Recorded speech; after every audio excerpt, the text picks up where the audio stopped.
Testing. Are we live? Wait for it. Wait for it. There it is.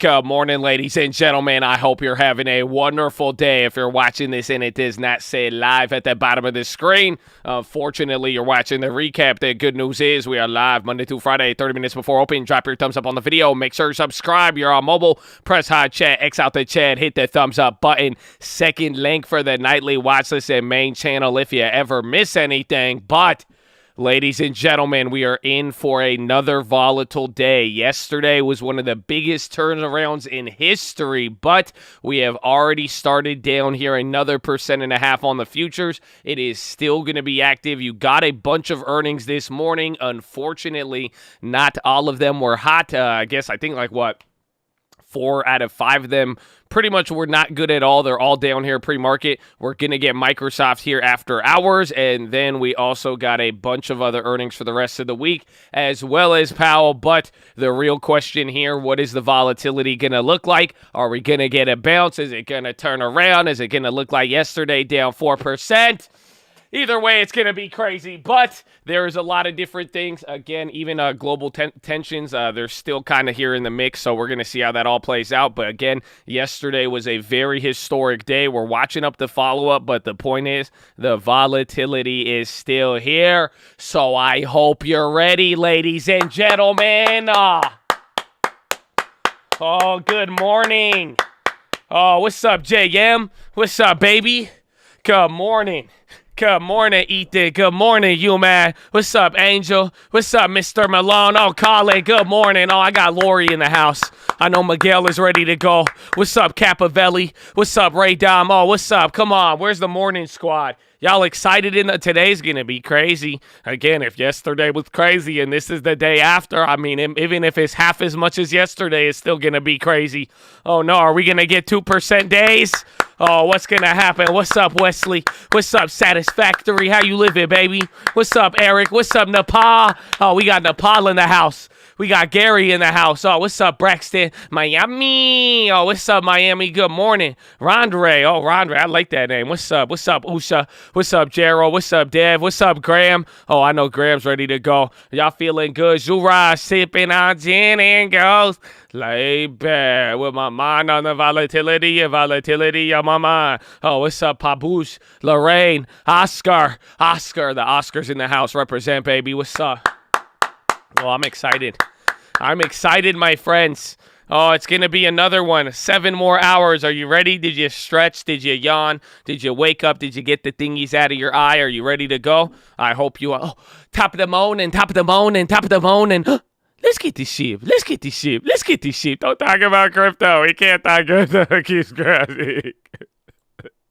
Okay, but again, a lot of earnings here. We're going to go over a couple of them, but unfortunately, futures took another leg down on monetary policy and geopolitical concerns. European shares rose after robust earnings from Ericsson and Swatch. Asian stocks tumbled. Treasury yields fluctuated, and the dollar rose, and WTI crude gave up earlier gains. Bitcoin and crypto peers were volatile. A year-long crypto winter may be playing out again as it did in 2018. The term refers to a sharp slump followed by a drop-off in trading and months of market doldrums. Current sell-off comes as monetary policy headwinds build and the threat of intensified regulatory actions looms. A fairly difficult and potential prolonged period may follow, said UBS's head of FX research.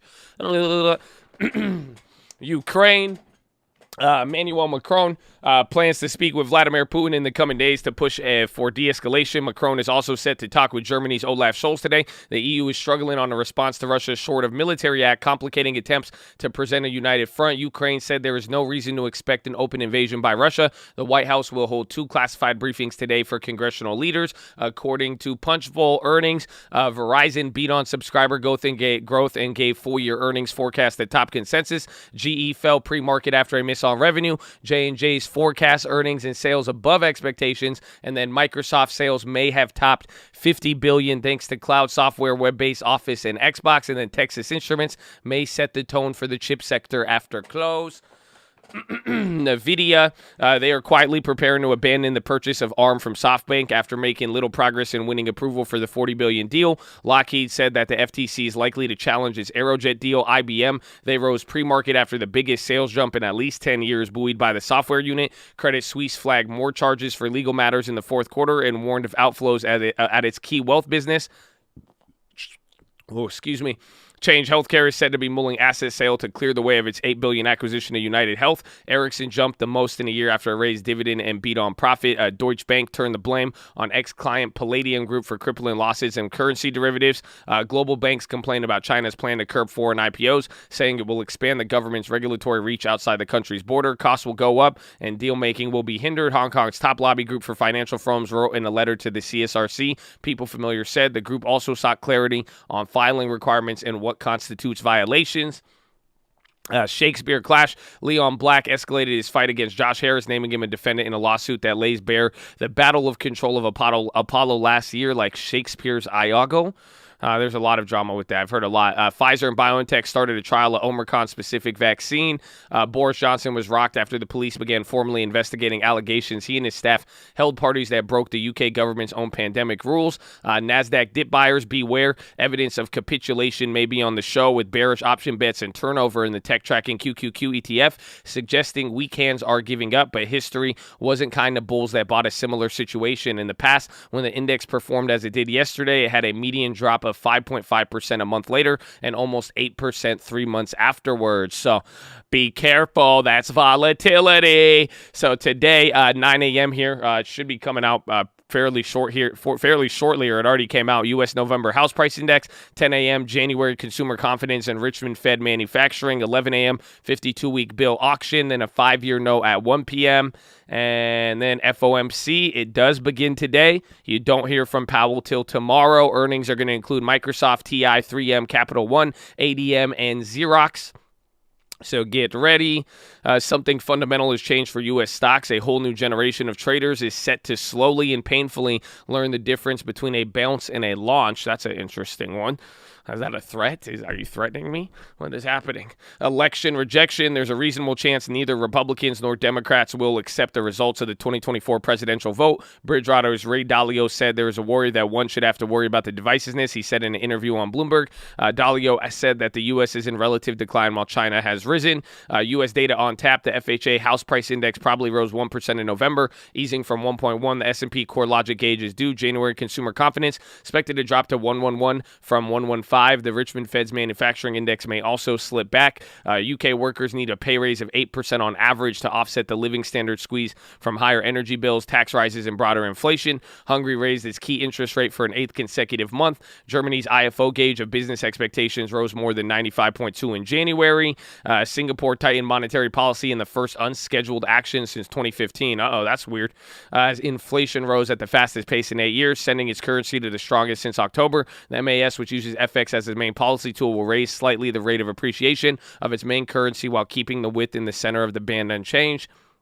South Korea's GDP grew 1% quarter-on-quarter in the final 3 months of 2021, supported by firm export demand and a pickup in consumption. China warns of export woes. WTI reversed earlier gains with Brent edged up. The EU expects energy prices will stabilize at higher levels than historical averages. Meanwhile, calls for Brent at 100 keep growing, with Saxo Bank expecting that the level in the second half. Nickel retreated as traders weighed prospects for new supply against fallen stockpiles. Aluminum advanced, as did wheat. See you in court. The DOJ's new antitrust chief, he will favor filing lawsuits to block problematic mergers rather than accept settlements that allow the companies to proceed. A couple of companies are looking to sell investment-grade credit today. Chimera Capital is joining forces with New York's Alpha Wave to deploy $10 million with a focus on India. Temasek bought a testing company, Element Materials, from Bridgepoint for an undisclosed amount. The target has an annual revenue of about $1 billion. Noble defaults on dollar bonds as it proceeds with restructuring. JP Morgan agrees to 49% Viva wallet stake in latest fintech deal. American Express boosted forecast for revenue and profit and said spending on the card surged to a record. Lockheed profits beat, but Raytheon slipped pre-market after forecast 2022 sales. Profit and cash below expectations. Twitter said its decision to block former President Donald Trump from using social media is the company's right to free speech, and it allows it to remove content based on its own judgment. Unilever plans to cut 15% of senior management positions to speed up the decision-making. For activist investor Nelson Peltz, VW is partnering with Robert Borsch to bolster automated driving. Kathy Wood has almost exited Takeda less than 2 weeks before the drug maker reports. A teen Tesla hacker accessed owner email addresses to warn them. Shamal puts $12 billion in assets up for sale. Steve Cohen, .72, recruits Toby Bartlett as Japan head. Amazon Netflix to bolster Indian content and $54 million deal. JP Morgan agrees to that 49% Viva Wallet stake. Taiwan dangles incentives to strengthen global chip-making lead for Apple. Walmart mulls options as part of its Central American business. Darwin Box becomes a rare Asian software unicorn. TCV funding. American Express beats. Mineral Resources. They did good. Nike raised to overweight at Wells Fargo, 175 price target. Was see Abigail Disney, Harris to Disney, Fortune, an advocate for income equality, said a consumer exodus from businesses that don't treat workers well, including Disney, is key to the push for change. Neil Young demanded Spotify remove his music because the streaming service most popular podcast, Joe Rogan, is spreading vaccine misinformation. Rolling Stone reported, I want all my music off their platform. They could have Rogan or Young, not both. The singer wrote in a letter to his record company and management team. Beatles and John Lennon memorabilia will be sold as NFTs, the BBC reported. Win some, lose some as crypto traders are mired in the market crash. One enthusiast who may be suffering losses is Eric Adams. The officer confirmed his first gross paycheck of $9,000 would be converted into Bitcoin and Ethereum on January 21st. If the amount was evenly invested in the two, he would have lost almost $1,000 through Monday. Strip bar habit. Pyrian Vincents, former CEO of Rafts in Switzerland, goes on trial today for illicit gains and illegal expenses, racking up 200,000 Swiss franc tab at a bunch of strip clubs and contact bars. That's an interesting one. On this day in history, gangster Al Capone died in 1947 from a stroke at age 48. 8 years after being released from jail on health grounds, known as Scarface, he won notoriety during Prohibition as a boss of the Chicago outfit, his most infamous act being the St. Valentine's Day Massacre, 7 gang rivals in 1929. His 7-year reign ended when he was jailed at the age of 33 for tax evasion. Janet Yellen got him.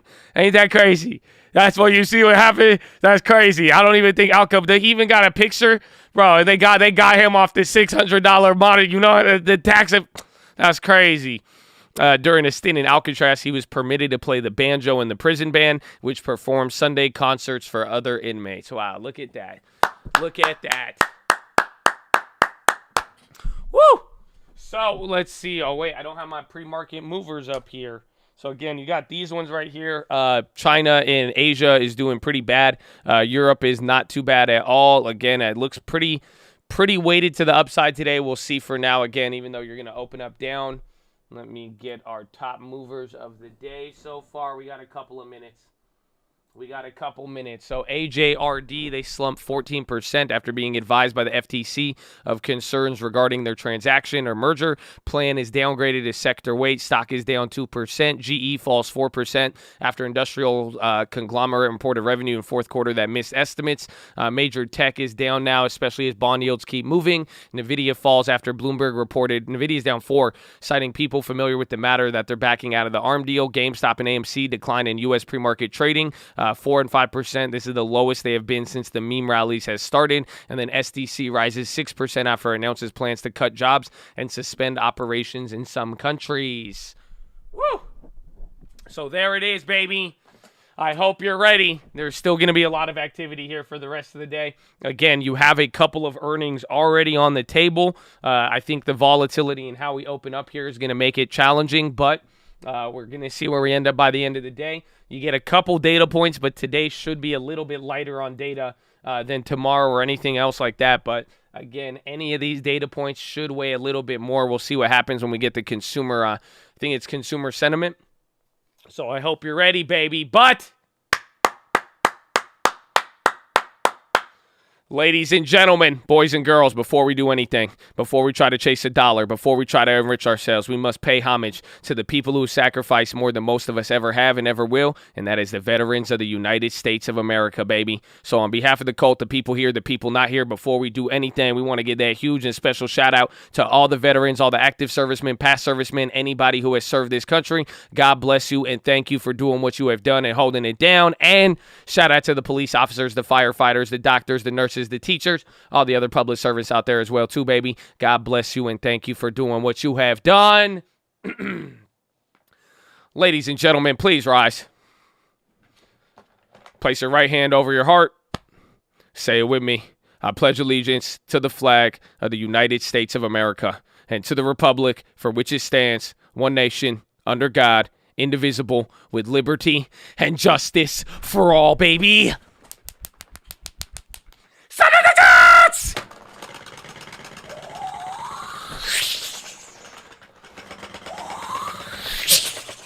Oh, it's game time, baby. Hard!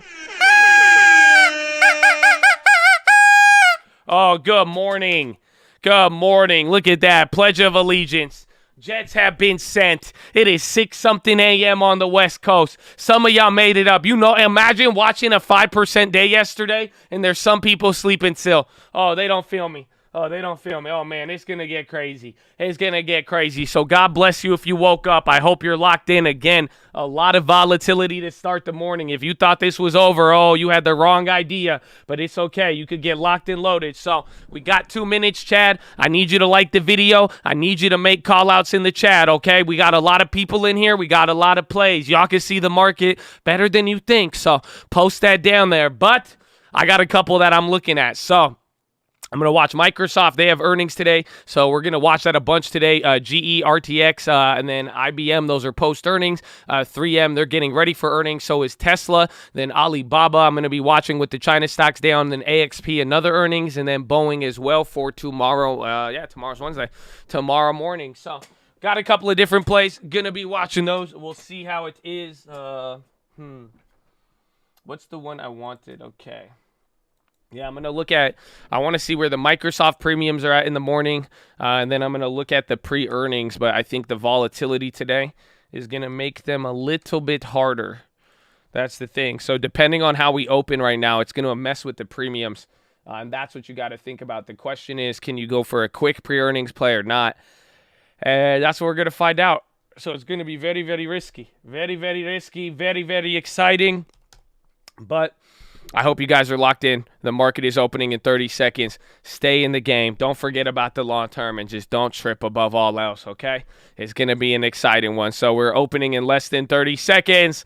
Like the video, call out any other industries. We will get a gauge here soon. And then again, only one data point with consumer confidence will be coming out, or consumer sentiment.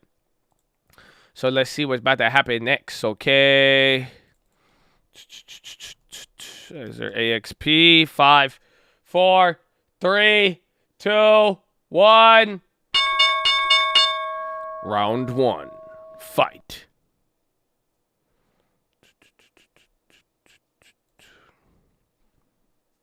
Let me see. What did they get those at? These guys scam, bro. These guys scam so much, you know?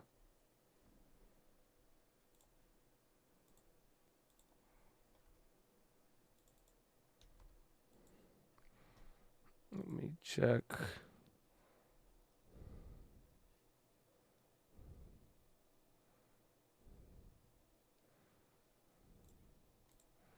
$16% on the puts. So some of them, they went up 16%. I could deal with that. It's not bad. All right, Peach Man in the morning. Did I miss the peach already? Oh my gosh, it was a real peach. Bradley Frezzo! Oh man. Oh my gosh, the peach while searching the option chain, that thing is insane. Oh my God, I don't think I've ever experienced anything like that. What is happening? That is crazy.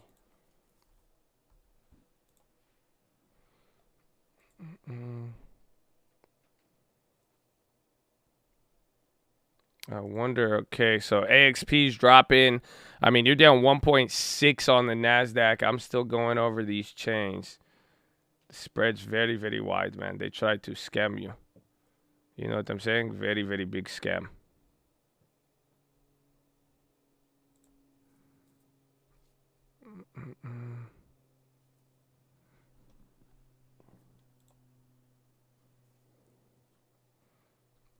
Why is this code?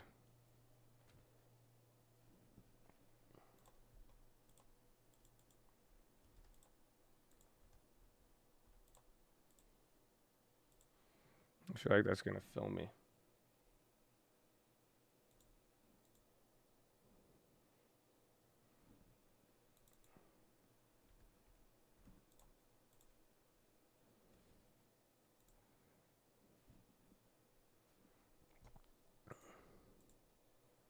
Oh, they charged me 30% for that. Okay, I spent a little too much on that one. But you'll see, I'm going to go for both sides on this one. We're going to set up for it. I need to check the other earnings.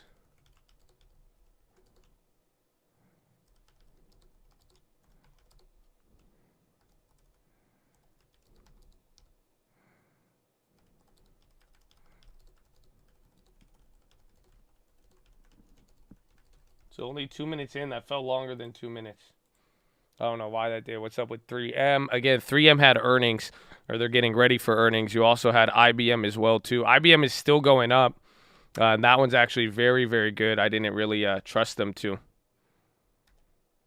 So we'll see how that one plays out.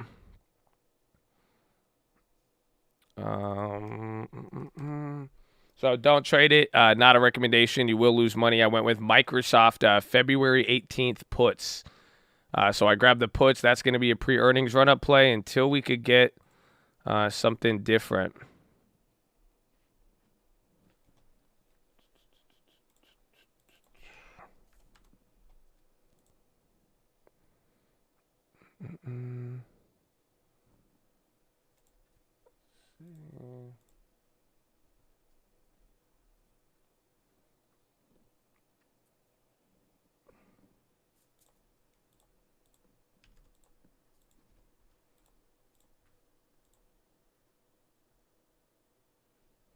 No, I'm not getting filled. Spies really do nothing. I need to turn on the VWAP. Roblox down 3. I'm going for like 2 or 3 plays right now. I need to watch the Microsoft as well.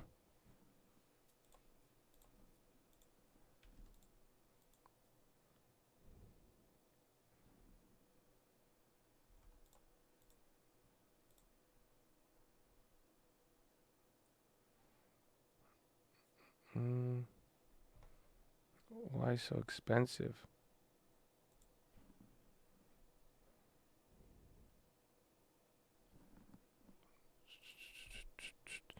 IBM on the low. Verizon popping. Bob is green. RTX, that's a post-earnings play.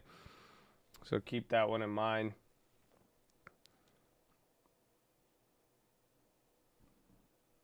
There it is. I get filled on that. Wow. Okay, I paid a fat premium on that one. I kept it a little bit smaller there, so we'll see.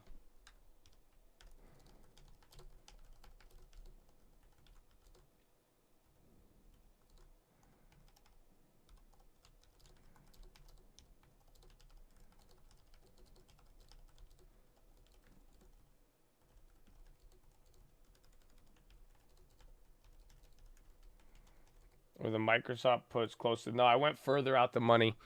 Again, on February 18th. The idea here is kind of like the IBM play from yesterday. We're going to see what sort of range we get if we could get a actual post-earnings move in general. Where's the other one? So where's Microsoft? I think those are still holding the same price. The Microsoft just have a big, big spread. So don't trade this. Not a recommendation. There is going to be a wild spread. But I made a American Express. I grabbed February 4th calls, the next week ones. Hood is running. I kept it small, though. I kept it under $200. I did a small next week call for American Express if that continues. And let's see. Josh Hood, DraftKings. All right, I think those are the 2 plays I wanted for now, but I do want to see. I might go another Microsoft play depending on how it holds up. We're holding pretty interesting here again to see. We haven't really done much in that first 5 minutes. Pretty wild.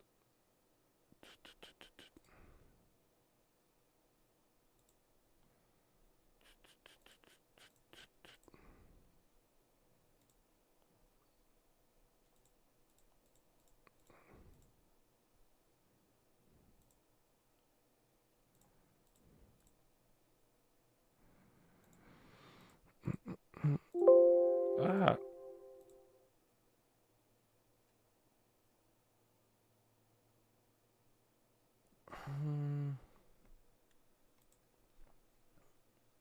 I don't know which ones we should go for. AMC and GME, are they still up or down? SPY's coming up. So that's at least a good sign. I don't know. I think I might just, I'm debating calls on Microsoft if we want to go both ways, but I want to wait a little bit. But we did buy the, what's it called? I guess the calls are kind of cheap there. We already got the puts there. That's the first one.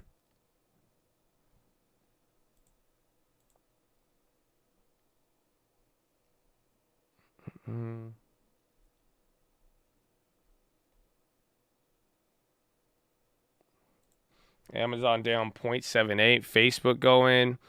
Let's see, American Express. Robinhood was up. Robinhood, why does it look like Facebook? Similar charts there.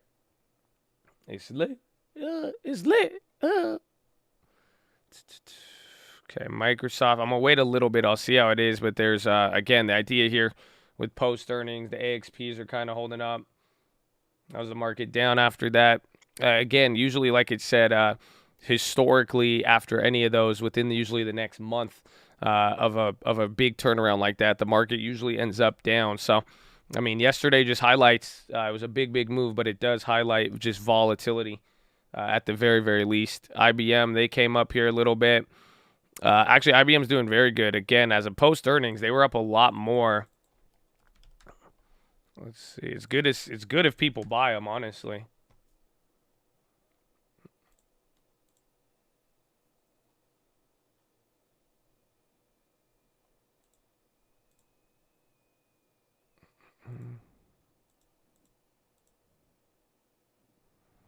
We'll see if it comes down. SPY coming down. Tesla might go green. I think Tesla was holding up pretty decent here pre-market. Microsoft is still holding. It's making the move. Root and it begins. We'll see. SPY has not done anything. Again, holding 1.5 on the NASDAQ, 1.45 on the S&P, and then 1% on the Dow. I think, again, value is like kind of leading a little bit, but I don't think anybody has a clear direction. Again, there was a lot of earnings today, and all of them were not good. I'd say there was more of them were bad than not. Shop. Yeah, Shopify's down 5.5. Roblo came back up, but still red. Airbnb down 2 again. So that compounds. That's like still 9% from yesterday. Ford is nice. 2.4. Microsoft still going. Tesla's about to go red. AXP has not moved. Microsoft, where's IBM? There's GE as well, too. GE's bouncing, but they had a bad earnings, but they are kind of coming up. Again, IBM, we'll see if it actually holds. Baba's green. I'm pretty surprised, actually. Again, China stocks were doing pretty bad yesterday. Marquetta. Marquetta's up 0.4.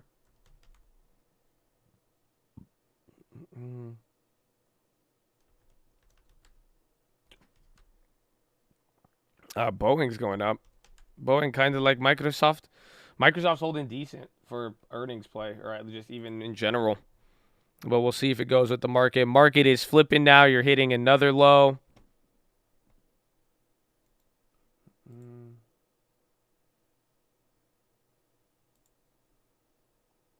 What's the other one we grabbed? At least the premiums are moving. Kind of. Kind of. Shop down 5%. Again, that's huge for Shop. Hitting a low here on the S&P, down 1.75. So all it takes is another candle, and you're already down 2%. TKLF. This thing was halted. It's up 32%. TKLF. No idea what it is. Microsoft hitting a low. Even IBM's coming down. That is post-earnings. See if American Express sells off. If American Express drops below this like 150, call that out for me. Or that 160. Pretty much if it comes down $5 here. AMC, they're in talks to refinance high-interest debt. Be like, we refinance a high-interest debt by offering our shareholders a special deal to dilute them. Thank you.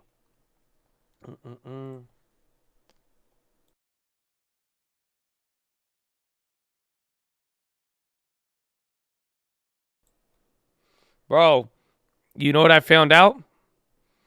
You know who I still think has AMC? I think Lending Tips. This whole time. He's still been rocking with it, man. So y'all got mad at me. But at least, you know, Lending Tips was he was your savior. He was still in there. He's in there like swimwear, baby. You know, he ain't care. He ain't scared. He ain't scared of a little bit. GLD is weird.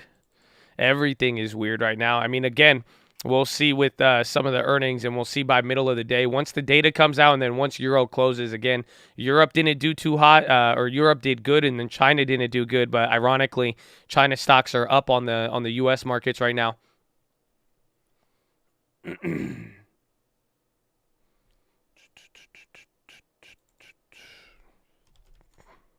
There's Amazon down 1.6, Apple. Microsoft, the call premiums haven't dropped. AXP watching that. Where's IBM? See if IBM goes. Again, one thing I wanted to watch for. IBM had good earnings, so I want to see if the market actually buys this one up. So SPY bouncing at the bottom. Surprisingly, we're acting very, very chill, even though we are down 1.5 right now. I mean, it's been almost 15 minutes, and you haven't seen a big wash just yet. So, I mean, get your helmets on. It's probably going to happen sooner rather than later. We haven't really seen which direction the market wants to go after opening.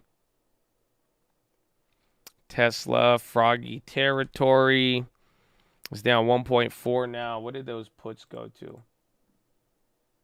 The Tesla puts from yesterday, they're down 11% now. So they're actually still down, and then the call went up, but I don't know if the call stayed up. Call's down 10%. No, call's up 3%, but it did lose 10% of the value today.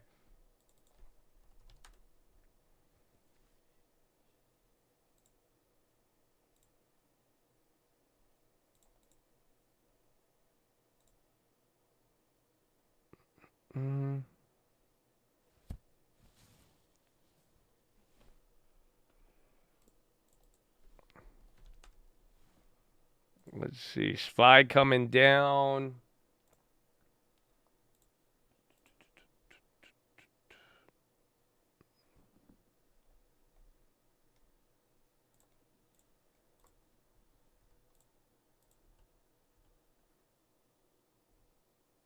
I gotta wait on that one.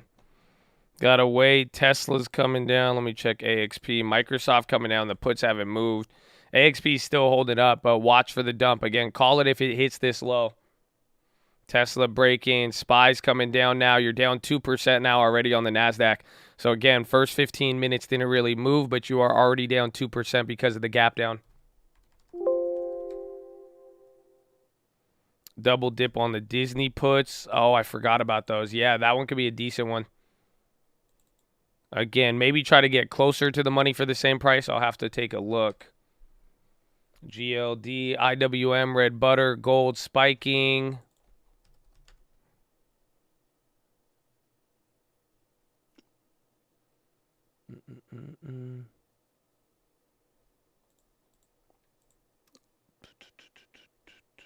Yeah, the Disney. Yeah,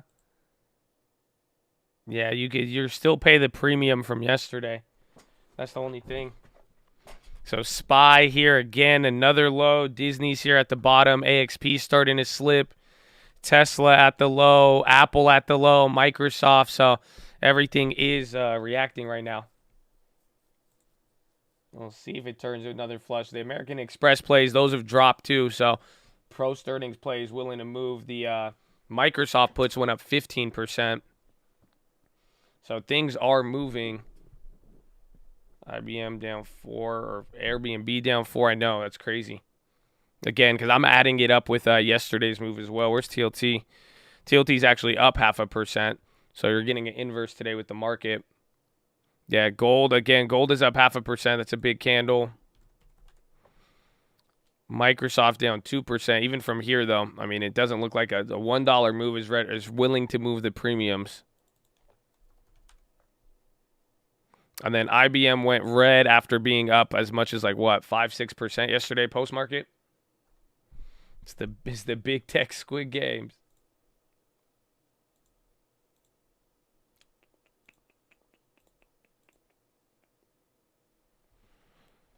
Let's see. Amazon, bro. Amazon down another 2.4. They cannot stop. Again, this is pretty much cutting into a lot of where you were at. You know, a lot of stocks now are pretty much coming back to where they opened up yesterday. So even Microsoft now, this is Microsoft's opening level. You're down 2.5% now. So just think about where this places us. This is right below the opening of yesterday. So just keep that in mind. It's kind of like a continuation from all of that. There's a little more so. It's a lot slower, though, today. I think that's the good part. I don't know what the volume's at right now. 18 million in the first 15 minutes. It's still big, but definitely feels a little bit slower than what we've been getting. Are those damn Tesla puts still up or down? Yeah, the Tesla puts went back up. They're still down on the day, but the spreads are wide. A lot of this is just really messing with spreads.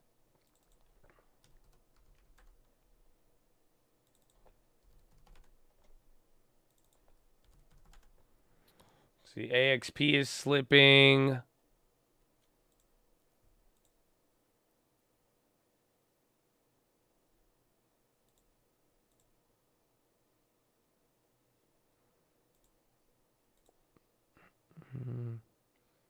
That wick. Oh, yeah. No, dude, just a flash crash. It's fine. It's fine. S&P's down 2% as well. 2.5 on the NASDAQ. And then 1.5 on the value plays. No, yeah, it was just a glitch. You got that on TOS too? Ah!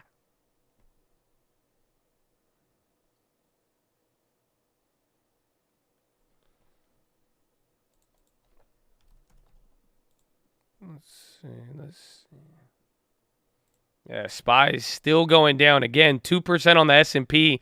I mean, the biggest difference of yesterday is I think you're a lot more closer NASDAQ and S&P right now.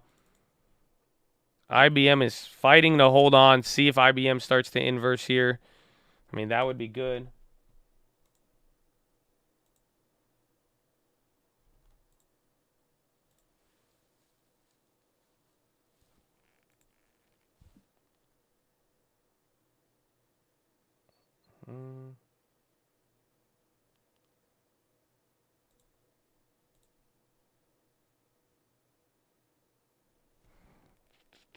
SPY another low.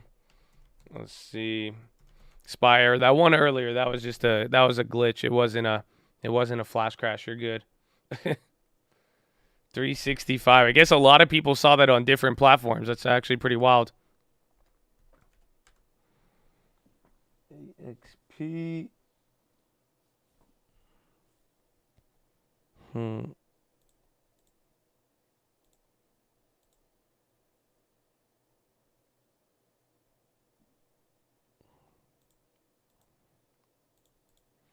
Yeah, IBM's a hard one to play. AXP kind of bouncing. Microsoft still at the low.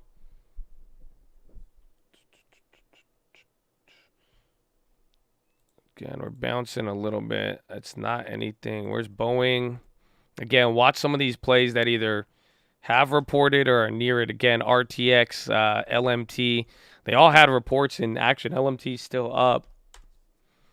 Even then, Johnson & Johnson just went green, but it's slipping here a little bit. Every industry is red. What are we getting?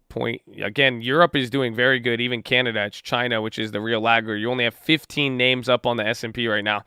So literally 90% of the market is down right now.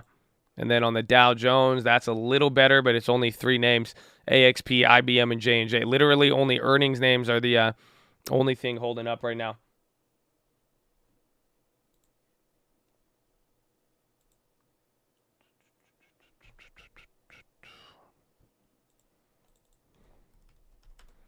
Let's see. Apple's kind of chilling out.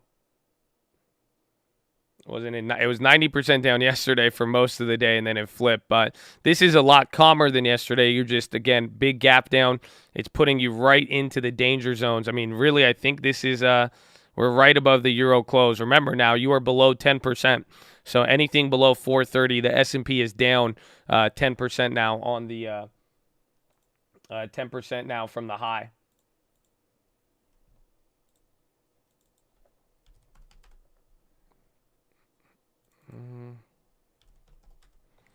SPY's still going. You really haven't had any green candle since the early morning. It kind of looks like, what day was that? Kind of looks like that last Wednesday, but we'll see if it could kind of chill out. Again, we should be getting, what time is it? 6:50? You're going to get a couple of data points here very, very soon.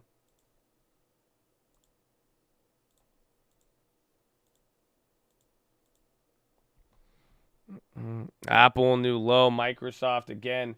The AXPs went down, but the Microsofts already went up. Oh, wait. Did they mess with the Microsoft puts? That was weird. What? Those Microsoft puts were just up like 20%. Then all of a sudden, the spread just got knocked. Tesla bounced a little bit. So did Ford. Ford is still, dude, Ford's below 20 bucks now. Man, he got clobbered.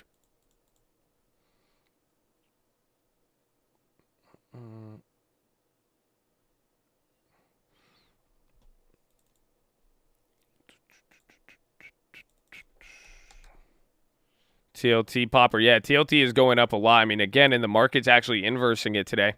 So it's kind of both good and bad.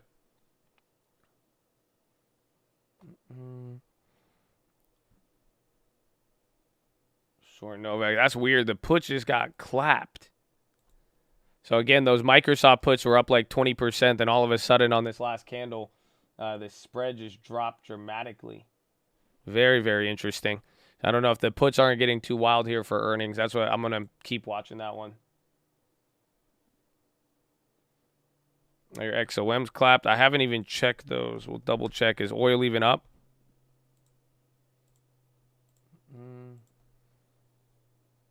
This is not turnaround Tuesday. It's crashing Tuesday. I mean, technically, it's turning around from what it did yesterday. You know what I'm saying? I don't want to be that guy. I don't want to get so technical with it, but technically, that's what's occurring. You know what I'm saying? I'm looking at the XOMs. I'm trying to find them.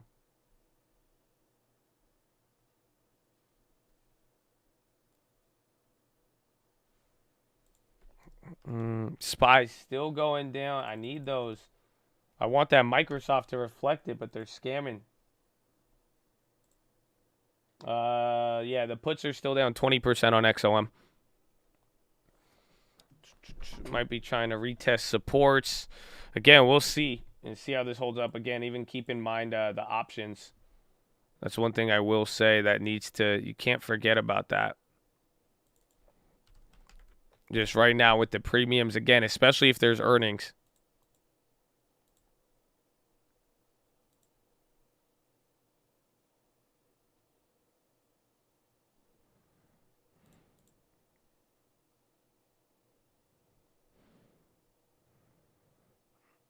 Mm. 180. Microsoft is playing the game. XOM at the low. Market is not being P. A little bit of a bounce here. We'll see how long this one lasts.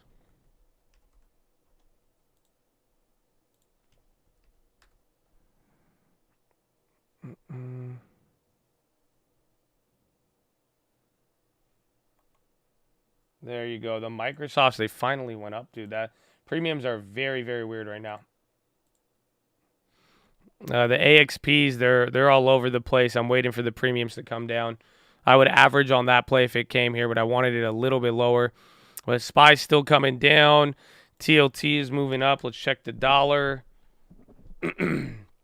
Market maker, big scammers. Yesterday, bull trap. I think this is just volatility at the end of the day. Again, sadly, any of the following months or even days after a move like yesterday, there's usually a bigger follow-up reaction. So essentially, I mean, for us to move 5% within 7 hours yesterday and kind of to be down about 2.5% right now, it's kind of not that surprising, but it is definitely, it's unwelcome because everybody's just volatility back and forth, back and forth. So keep this one in mind, but you will be okay, my friend. You will be okay. They're scamming on those Microsoft puts. The puts aren't going up the same way though. That I think is the biggest difference from yesterday. After that bounce, it's not hitting the same way.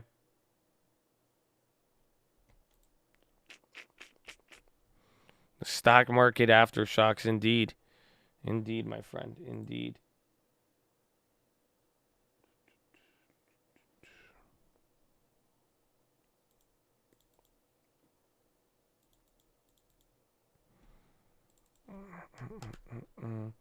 XOM puts slowly coming back. Again, and a lot of the puts from yesterday, they're either like negative slightly or they're holding up like break even or they're barely up. But that's where, again, we're going to see all of the interplay from yesterday come to life. And that's why, again, some earnings or either catalyst is really the way to look at this. You're either going to be playing Powell in earnings or you're going to just be chilling for a little bit.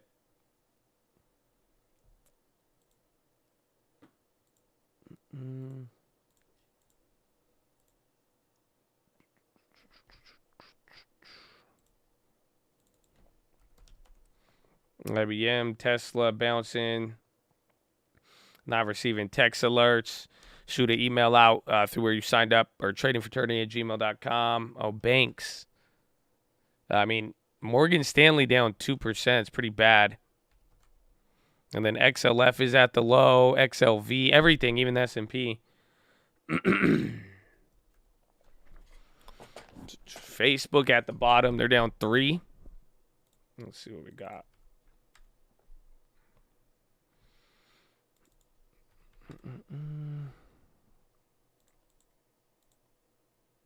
Everything just came right back to yesterday's open. I mean, where we end up today is going to be very, very, it'll be funny and interesting.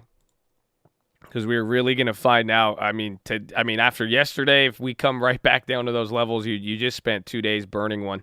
Essentially, Facebook coming up a little bit off the lows right here. Microsoft still at the bottom. The American Express, those want to move. But not quite. Again, Microsoft puts are up, but I mean, I think if you get any amount of green candles, I think the IV is gonna trade very, very weird on that play. Ukraine is not helping. Yeah, that was with the headlines from yesterday. There wasn't too much more escalation, but it's still again, it's a level we haven't seen in a very, very long time. So AXP is launching up a little bit. Microsoft, Facebook, they're getting some steam. BAP on the low. I mean, the low ticker's gassing. GE, again, another post-earnings play. They're not doing good at all. Banks are on the low as well.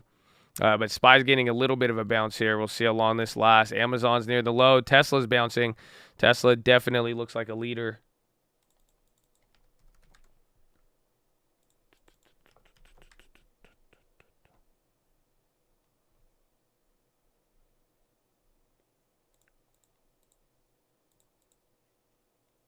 Oh, bro, the Teslas are crazy. Tesla plays are nuts on both sides. January consumer confidence 113.8. Estimate was 112 or 111.2. So that's good data right now, at least for January consumer confidence. Let me see if there's anything else, but that's coming out now. That's at least a positive data set. House prices went up 1.1. Present situations. You're going to get one more report right now. 2 more are going to come out from expectations and then current analysis of the present. Walgreens under 51. Let me check Altria. Altria is down another 2.5. That's a big slip there on Altria. Low key.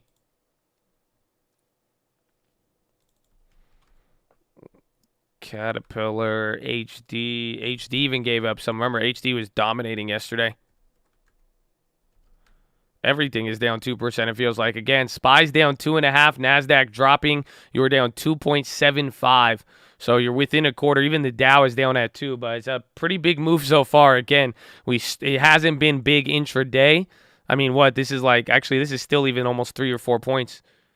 428. Actually, no. 428 and 433. That's like 5 points so far on the day. So again, it started out smaller, but it's slowly kind of ballooning into something a little bit bigger here. IBM. IBM is holding up very good, actually. Now the Microsoft puts are up, even though the stock hasn't moved. You got 15% on that. Thoughts on NVIDIA? I think a lot of the NVIDIA baby mama drama was kind of priced in, or that's what a lot of people would say with it. But I think, you know, I still like NVIDIA in general, but we'll see what happens in terms of, again, if it was really priced in or not. I think coming around earnings, that will really prove it. Win is on the low. Win is down 3%. That's actually pretty surprising. The casinos gave up all those gains from earlier.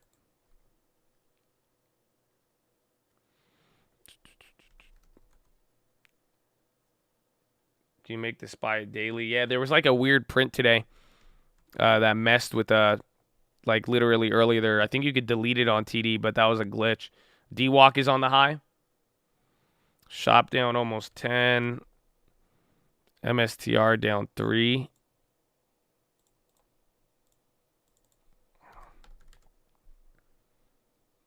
Still the only daily. We're coming down here now. You're almost down 3% on the NASDAQ. That is huge. Again, yesterday we saw it bounce, but don't forget 3% is actually big. And now I'm pretty sure we are entering below we're almost pretty much at European close level. 427.75, 427.50. Watch out for this level. Again, this was the play from yesterday.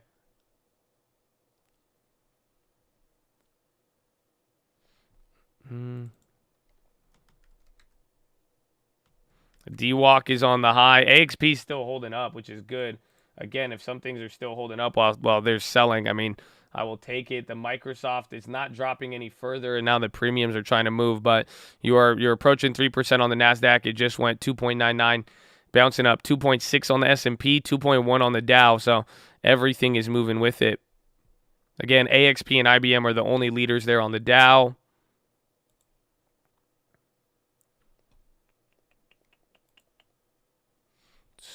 S&P, 5 names are up on the S&P.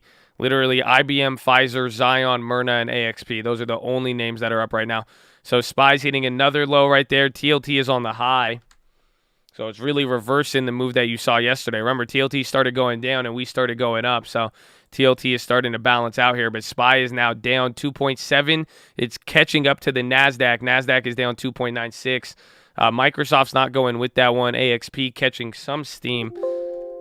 So I think this is just the majority of other names moving than not. Boeing's at the low. Again, GE, that was bad earnings. Banks are still getting clapped right now. Did Tesla slip on that? Yeah, Tesla was looking good. That slipped.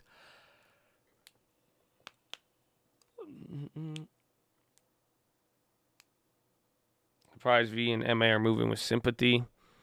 Kind of, right? They're down a lot. I mean, again, I think people are just still, the company has to report and make it individually, but that is a little surprising considering how good American Express's report was.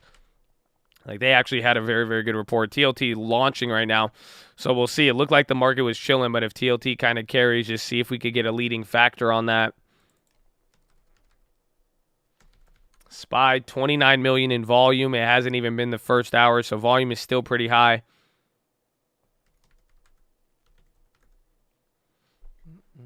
LNT now red.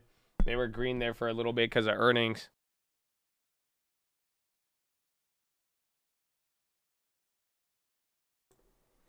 How's volume compared to yesterday? It's high, but it's not like yesterday high.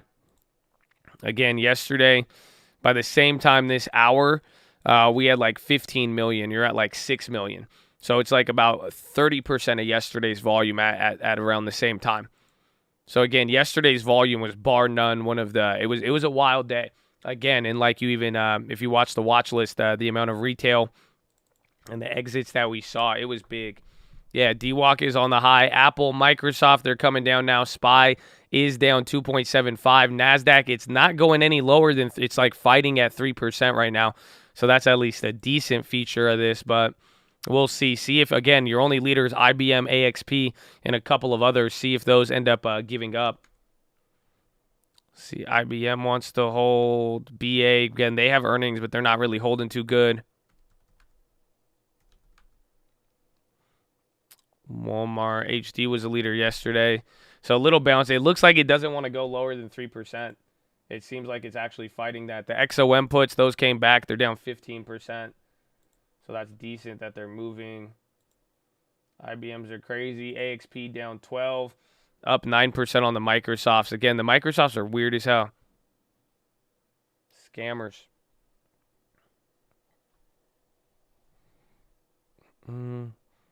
So 2.9. Just see if we flush at 3%, honestly.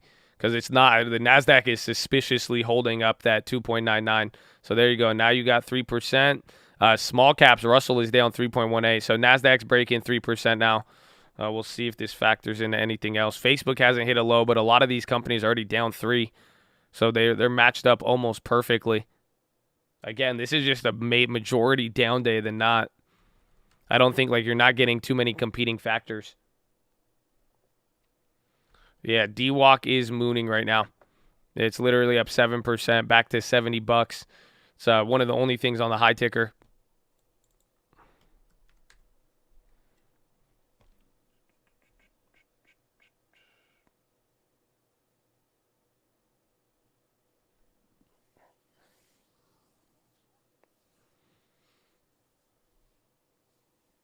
How about Biden? Yeah. That Biden clip yesterday was crazy. That's good. Now I know. This whole time I was like, man, let him speak. I thought they were keeping him silent. He was just condescendingly calling us stupid this whole time. I was like, wow. It was a real eye opener. I'm telling you, it was a real eye opener. This whole time, bro, I thought I was like, you know what I'm saying? Like I was like, oh, let the man talk, bro. He has something to say. It's like, nah, like he's just sitting there just like thinking I'm stupid. Like, what? That reporter was dumb AF, though. Peter Ducey is actually, I mean, I like the guy, but the whole, like, thing was about, it was like competition and shit. So it was pretty, it was wild. It was wild. I was like, well, it was pretty gangster, though. I won't lie. That's why I'm saying I forgot, like, low key, some of these, like, old 80-year-olds, like, they're pretty gangster when it's all said and done. Like, he's like, you know what I'm saying? He just said, what a stupid son of a bitch. Oh, man. That's like, damn. All right. I see you. I like some of the authenticity of it. That's the main factor.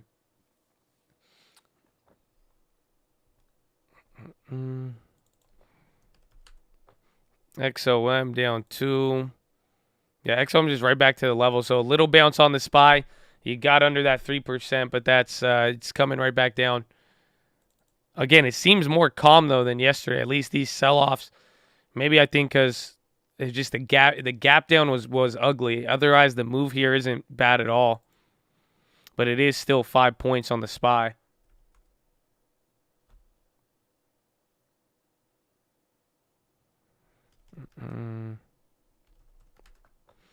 There's AXP. Those AXPs suck, bro. They won't decay. So like even at the low, they're like widening out the spreads.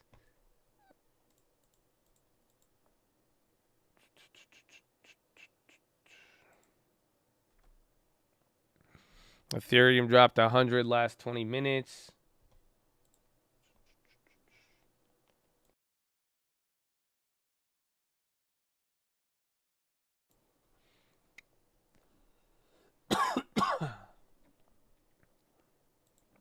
It's the plunge protection team. You haven't heard that since 2018. It might be, but tomorrow we'll find out here with Young Powell.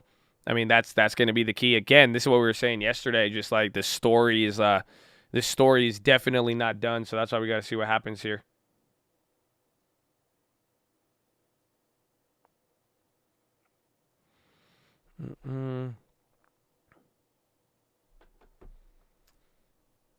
Why I say today and tomorrow? Because today the Fed meets. So today, like, you know, when you get the minutes, you get the minutes a month from now. They give you the minutes from the meeting today. So the Fed meets today, but the announcement isn't made till tomorrow. So today they're sitting right now. Jerome, Lael, John Williams, the whole gang, Bullard, they're all sitting there right now, and they're looking at the S&P, and they're like, all right, so what do we think about the effective target rate and then the economic growth? And, you know, they start just going back and forth. And then Powell's like, that's crazy, bro. Just tell them to be chill, man. Just tell them to be patient. You know what I'm saying? So that's what's happening, and they make those decisions. And then tomorrow, Powell is going to, you know, they're going to hike the ball. Powell gets the snap. He has a pre-written statement. And then he starts, you know, bobbing and weaving. And then he's like, da-da-da. No, we're going to do it in March, but don't get too crazy. Relax. I didn't say anything yet. We're going to taper. We're going to balance sheet reduction when everything is appropriate. And then, you know, we're all going to be like, I scream if you haven't watched. I just start screaming. I don't know why. I get excited during Powell. So I'm like, he's going on this. Did you read that? Did you hear what he said? And then like he makes all those and he answers a couple questions. And then the market makes a false response, and then by Friday or Thursday you see the real action. So yeah, but today there is a Fed meeting. It is just not open. Tomorrow we get the actual decision. Airbnb at the low. Apple. Microsoftian is fighting. The Fed rate monitor tool, it has came down in a little bit. And that's the thing. Tomorrow, there's nothing priced in for tomorrow. It's all priced in for March. That's what makes this meeting so much more different, is that I really want to see what he says about March or not. But March is confirmed. But the whole point is he's not at March just yet. So we will see what happens. There, the AXPs are coming back up.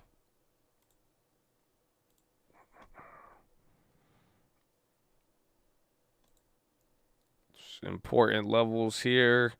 I just even think, again, this is where we were at yesterday. This was the VWAP of yesterday, and this is where we bounced, and this is slightly, it's one of the earlier highs of the day, but then this is also slightly above the European close from yesterday. So again, we'll see Euro close here today. Europe is actually doing decent. And then, well, actually, the Euro stocks flipped red. They were positive with us, or they were positive. I think we probably had some effect on that. And then Asia stocks, Asia Pacific is all clapped. So we're getting a move now. The AXP, those came back to life. The Microsofts, they're still up now, but we'll see what the spreads do with all of this. Again, Apple and Microsoft are moving the same. Facebook's even coming up. Again, remember, Boeing has earnings tomorrow morning, so that could be a pre-earnings play.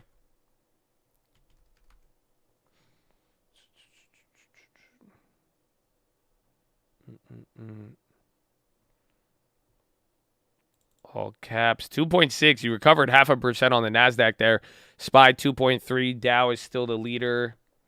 IBM started to climb up a little bit again. IBM, AXP, the only two names that are up on the S&P and Dow. So, again, you got a lot that are down right there.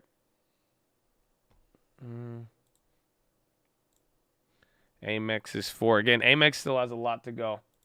Again, our plays are up now. It's a wide spread on that one, so we'll see. I do like it. Again, it's actually up. And then even IBM, I was going to make a play on there, but I don't trust IBM. So we'll see. I think Tesla's going to crush their earnings. I think they should crush their earnings, but I'm afraid that it's priced in. Remember, the vehicle delivery numbers that they gave at the beginning of the year, those were absolutely stellar. So we will see.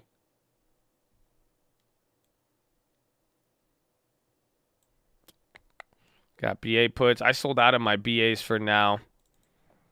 I think afterwards that one would be good. And Boeing, I mean, Boeing can move a lot, but I already took the premium on the run. Let's Good. The Microsofts are holding now. So even though Microsoft's going up now, the puts are holding a little bit better. I mean, just keep that in mind for earnings. Jerome does half-point raise. It won't matter. Well, Jerome isn't doing anything tomorrow. So Jerome is going to talk about March. There's zero. The likelihood of a rate hike tomorrow is not on the table. But what could happen tomorrow is that Jerome Powell opens up the door and confirms the March rate hike, or he says something along the lines of, yeah, we actually may even do a half a basis point, a double rate cut essentially. That would that's what he could say. But tomorrow is a live meeting, but there is zero pricing in for any policy change actually to happen tomorrow. So that's what I've been saying, is that nothing has changed. So tomorrow even Powell isn't going to change anything unless he walks it back. But he's not going to do any. Again, he's in for March. So again, here's the Fed rate monitor tool. Again, here's the January meeting for tomorrow, the 26th. The probability of the rate staying at zero is 96%. Okay? So nobody's pricing in anything. But March 16th, that's where you start getting the stuff moving here. So that's why it's like tomorrow is really about March. Again, we've been saying that even from a couple weeks ago, and that's now, it's going to come to the test tomorrow, and we're going to see. So it's like he could open the door for a half a basis point in March, but he's not going to say anything. That's why he may take an approach if he says something and kind of slows it down. Or if he doesn't confirm March tomorrow, it may end up being bullish. But I will tell you this: nobody is expecting Powell to pivot. So even Ira Jersey, a lot of the top Bloomberg guys who follow the Fed, not one person is expecting Powell to pivot tomorrow. So even though he might be a little dovish, and I would want to hope so, not one estimate thinks he's going to walk back anything. So we will see what happens. But Macy's is on the high. Remember Kohl's and Nordstrom's yesterday? Those were big. American Express, those went up 24% now. Microsoft still holding. So you get the little bounce here, man. Little bounce. Come on. The Amazon puts break even. The Netflix calls went down 30%, but they're still up from yesterday, ironically.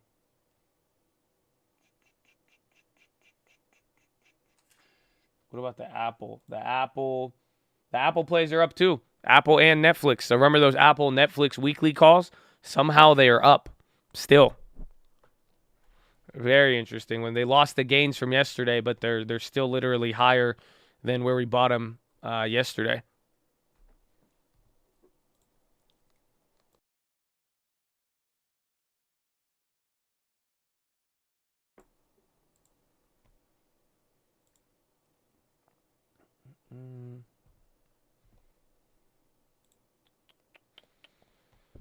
Let's see. So you're getting a bounce towards VWAP. Again, retail stocks are going up.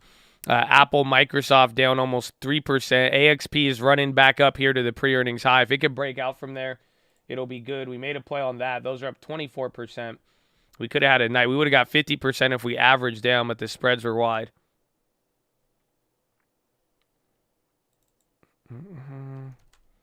IBM even went higher. That's crazy.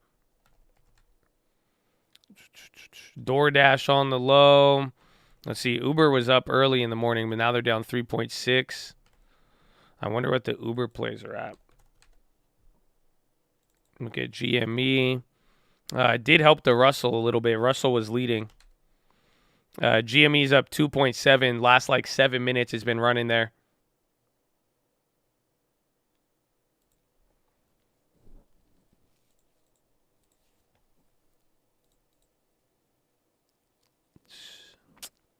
Not even, again, a lot of the calls are still up, sadly. That 5% move yesterday kind of messed things up. So like I'm saying, a lot of even the calls from yesterday are still holding that value, which is pretty wild.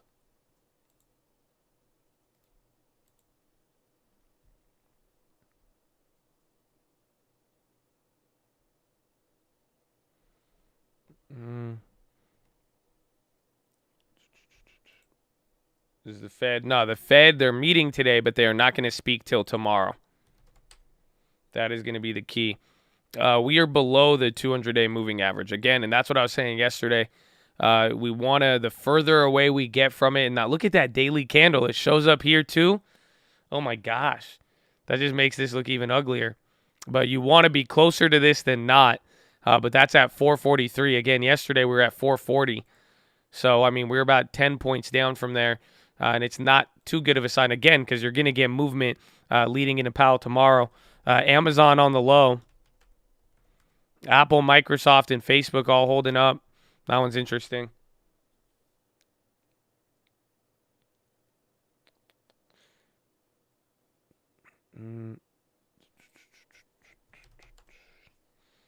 The real estate data today was price index. The federal FHFA house price index month over month. And it was up 1.1. Estimate was 1%. Shop climbing a little bit. Yeah, Amazon is an interesting one. They're leading on the downside, but we'll see if it carries over into Microsoft and Apple. Again, the Microsoft puts are very, very weird here for earnings, and they're holding up. The AXP, that's 40%. And the Netflix calls are coming back to break even. So we'll see. I think once some of the calls from yesterday come down, I think that'll be a little bit better. Because right now, even if you're trying to buy the dip for the upside, it's still expensive. And now the puts, it depends which ones you got. They're around the same price as yesterday or a little bit lower. So it's this is a real messed up premium situation.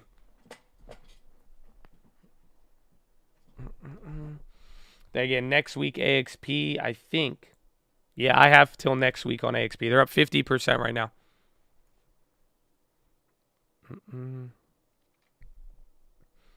Concerns that we may not get rate hike till November. That's another possibility. Again, and I'm kind of leaning towards that where we get less rate hikes, but we're going to find out tomorrow. It really depends on what Powell, the timeline that Powell reveals tomorrow will say a lot. We grabbed calls on AXP again. They had good earnings. They actually had one of the best earnings.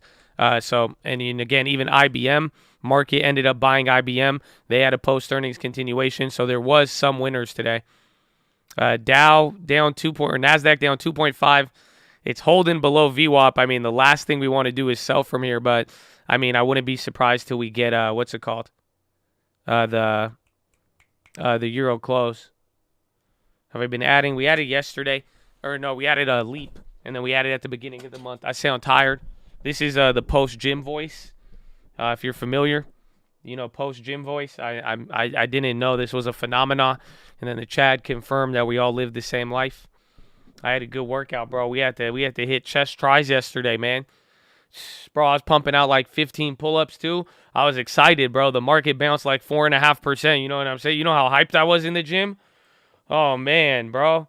No, not even leg day. It was just crazy. I was just, bro, like I was just hitting, what's it called?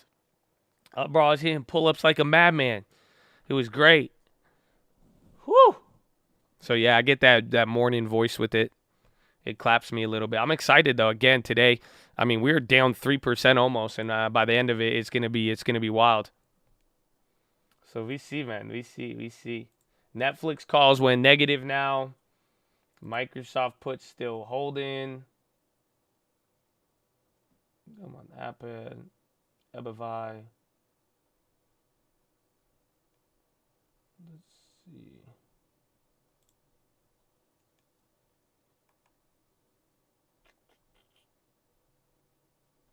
Yeah, nothing else is up.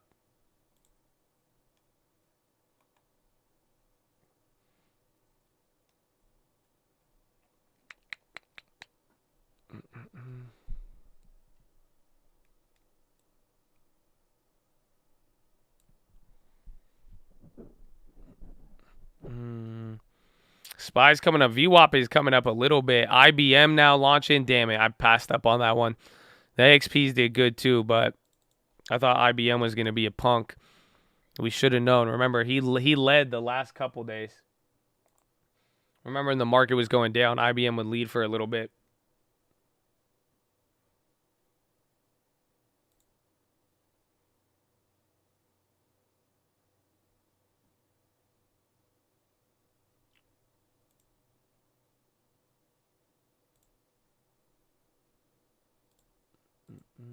Did oil bounce a little bit?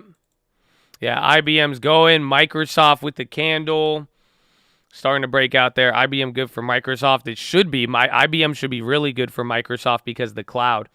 So again, Microsoft's cloud, that should be the big focus there of their earnings. But IBM, that was their only profit there. So that was good. All right. So there you go. It's starting to climb. IBM's up there again. Microsoft, even oil had a little bounce there. Maybe that's it. I mean, XLF just bounced right now. Hobbyvi is doing decent.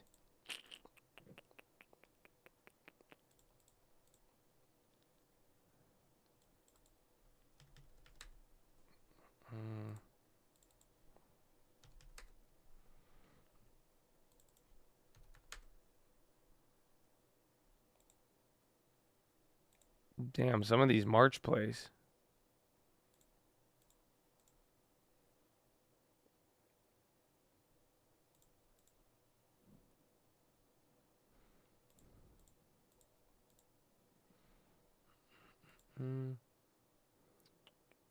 BAC is green.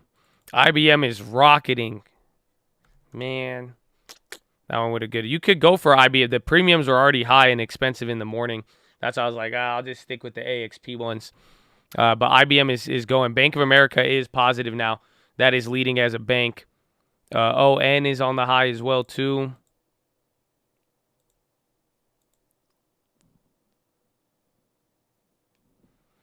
And then Altria. Bro, the Altria contracts are expensive now. They don't have any of those cheap near-the-money options anymore on the shorter term. Apple with the bounce. Microsoft as well. That finally hit the Microsoft puts. They're still holding up. So SPY back to VWAP, almost where we opened again. To give you a better idea, this is the high end of yesterday, and this is the exact level we bounced from yesterday. You can see this is a 2-day chart. So you literally, it was like the equilibrium of the last couple days. We'll see how this ends up holding. If it does, it could end up being very, very well. Yeah, the IBMs are more expensive. That's the one I passed up on. Even the AXPs now. Our AXPs are up 64%. And then some of those, that's up 200% from the day before. VIX is pumping. Let me get some TLTs. TLT came down, so that at least chilled some things out. Remember, that was up today. Or that was going up, and it was inversing. So we'll see if that correlation switches. SPY is only down 1.75. Dow 1.1. NASDAQ 2. Microsoft launching up. There is Amazon. Okay, a couple of different things, man. They want to wake up today. That's good. American Express, 80% on that one. He's looking good for post earnings, man. That's good. NVIDIA. What about the ARM deal? Huh? NVIDIA rocketing up there off the bottom. They're still down 3, but that's a big one. Is it true that NASDAQ has gone up on average 100%, 110 during periods? I don't know about 110%, but yes. Again, I've been showing that chart even the other day, is that a lot of people don't realize S&P and NASDAQ, there's in the last 50 to 70 years, there's only been a 2 to 5 year period where the stock market went down during a rate hike cycle. VIX still pumping on the upside.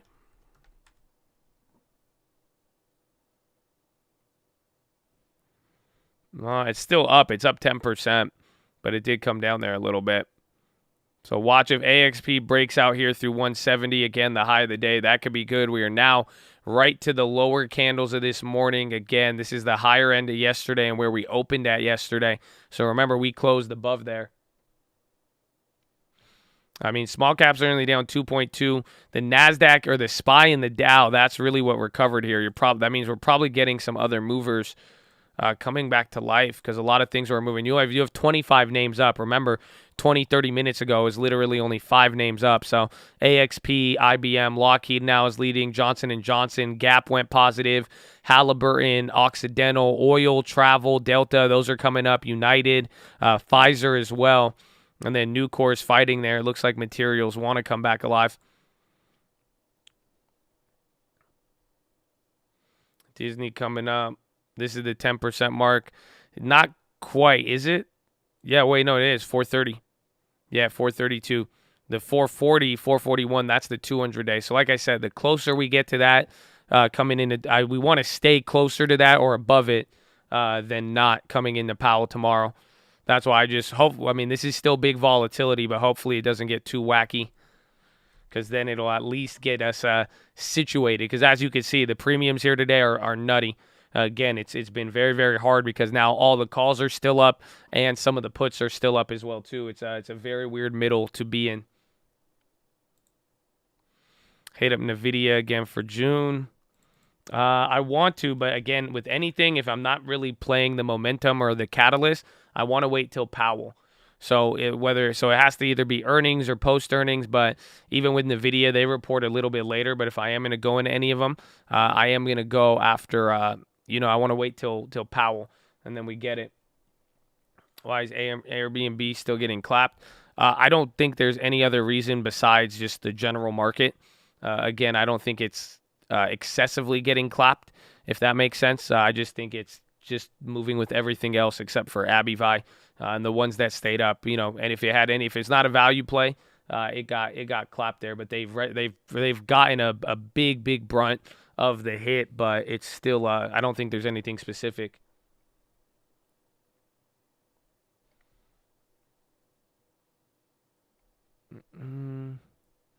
High ticker gassing right there, so a lot of volume coming through there. NVIDIA is on the high. Let's see.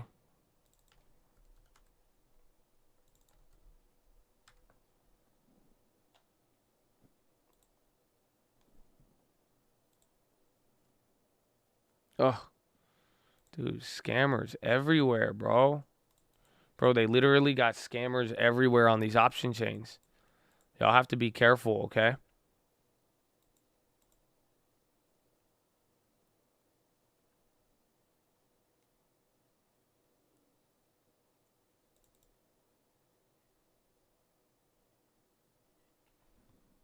Let me see. Roblox calls, Roblox dumping.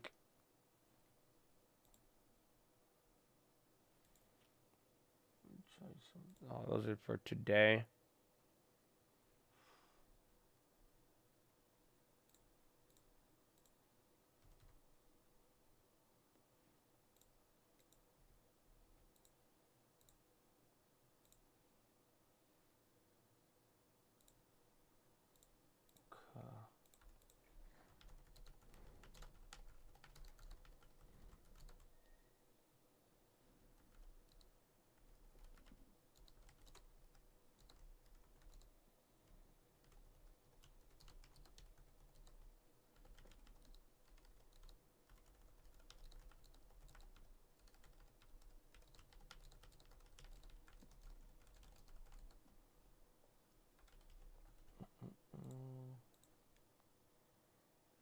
Okay.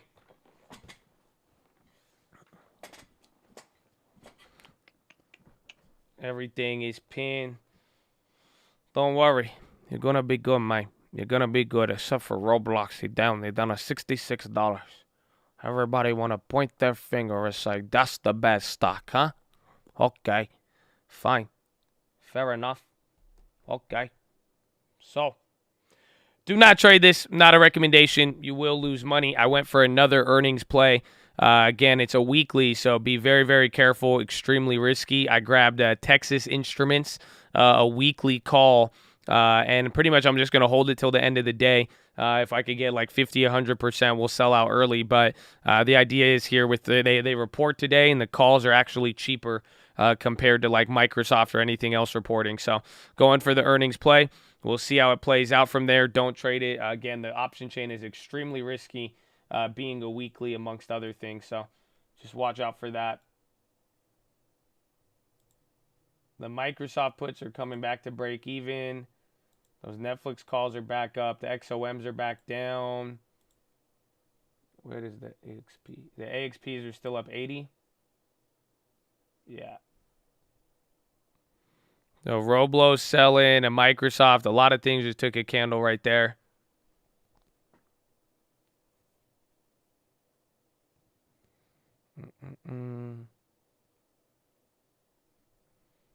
Ticker TXN. So Texas Instruments. Again, they report today for the chip makers.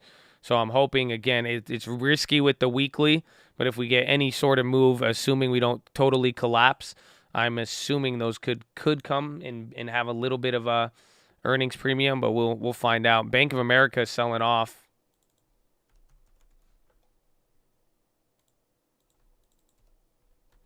But Roblo is printing the low ticker. Again, it keeps hitting. It's down 6%. Okay, it's not. Bro, it was way, way lower, but it's still holding 66. It's like, that don't look good, Habibi. It don't look good, you know? Even AXP coming down a little bit. SPY did not hold up that bounce at all.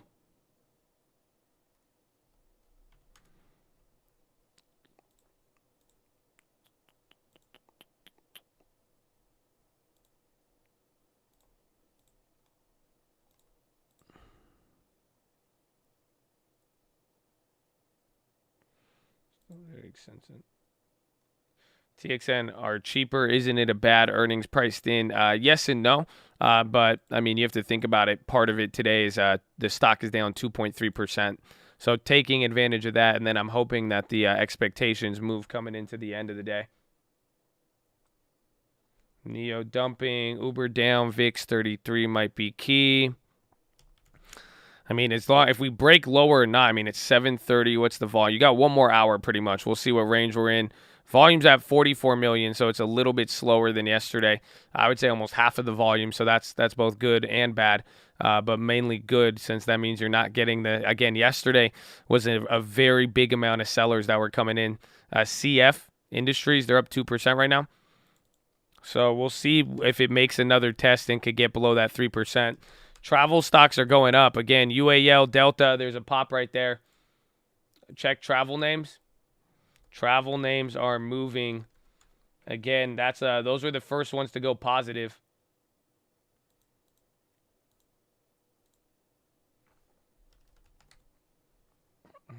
I am planning to flip TXN by the end of the day. Bahu, go back to bed.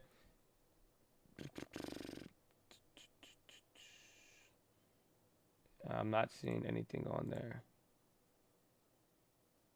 Oh, Citrix. Be careful with Citrix, though. I think I did more research on that. The Citrix, it might have a valuation capped at just above 14 billion, which it doesn't give it that much wiggle room.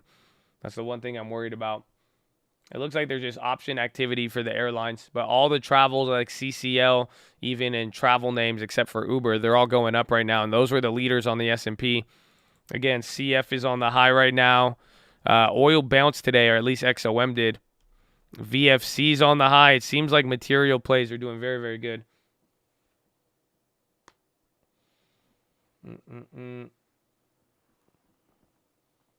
Bro, I'm early and I'm telling you to go back to bed. Bro, you're an hour late. I'm sitting on a 92% play already. You know what I'm saying, man? It's an hour late. We love you, bro, but that's, I'm trying to be a good guide for you. You know what I'm saying? An hour is not early. How you go look at that's the problem. You were like, Josh, I'm early. Bro, it's been an hour. You know what I've done? I've made plays in the hour. I've taken a shit in the hour. I got to go. I got a prayer. I got to read the Bible. I got to read all of my text messages. I got to go over my email. I'm telling you, man. So it's not early, but we did make some plays. It's okay, though. It's okay. I'm just, I know what you're capable of. You know that? That's why I push you so hard. That's why I push you so hard, Bahu. You know what I'm saying? I know what you're capable of. That's why we need to unlock the lion. We need to unlock the lion. FTC sues to block LMT rocket purchase. Was expected. VFC's on the high. See if LMT responds to that. Some hits news. Yeah, they sue Lockheed Aerojet Rocketdyne purchase. AJRD could also be part of that too. But it's weird that the airlines are going up. AJRD is the sympathy to that. Whoa. Oh, did I say it's down? It's already down 14%. I think this has to do with it.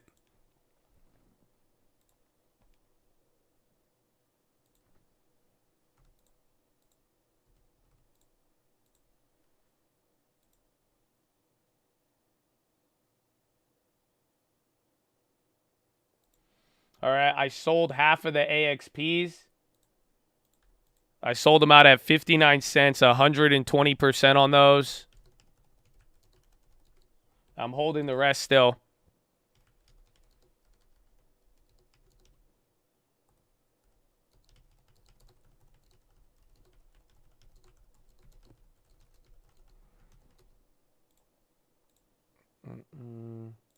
So the post-earnings plays, I mean, they've still been in the game. That has been good. It's been one good thing at the very least. They've still kind of been existing. There was a couple that got burned, but there's been some decent ones. TXN is going to report today after hours. AJRD is reacting, so that hits news. AJRD is the one more directly related, or Lockheed's not going to move off of it, but AJRD.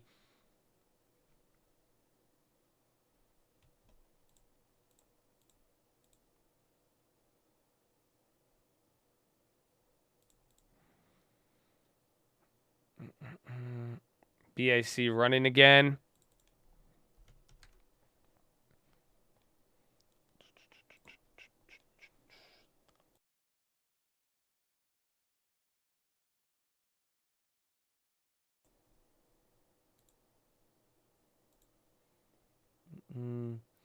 Dip buyers push S&P off the session lows. A lot of traders did very well in yesterday's turnaround, and many will have their fingers burnt. Looks like there's plenty of appetite for repeat performance. The S&P climbed as much as 1.3 off the session low. There's a bit of tug of war going on right now. So AJRD still moving, and people are paying attention to the tug of war. The volume is still pretty high. It's not as high as yesterday, but it's still one of those days. We'll see if we come up from here. Bank of America is still going, even AXP. Again, we sold out half, so we still get to ride a little bit more of that. What are the odds Microsoft goes to 250 by 218? I mean, it's going to be difficult because Microsoft's comparables are very, very high. Oh, you said 250. I thought 350. So 250, I mean, it could hit 250 if they do bad. That's very, very likely. I think 350 is harder than 250 right now, just because they have really good earnings comps. So they may, I think Microsoft is going to do good, especially after IBM with the cloud.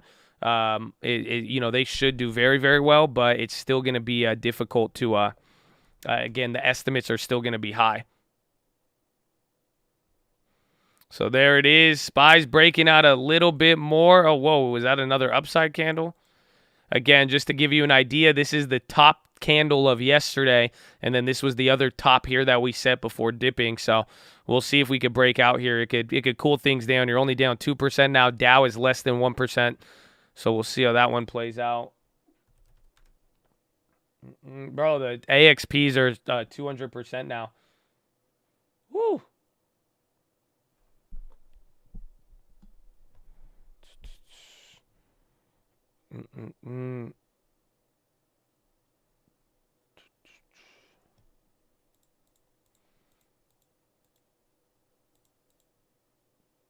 What do I have? NVIDIA. I bought it I found it back in the day. I only had it was less than 100 shares. It was actually a small position size. Back in the day at 20 or $30 is when I got it, but it wasn't nothing really sizable. And then by the time we started the long term, again, when we started the long term, everything was at all-time highs. So, we operated in a sense of trying to find some value in certain types of names, and it worked out. I mean, for the most part, but all those names, if they come down and the valuation ranges aren't crazy, I mean, we have 10 years to build this portfolio. So I started it with the ones that I didn't have, or that the names that really didn't go super crazy.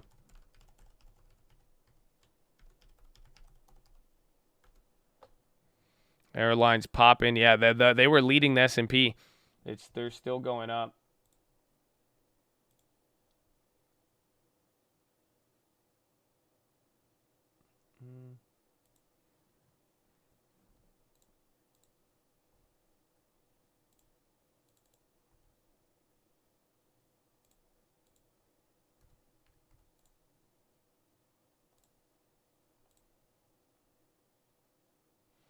All right, I sold out the other AXPs.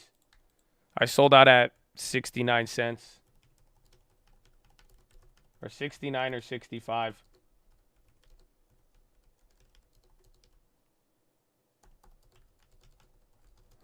I'll just say I was like 200, but it looked good. And then Bank of America is still rocketing. Let's go. All we need is Texas. Texas go. If Texas go green for pre-earnings, oh, man, that one would be very, very good. Airlines are still going. High ticker is gassing now. Yeah, HD is up almost 2% now. Dow's only 0.87. SPY and NASDAQ below 2%. You're breaking out here a little bit. We're coming up to where we open, so let's just see how this let's see how this finalizes. Let's see how this finalizes.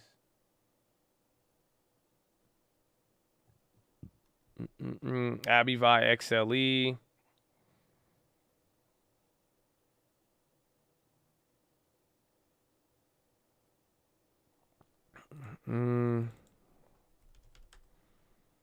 Amazon. Apple. Apple's doing pretty good. 1.46. Roblo's still kind of gutter. Airbnb trying to come to life. Walmart's still down. McDonald's did good. Shopify too. Looks like weird volume. Weird volume. AXP pop again. Yeah, the play was good. Again, that's why I'm happy with 200%. We'll take it.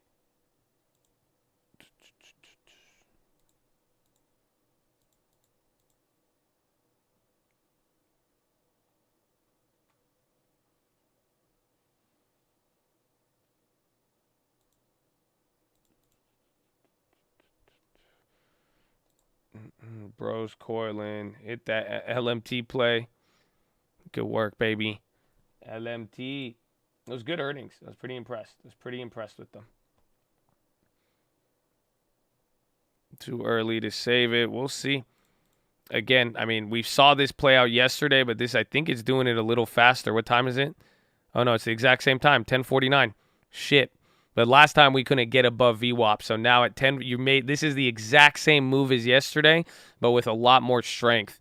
And then now you're actually above VWAP. So if that continues, it could be good. But, I mean, just watch the big dogs, see how they play out. Ford and Citi on the high right now. Those are coming to life a little bit. Ford is only down 1.6. Citi, too.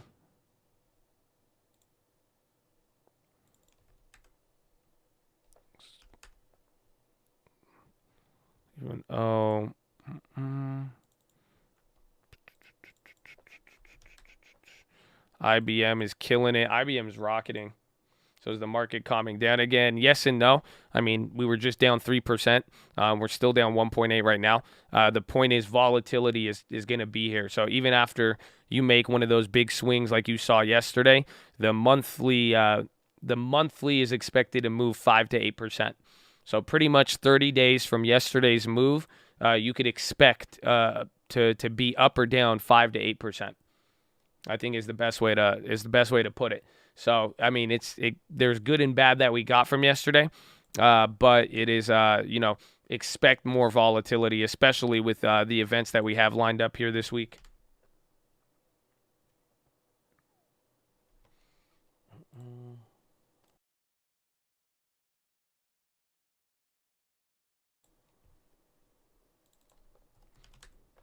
Tesla's about to go green.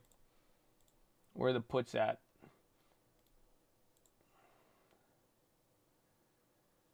The puts are down now. 23% from yesterday. That's actually good. I'm going to keep an eye on those. I don't know where the call is at. The Tesla call is now up. That Tesla call is up 15%. Isn't that crazy? The stock is still lower. We bought that Tesla call here, and the option is up 15%. So the earnings premium is getting settled in. So we'll see what happens. And Microsoft not really playing along. Again, we're above VWAP, but we are getting. You didn't break out above this point, so we need some continued momentum. Otherwise, it could quickly turn into a cuck day. We need the high ticker to keep gassing. A lot of things are moving right now. Again, now you got 68 names up, and energy is back up here. Transportation was leading. Johnson & Johnson woke up. They had earnings, so they're actually coming up after kind of being down, I think. Or was that Procter? Yeah, I think Johnson & Johnson was down this morning a little bit. They were kind of weak. Ford and GM are not green. Tesla is, though. I mean, again, and if Tesla and the premiums are there, we'll see how it starts setting up here. IBM last chance. No, I missed it. Last chance was in the morning. I'm telling you, I had like 20-cent, 50-cent contracts, but I was like, nah, I don't trust IBM, but it's good. That's a good post earnings, and again, they had great earnings. It's a good post earnings move, and the fact is the earnings supports it. Again, they had a very, very big beat that really wasn't expected there. And remember, IBM was able to go up while the market was down. So I don't have a play on it, but it's good. But I don't know. Just be careful with the premiums.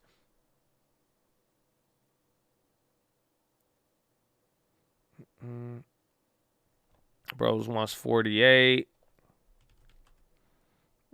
Amazon not really moving. Neither is Microsoft. Facebook went up more. Google, Snap is still down. Twitter's kind of up. AXP still gassing. Intel, I have an old put that I'm just going to hold. Yeah, Amazon, even Microsoft's not really moving too hard. Frankie Gomez. What's up, baby? How you living? How you living? And God bless you. The Microsoft puts went negative. No way. Scammers. They just widen the spreads and drop the bid. Netflix calls finally went negative. Okay, let's see.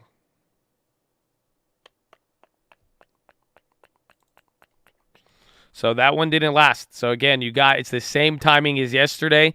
A lot of this looks like yesterday. I mean, no exaggeration. Similar move, gap down, little mini pop for a couple minutes, sell off, and then have this little bounce again. But we didn't make it above VWAP yesterday, so it's a little bit more buying pressure today.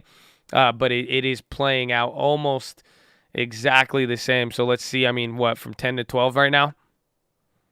It's going to be an interesting hour and a half. It's either the next hour and a half is either going to continue this momentum or it's going to flip and then play out like it was yesterday. Trying to be patient. Be patient. Trust me. It'll be worth it.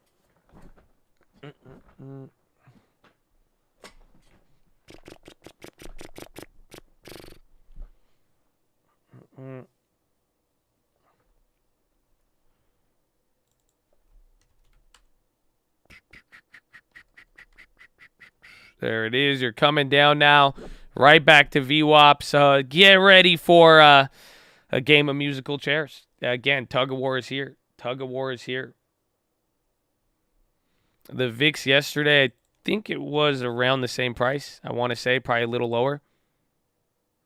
So it's like, this is like right at opening price, but the market's a little higher. So it's kind of a little bit weird. Let me check TLT. Hey, Chaz, what's up? How you living, man? God bless you and good morning. It's only been an hour and a half, so we'll see. Actually, I need to go to the bathroom. So, I got a good one, though. It's long. I got a long story for you for your positive message. You think we should drop it? Should we drop it right now? Should we hit it right now so that we could get a bounce? Are y'all think you can handle it? Can we? Oh, wow. We're already at 1,100 like resistance.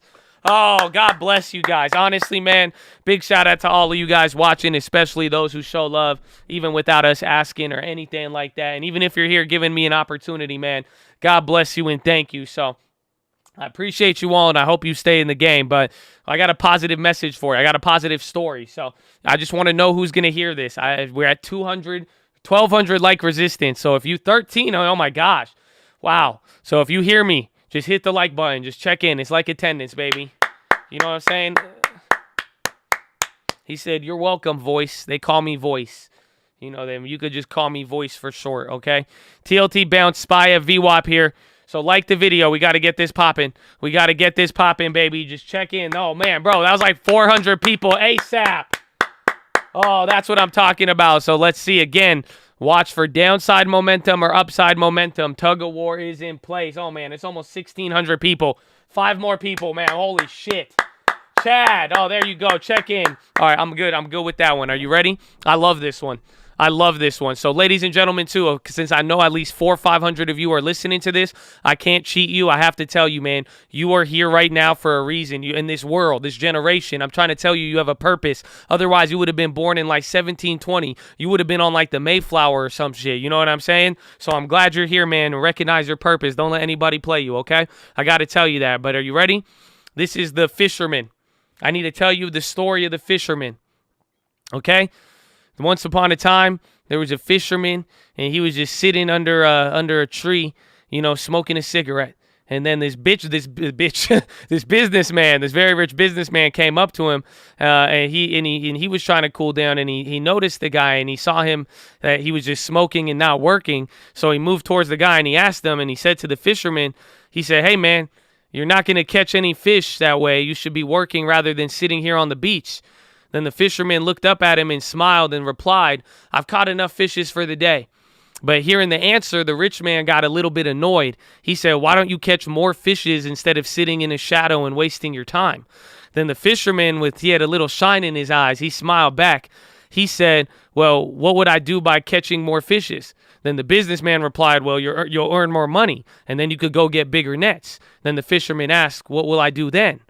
And then the businessman said, "You could catch more fishes, sell them, earn more money, and then buy a bigger boat." Then the fisherman asked, full of innocence on his face, he said, "Well, what would I do after that?" And then the rich businessman replied, "You could go fishing in deep waters, catch more fish, and then even earn more money." And then the fisherman repeated the same. He said, "Well, what would I do after that?" So then the businessman answered, "You could buy many boats, employ many people to work for you, and even earn more money." So then what would I do after that? The fisherman asked again. By the time the businessman was getting a little bit more annoyed, then he said, "You could become a rich businessman like me." And then the fisherman asked once again, "What would I do after that?" He said, "Well, once you become rich, you never have to work hard for your living for the rest of your life. You could then live, enjoy your life peacefully without worries, and you could spend the rest of your days sitting on this beach enjoying the cool breeze."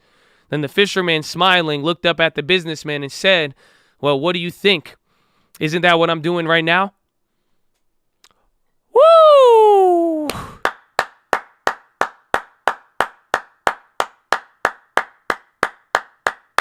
Oh, they don't feel me.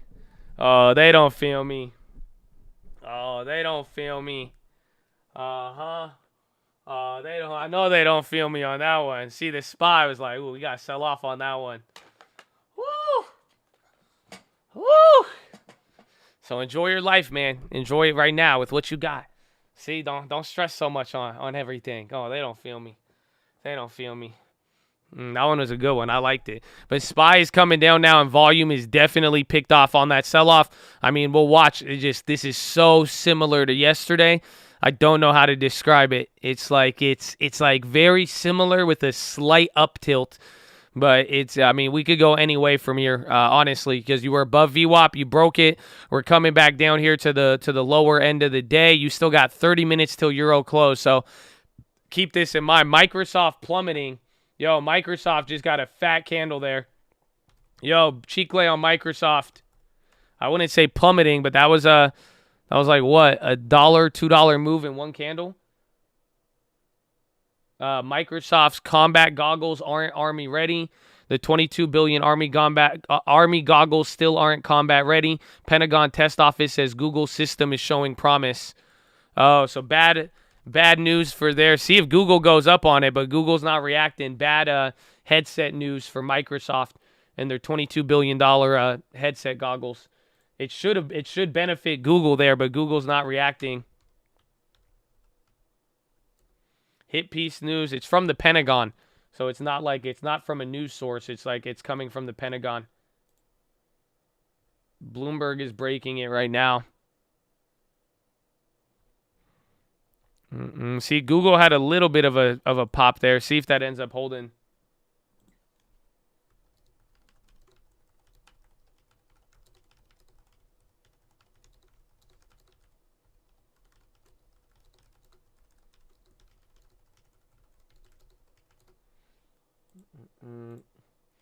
Maybe it's going to get slaughtered on that. That's an interesting piece of news. Biden team says global chip shortage to stretch through 2022. Raymondo says U.S. nowhere close to resolving supply crunch. Commerce reports supply chain, semiconductor supply chain remains fragile.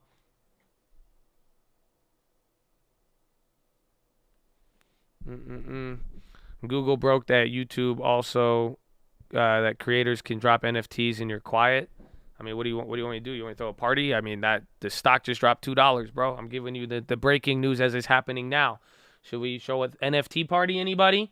NFT party? Relax, man, relax. It's okay. I didn't even know that news too. Even Google said they're getting into crypto last week as well.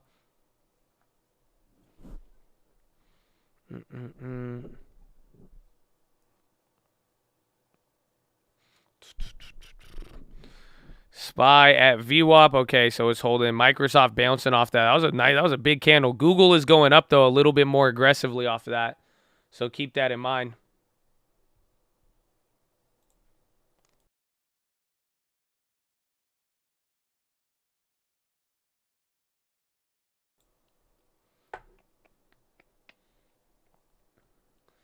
Forbes, $7 billion in new investments for GM EV plants in Michigan.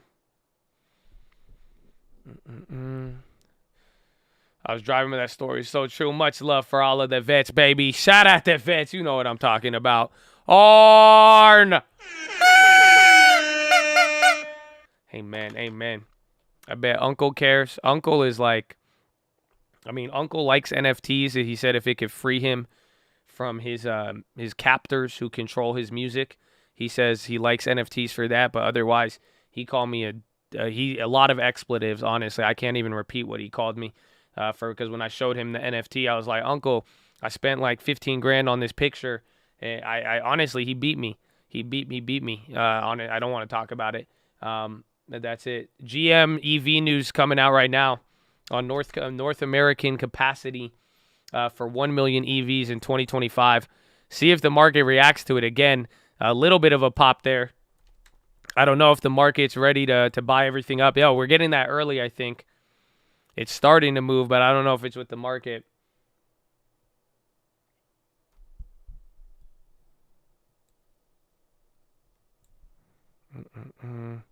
Stupid son of a bitch.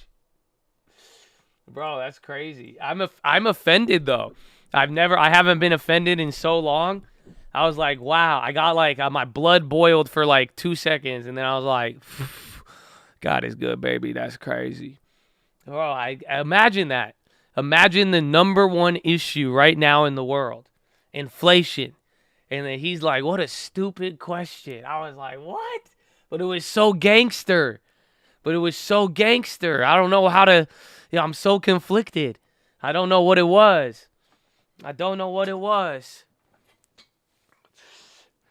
Oh, man.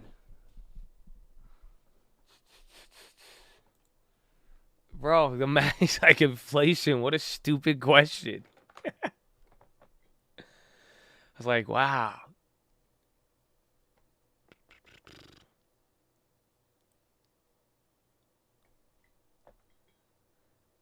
He had 2 pages of questioning ready to ask on crime. I think it was about competition. That was the thing.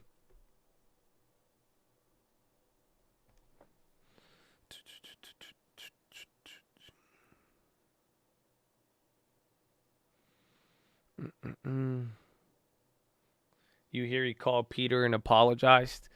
I mean, yeah.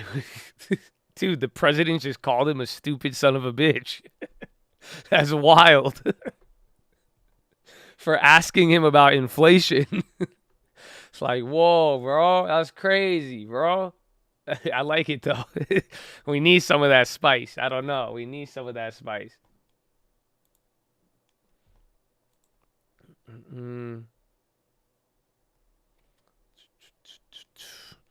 Replay. Spy coming down. Let's see. Hold on. So a little bit of the pop on the GM stuff, but nothing too crazy. Might come down again. A little chicle on Microsoft.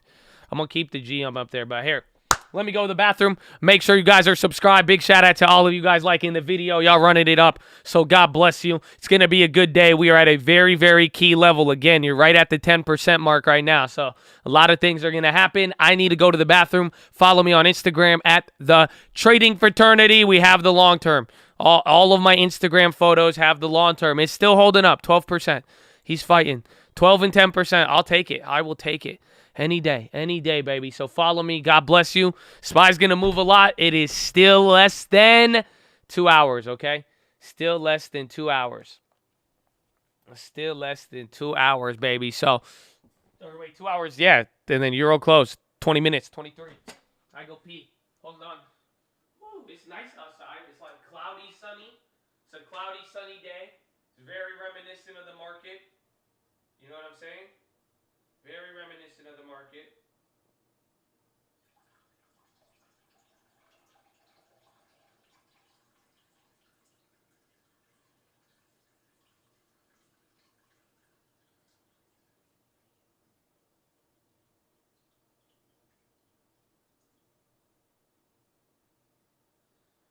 Ba-da-ba-ba-ba.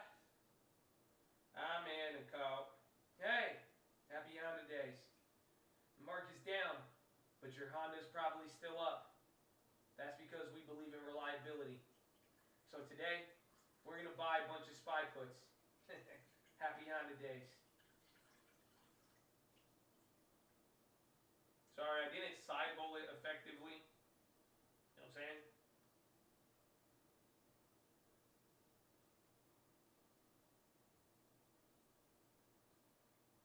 Woo!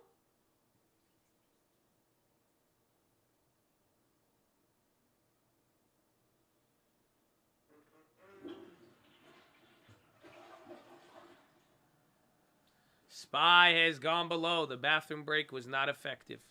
The bathroom break was not good.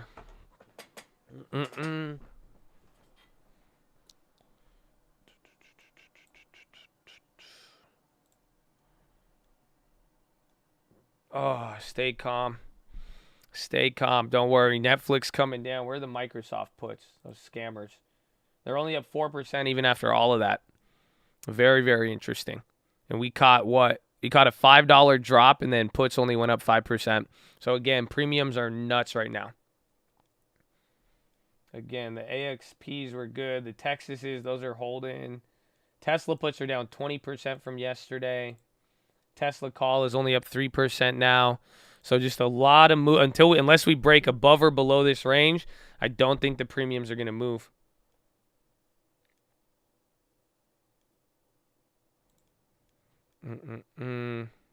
Why not? Credit spreads, I mean, there's just the possibility that whatever, I mean, you saw yesterday, you could rock it up 4 or 5% if there's any earnings, if there's any sort of development or flip, it can mess things up, and the spreads are wide too.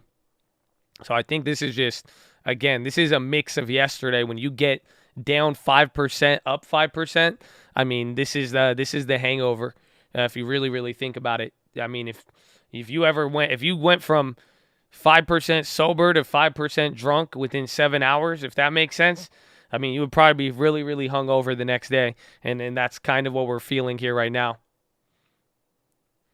Volume decreasing. Let's just hope this doesn't turn till downside momentum. If it could stay pinned, that'll be good. Because, again, this is kind of normal for earnings if you think about it, right? You know, big earnings today, mega cap, Microsoft. So we're kind of just like chilling out here in the middle. It's a great drunk example. The market is drunk. I mean, think of it, the market was very wobbly. You're like, oh, man, I'm good. No, man, I don't want to go outside. I'm fine. I could go. Oh, my God, where's the bathroom?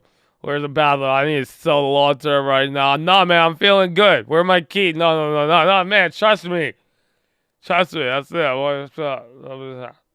I'm hungover as you speak, bro. It's like Tuesday. You know that, bro? Yesterday, bro, I was setting up the streaming for this morning. I did that last night. And, bro, I was like, yo, it's only Monday. You know what I'm saying? It's only Monday. I was like, holy shit. That's crazy. I was like, what? So it's like Tuesday. It feels like Thursday. Bro, it feels like I went through 7 weeks yesterday. I don't know what it was. Like that was like, damn. I was like, it's only Monday. Oh man. I hope they raise interest rates tomorrow. That is not going to happen, no matter what.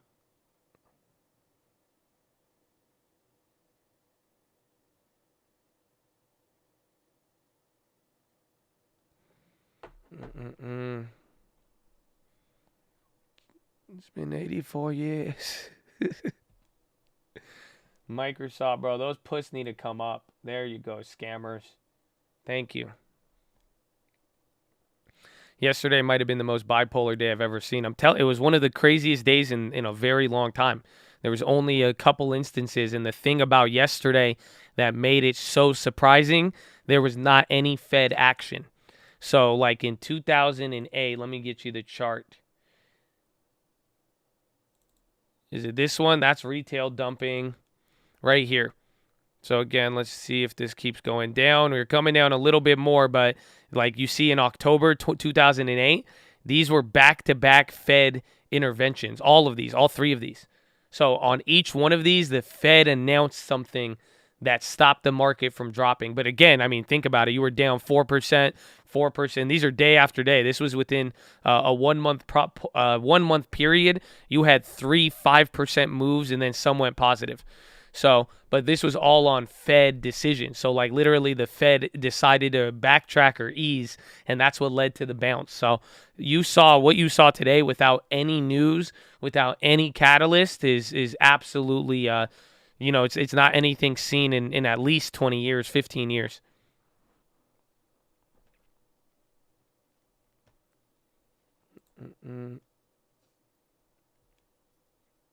Kimberly Clark reporting. Tesla's coming down. The Texases, those at least held up. Where's IBM? IBM came down. AXP, they're still killing it. 40's using Lightning E-motors. Is that different? So I think you just said something about them buying them. I don't know the difference. You explained the intraday low. Yeah, that there was a big candle here in the morning. It seemed like a glitch, but it showed up on TD Ameritrade, E-Trade. If I pull out the daily, you could they got rid of it. But it looked it was just a glitch, I think. I don't think it was real. I know it's not real. Otherwise, we would have been crying. Such an interesting range indeed. Again, S&P bounce off low point. Here's a key support zone.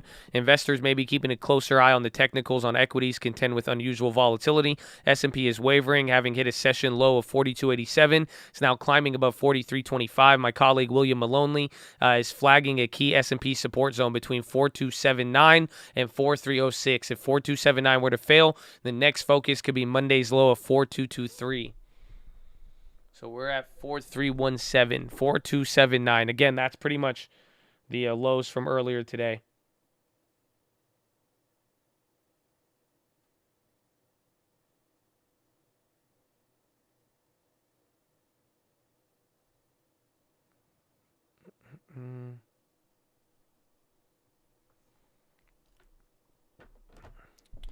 I think there's a little bit of strength going to allow Powell to be hawkish.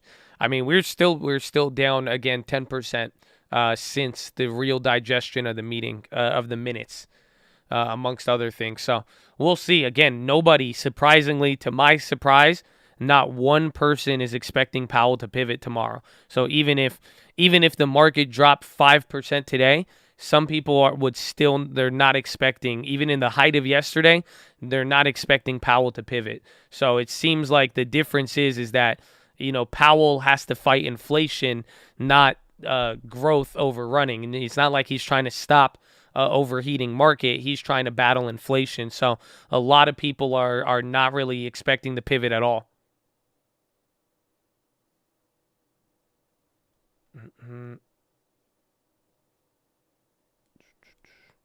So little mini bounce there. Again, Microsoft too. Premiums are all over the place. Surprisingly, those Texases are holding up. Let me see. Where's Tesla? I trust your Powell senses. All I know is for Powell tomorrow is that I think a lot of people are still expecting more than what he's going to deliver. I think he wouldn't say March. The right now the Fed futures are not pricing into action for tomorrow, so he still has a little bit of wiggle room, I think. But I mean, we will find out. I mean, it's not. I mean, it's a long shot. I would say again after looking at the estimates, but I mean, I still think it's going to be a. I think Powell is not as aggressive as the market was pricing. Just simple as that. But we're really going to find out here, and that's why tomorrow is going to be very, very big, and pretty much by the. I mean, I think we're like I said yesterday, we should see 2% moves on the daily.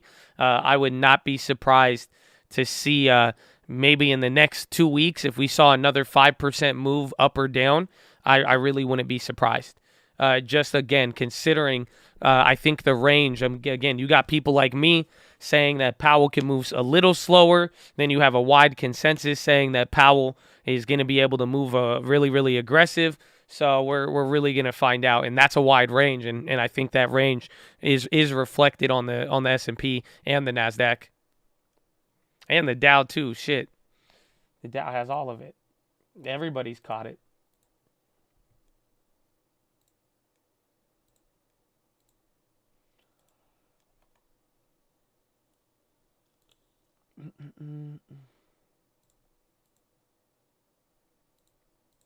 Yeah, and the volatility still holding up. Again, some puts are still up, like the Microsoft, but then some calls are holding. We sold out of the AXP, but those are still holding. CLX on the low. Kimberly-Clark, they're down again, and they report, I think, tomorrow morning. He's going to be friendly to the market. He's never going to do the responsible thing to fight inflation. We will see. Your stream alerts aren't working. Shoot an email, tradingfraternity@gmail.com, or through the platform where you signed up. Would buying Tesla be dumb right now? I mean, yes and no. I bought some the other day, and that was and they're up right now, even after the volatility. So the premiums are high, and there's earnings. So I think there's going to be a earnings run up, and there's going to be movement in there. But pretty much after earnings, the premiums will drop a lot, and then after earnings will probably be the better time to play. But depends on what level of risk you want to take.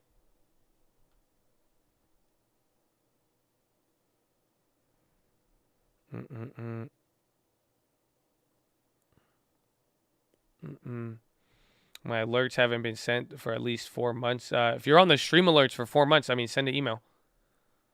You're on. I didn't know you were on the stream alerts. Shoot an email, though, if you haven't got it for 4 months. Usually anybody in here, too, if you have stream alerts and you don't get messages for more than 48 hours, contact us immediately, and it should get put back on there. But there is a difference between the stream alerts and the long-term alerts. And I need to open up the long-term alerts. I forgot.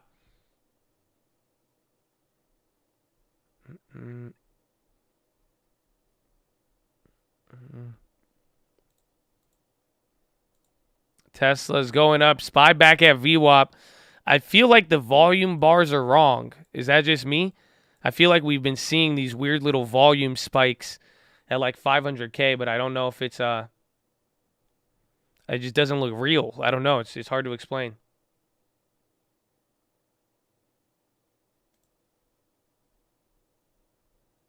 Those are wrong, right? Yeah, it's like it like plays out in like a 500, then 1 million pattern. The candles are, I think it's just a lot of volume and a lot of activity. SPY's coming back up. Volume 59 million. Let's see if TLT goes down. Again, some of the other earnings plays like Kimberly-Clark, they're still going down. Microsoft with the bounce. The premiums held up a lot better, though, on that bounce. Apple, Amazon, Google. The GM, is it going up with the news? Again, remember, they have the EV news, so that's good.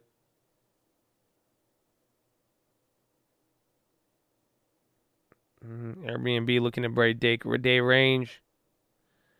JP Morgan, banks are on the high now, so that could be pretty bullish. Again, all the banks are still red, but they're not as red as much as the market. Dow down less than 1%.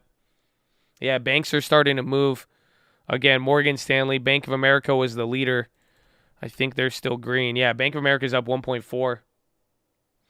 Powell is going to be tomorrow at around 11:30 Pacific time. So like 2:30 Eastern.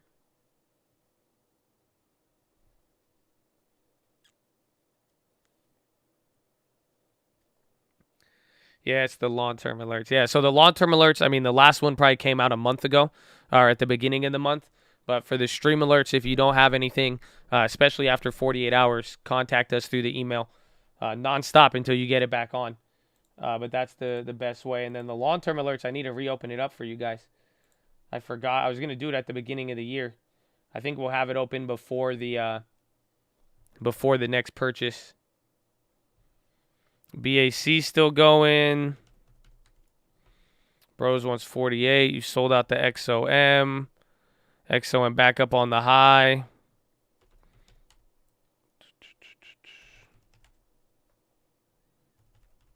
Bros is on the high. How's Star? Bros actually held up pretty decent.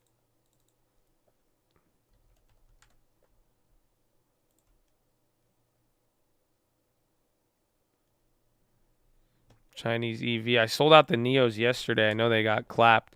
Damn, another 5% today. That would have been nice. Surprisingly, Baba was up in the morning. Baba's only barely down right now. Every small cap looks the same. A lot of there's a high correlation right now. Even then, like go look at Microsoft, Apple. They pretty much look almost exactly the same. I think Apple broke out a little bit, but a lot of things are holding the same pattern right now. AXP could do whatever it wants. I mean, it's good earnings. It keeps going up. I mean, those plays are probably up over 200% now. I sold out at 200, but I mean, they it's just coming off of good earnings, and on a day like today, they are holding up.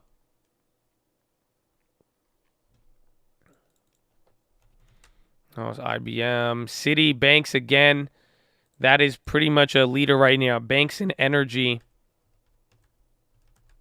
And healthcare is pinned. Yeah, energy's going up 1.1. Banks as well.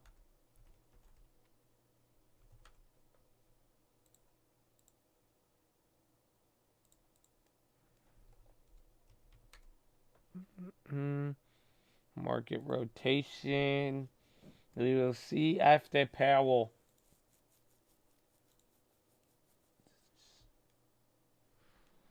AXP's going. SPY's starting to move again. IBM. High tickers gassing. GM again. So it looks like the EV news is benefiting them the most. They're doing better than Ford and then a little bit better than Tesla now. LMT. Remember, they had earnings too. They might be decent, actually. I thought they had something bad about their earnings, though.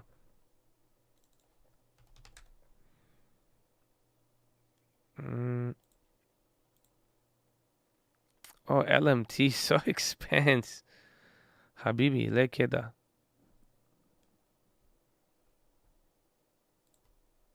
The AJRD thing was bad. They got hit more. Philip Morris on the high. Altria was at the low. I looked at the Altria plays this morning. Those actually ended up bouncing.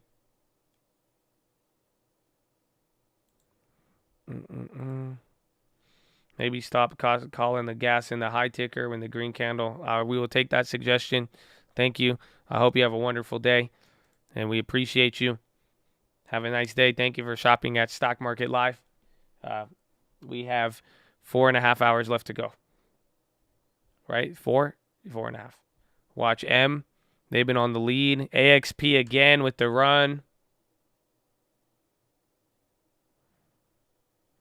So I'm not supposed to say the high ticker is gassing. However, 1 minute, 5 minute, and 30 seconds, it is hitting a all-time high. I don't know if it's all-time. It's just going. I don't know what to say. It's moving. The market is moving. It may change, but at the very least, I will tell you if it changes. I will tell you if it changes.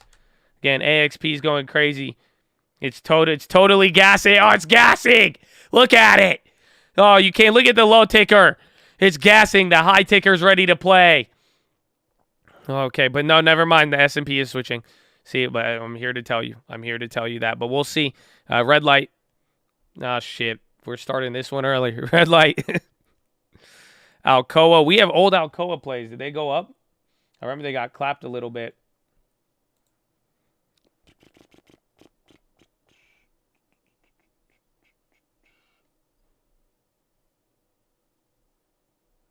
Where is Alcoa? Yeah, the Alcoa plays are like right back to break even. That was a small $100 play. Again, market's still on red light. Oil's going up. Chesapeake's up there. And again, all the other oil plays were moving.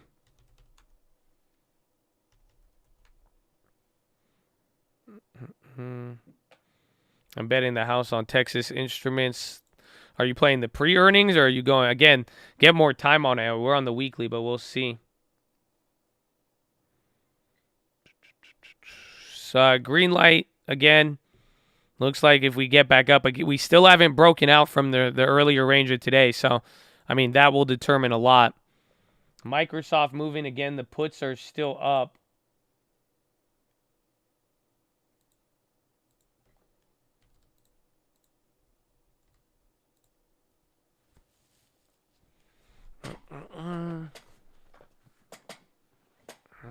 I bought one call on TXN. We kept it small. I don't know where they're at. They're up 20% right now, or 16. They're moving around a little bit. The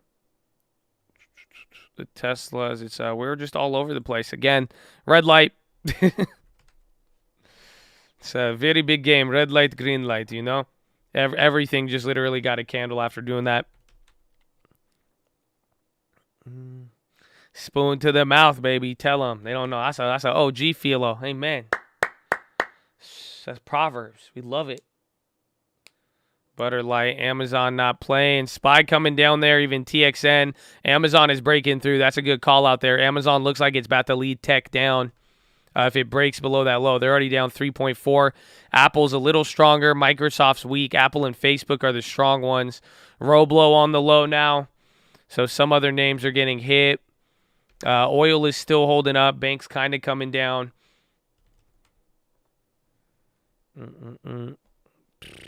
Mods be teacher pets. Honestly, bro, if the mods were in like the 7th grade, that would have offended them.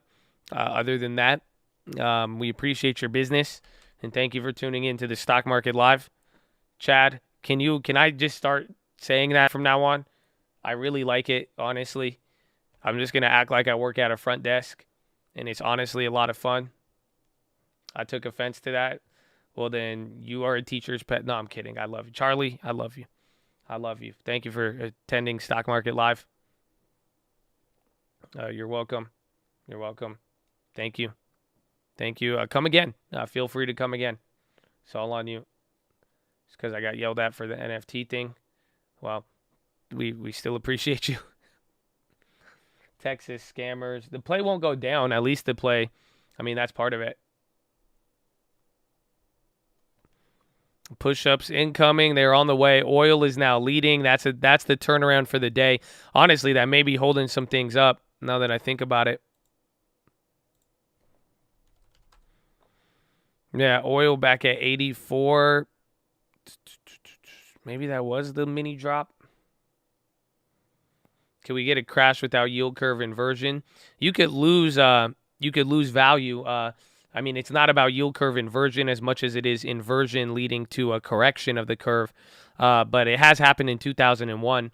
But it wasn't. It was like 50-50. Pretty much half of the drop happened before the yield curve signal hint, but then the other like 50-60% occurred after the yield curve signal.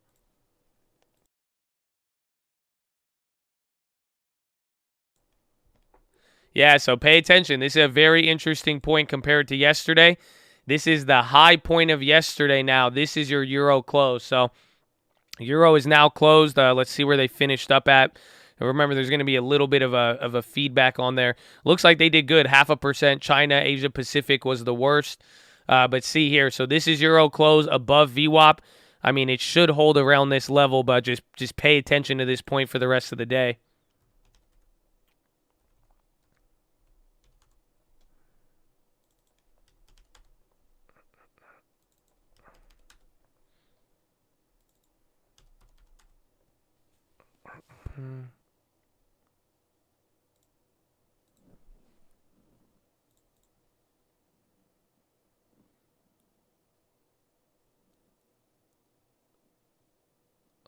Still scamming.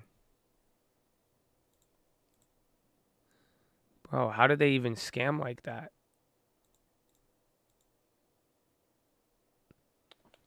Volume disappears again. U.S. preps export rule that hammered Huawei to target Russia's access to global electronics.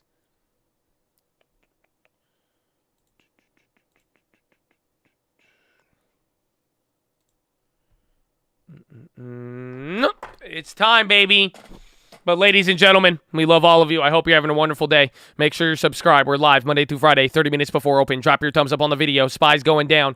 But we've been here for 3.5 hours, baby. Or 2.5 hours. We got 4.5 hours left to go. Sitting is the new smoking. So I know the market is going down. Just get beside your desk, do 10 push-ups. Can't do 10, you do 5. Can't do 5, you do 4. Can't do 4, you do 2. Can't do 2, you do 1. Can't do 1, get on your knees. Do a push-up, plank the worm, anything. But get the body moving. Do anything, okay? Come on.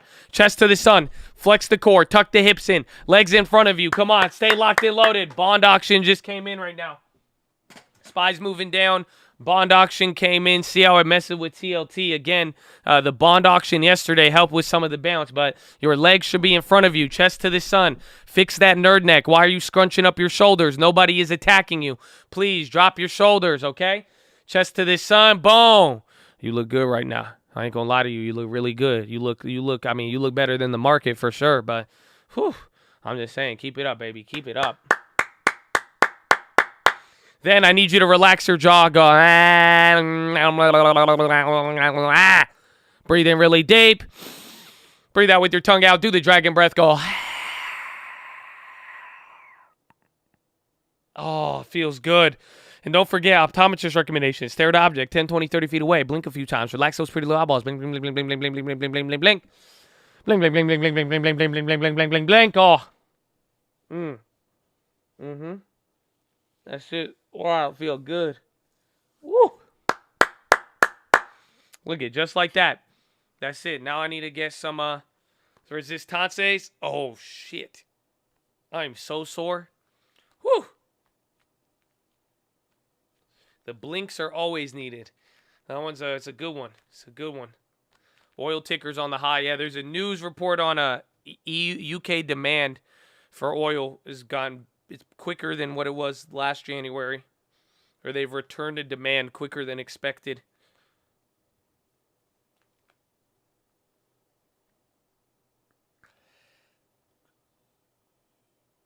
Oh. What do you do with resistances? Oh, I do like back pulls. So like I hold them in front of me, and then I just widen my back, so my shoulders and back. And then I put them over my head, and I use them to stretch. And I just do like 10, 15 back pulls on the outside, and then I go on the inside. I just resist them. Yeah, that's what I just resist them. I'm going to say God is great. Uncle getting released from the hospital today. Let's go, baby. Uncle O'Neal, God bless you, baby. Uncle O'Neal coming back. Amen, amen. I do not use them for push-ups.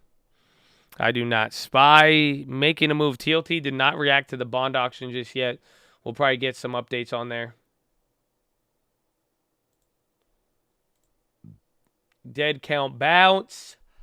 Uh-oh.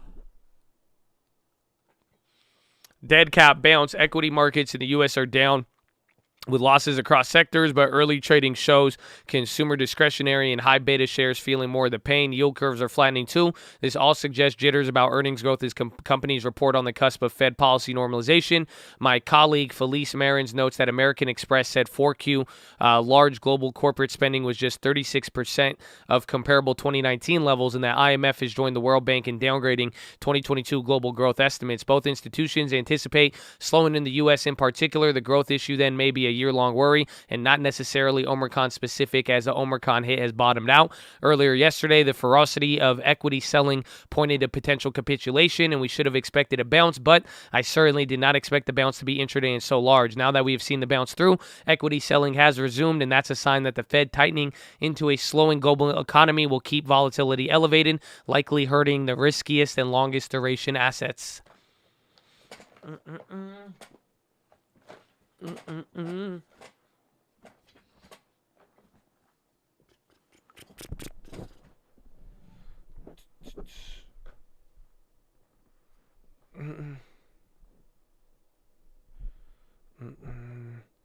I missed the end of the story. What happened to the fisherman?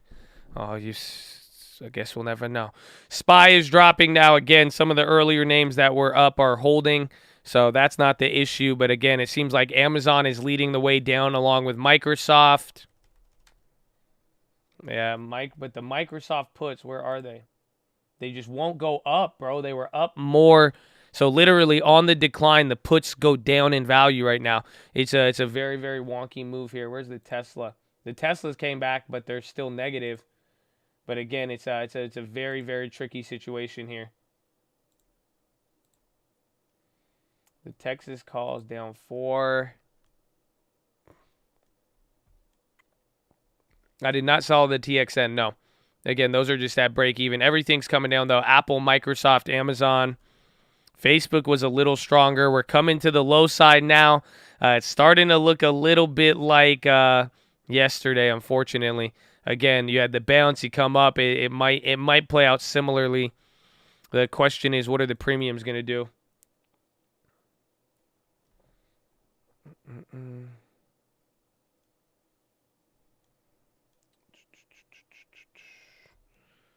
Coca-Cola, Molson team up for spike juices. AMD down 5. Dude, that Microsoft is a cuck.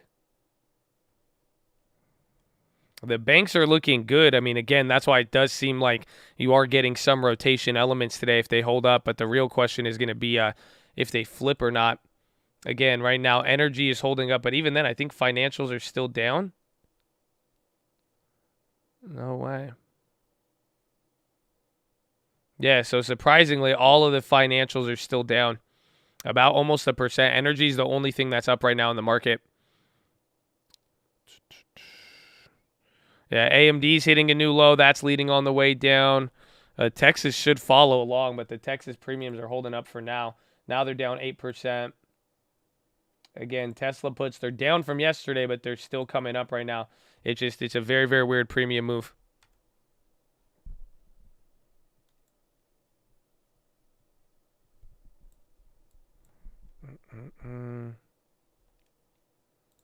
Texas, here it is. You're coming down even more. AMD with the new low.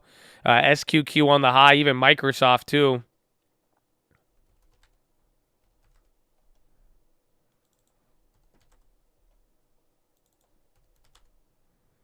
Let's see.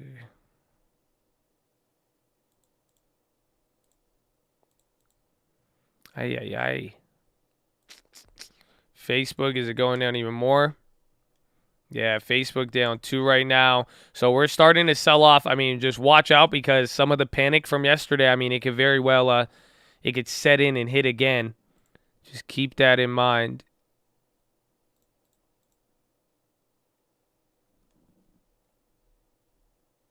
And then premiums are to the highest point of today. They're just not moving the same way. It's going to be tricky here. Starbucks files appeal against the union votes. He puts, we get sell-off on airlines. Yeah, and the airlines were leading today. Did those flip? A little bit. Yeah, airlines just went negative. That was a bright spot for a little bit. I wonder if buying puts makes sense. They're all down. It all depends on the relative value of it. And again, lately, I mean, I would just, if you're uncertain, just play it small. That's it, because they're really, realistically, on both sides, a lot of the plays are undesirable. That's why I just don't get married to anything. Keep it small. A small amount could go a very long way. Again, $100 on the Tesla put on Friday turned into $1,600. So it's like if we get big volatility, a small amount will go a long way. But a lot of the plays are they're not really appealing. It's like they're cheaper than yesterday, but still more expensive. And then even the calls now too. So it's just finding that balance. But we'll see. I mean, again, after today, we get a little bit more clarity and we have the earnings. But there is a couple of things at play. So I think if you keep it small, that's probably the best way to do it. I'm selling everything. I've noticed the people who say that, usually it's like you're looking for confirmation. You know what I'm saying? Because like when you go to sell, you just sell. Like, you know what I'm saying? You ain't say shit. You just, I'm out, bro. I'm out. So it's like if you're looking for confirmation, I would say hold the long term for at least the next 10 years. Act as if you can't change your mind for 10 years, and you'll be good.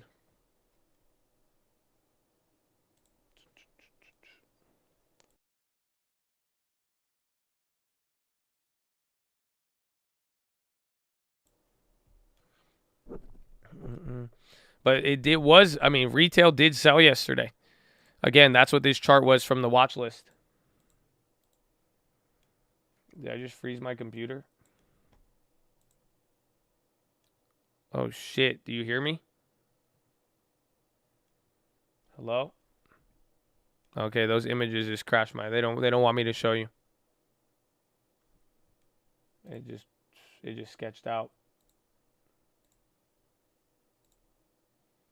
And Microsoft puts holding 18%, but they won't widen the spread. And the Teslas finally dropped. Old Teslas are coming back. McConnell on Ukraine. U.S. is moving in the right direction. Isn't there I think there's an early press conference today.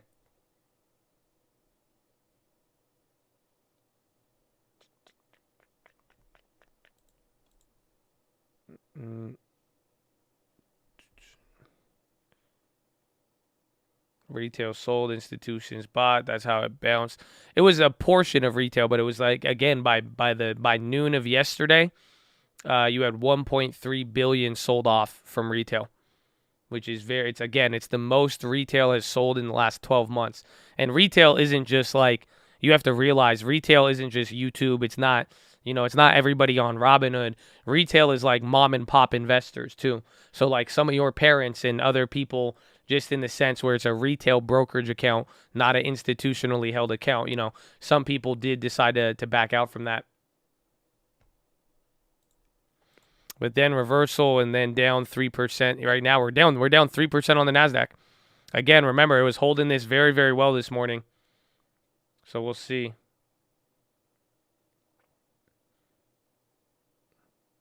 Isn't everyone besides hedge funds, Wall Street, institutional? Yeah, pretty much. And it's just like how it's held though, because like you could be retail but have your money held with a institution like as a financial advisor, a hedge fund, anything like that. Like you could have your money professionally managed, and that's different. But at the same time, it's like anybody with like a TD Ameritrade, a retail brokerage account of any nature, with there's nobody managing that account, that's considered retail.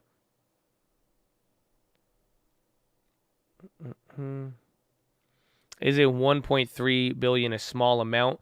Yes and no.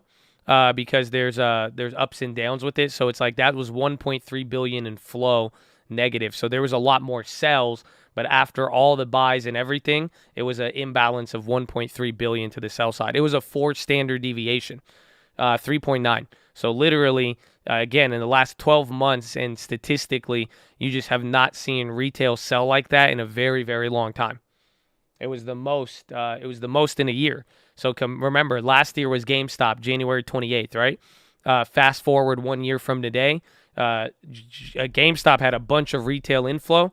Today or yesterday had more sales than ever before out of the retail crowd.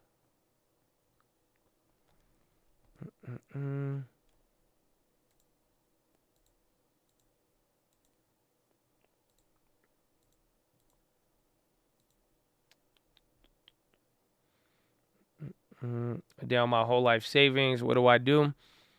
Depends what it's in. If it's in options, it's we pray and hope. If it's stocks and equity, just going to be a matter of waiting it out. But either way, I mean the next game plan, build back better, as some people would say. Get the budget in place, get the balance, and keep adding. But I mean, there's always the opportunity here in the future, and I'm speaking 5-10 years. It just we'll see what happens. Again, it all depends on as people take steps or not. You did not. Oh yeah, I just dropped the build back better line.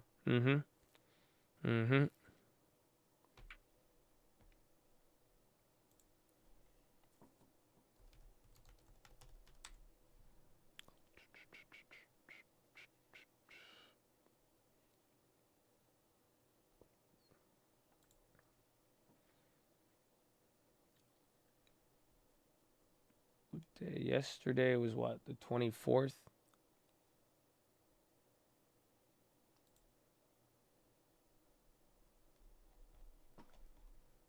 Yeah, Roblo went down to 55 yesterday. That was good. Even then, now it's still very, very low.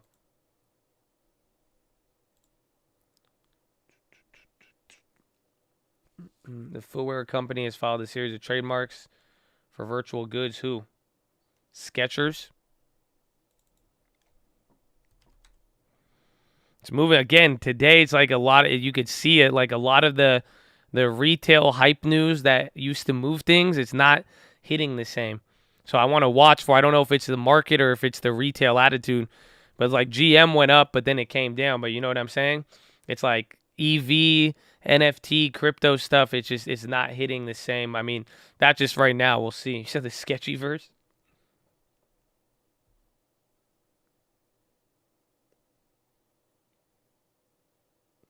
Mm.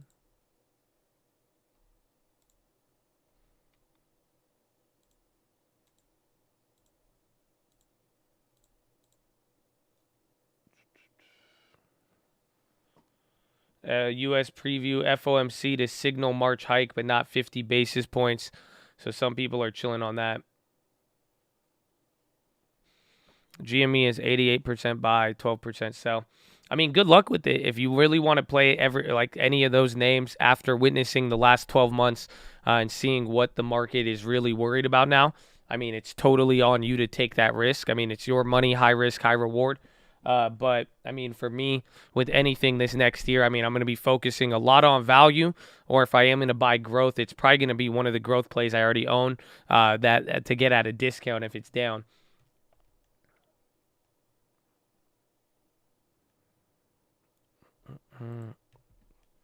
Zella, I haven't looked at it today, but we've heard about it. I think, did they get some news today?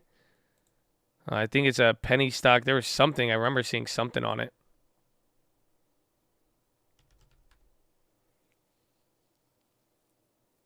Guys, I had a dream. I saw you on a flight. I don't know where we were going, and we didn't talk. We just sat there next to each other.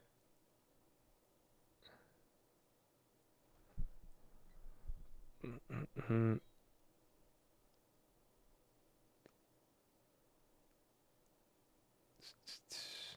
But what's value, for example? Abivai is a great example. I mean, healthcare companies, value plays are pretty much either dividend payers that are in favor or plays that are out of favor, but still have a good, solid backing. Like AT&T, that's out of favor. That could be value. Abivai is more success. Altria is value. I mean, it's still, again, Altria has a lot more upside potential, but it's also, it's still kind of in the gutter there. Like Walgreens, again, stuff like that. Walgreens is still kind of out of favor too. So anything that just actually makes money, again, that's what Kramer says. That's what a lot of people are saying. I mean, we've been saying that, and it's very, very important. Especially again, I'm going to be looking at REITs value, and then now with this recent drop, I mean, we got a couple of plays that we could grab for the long term that are down on the growth side. So that's what I'm going to be looking for. I mean, essentially, I think only the value plays are up. We're like barely up on one growth play. Otherwise, the value plays and then the Snapchat, since we got it so cheap, that's holding up very well. But the value plays, it gives us nice balance, and that's why that's like I want to add to some of these, but now some of these have gone really, really cheap. So I definitely want to take advantage of it.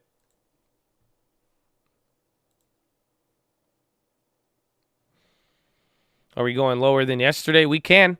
I don't know if we'll hit the low, but if we do, if we break this 427, that was one analyst brought that up here today. Just even in general, I mean, it'll set a really, really low floor. So we're gonna find out very, very shortly. SPY's bouncing up a little bit here. Again, tech is wrecked right now. I mean, you're down almost 3%. How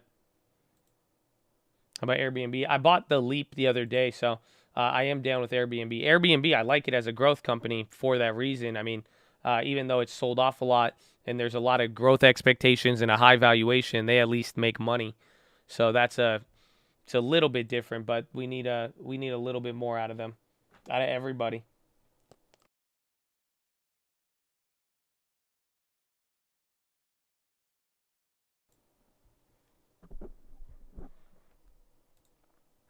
So GM kind of coming back. SPY making some movements there. TXN coming back up. That play just break even with a wide spread. Roblox I'd be interested in, yeah. Because I never added it to the long term because I bought it on that other account big, and then it just shot up in the meantime. And then, it was already, I was up like 30% on it by the time we were going to add it to the long term, so I waited. But Roblox is definitely on the list. Again, I even like Airbnb is very, very cheap. I mean, I really do like Airbnb. People are worried. What's the biggest worry right now? Post-COVID, and how do you perform? Airbnb is already at making more money than they did 2019. I'm riding with them, and Airbnb has been great for me. The stock was fun when it was up, but just the overall business itself has been fire.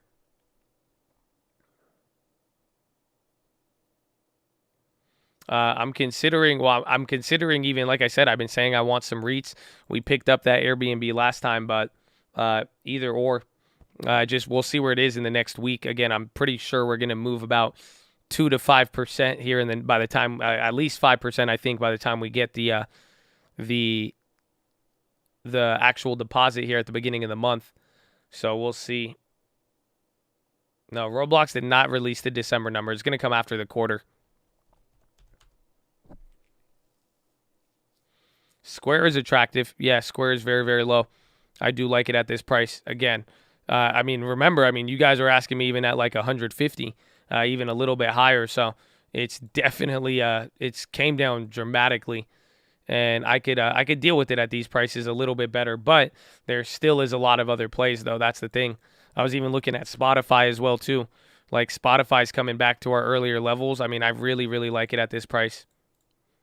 Is it 162? I think that's where we bought it last time. Yeah, I'm up only 20% on it now. We got in at 114 and 150 and then 160. So this is one price. But I like Spotify as well too. That was another name I was keeping in mind. I do like Net. That one's up. Where is that? Again, do you see what I'm saying? Coming into this deposit, bro, we got a lot of shopping. There's a lot of different things now. You got to really pick which one that you want to add into the portfolio. Net is good, but it's still nutty though. Low key, because remember, this thing was 5x'd before the pandemic. Coinbase I like too. Again, I want to see, and now that we've had volatility with crypto, they better have made money. Shit. Remember when crypto went up and they didn't make money because there wasn't volatility? So maybe this time around that helps. I'm hoping, but I really do like Coinbase as well too. SPY coming up there. Amazon kind of bouncing. TLT hitting a low. And lately, TLT hitting a low has been somewhat bullish for the market.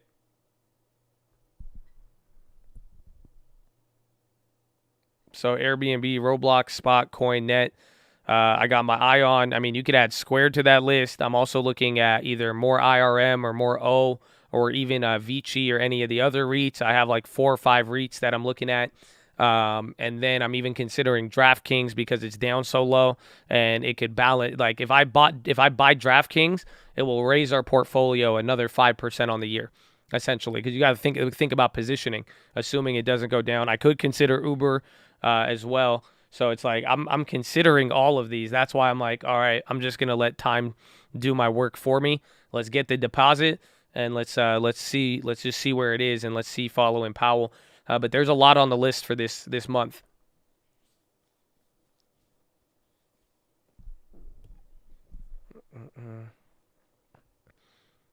I've yet to meet anyone who made money with DraftKings. I like make money and then I get robbed. So it's like I'm like break even. I think that's the stats. Like 50% of people break even, but then it's like the more you play, the odds tilt to you losing.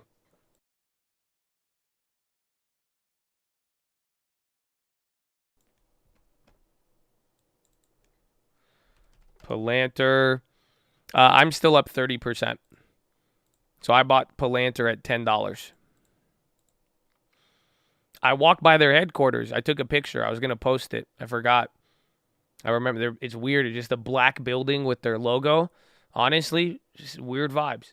It just sits there. It's just a Palantir building.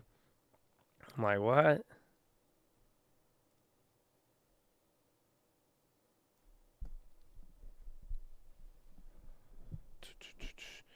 You're up 100% and didn't make them free.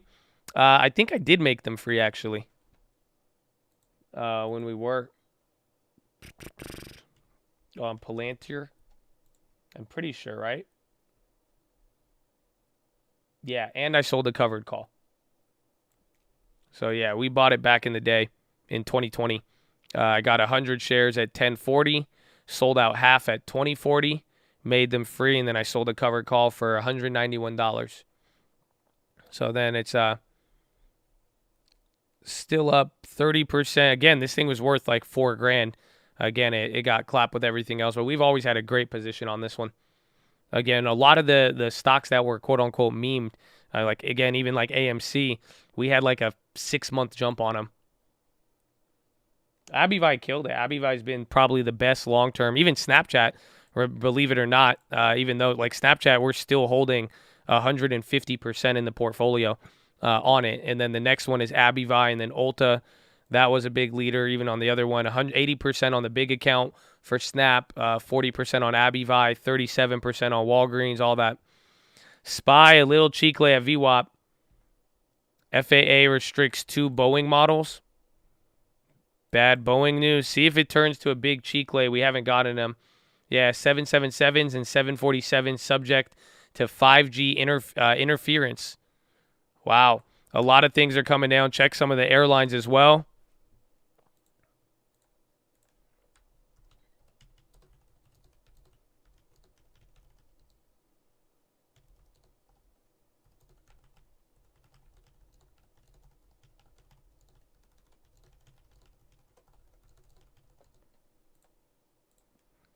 Let's see. Already sold out the Boeing puts. They report tomorrow morning. Why are they still up? A lot of the puts are crazy. So the puts are still holding the premium there. Watch UPS and FedEx. Good call on that. That could be a good sympathy. They look very illiquid though today. I'm pretty surprised. Boeing's dropping again. Watch United. That seems negative for now. We'll see how it plays out. But again, they do have earnings.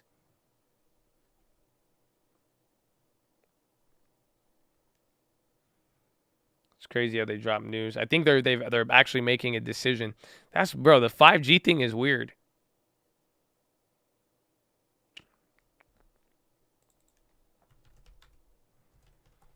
Amazon, Microsoft still at the low. Again, we're coming back down. Apple had a couple of big candles there. 777 is long distance commercial. 747 is primarily cargo. Damn, look at that with the fun facts. That makes a lot more sense why those would be the sympathies. About 90% of U.S. fleet approved for flying with 5G. How does Roblo rocket and then fall back to the lows? I think this is just something, I mean, it's hard to understand, but I mean, it's the same thing with Airbnb and all of them. It's just like, this is what happened to the whole entire market. I mean, that's one thing you got to realize is that everything dropped substantially. Again, I mean, what Amazon was almost at 4,000, it dropped 1,000%. Amazon lost 30%.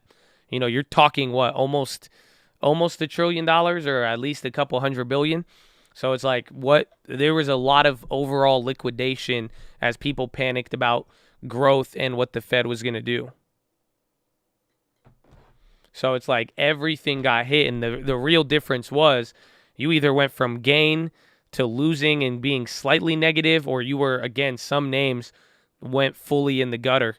And that's the thing. Again, a lot of stocks are down 50, 60% right now from their highs, whereas some, I mean, again, Roblox is down from the high, but it's at least at the break even there, but it is still insane. Same thing with Airbnb, but this was, again, you've witnessed a very big global liquidation since the beginning of the year.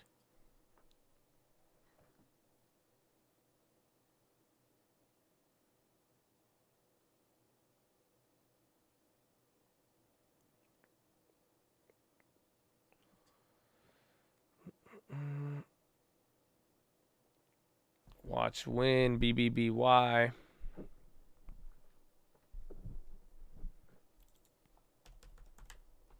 They're doing good, 7%. Didn't they have earnings earlier? And then SPY chilled out a little bit from there. Apple still at the bottom. Amazon leading. Microsoft too.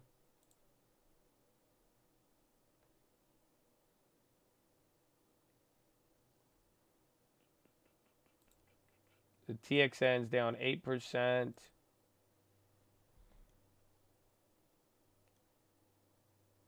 Where people put this money, they can't hold it in cash. They'll end up putting it back into stocks. I disagree. I think I don't want to say it because I feel like some people get bothered by it, and I don't. I mean, but I need to keep saying it because I want to make sure everyone takes advantage of it. I mean, I think they're going into real estate at the end of the day, especially after this volatility. Again, imagine stock. You thought the market was going to drop, then it bounces up 5%. Like, you see all of this in the last month, and then go look at what's the only asset class that hasn't moved. I think it's real estate, and it's going to be something where people might do it. And again, people are worried about higher rates, but in March 2021 and April, when the real estate market was going insane, again, that's when everyone started overbidding last year. The rates were about 0.25% higher. So it's like it's not really that's where I think a lot of the stuff. That's why I'm saying the next decade of real estate. I'm really all about it.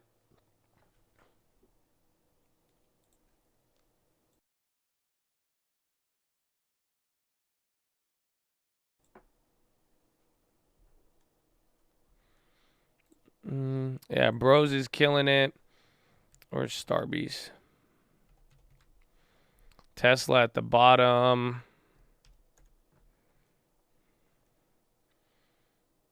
Have I sold the Lambo yet? Not yet. I have some offers. I can market order it if I want. I'm just, pushing it for the most part.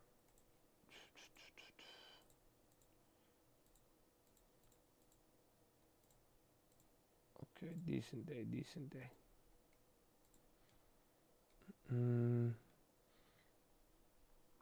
Will Powell affect how easy it is to pay off debt Wednesday?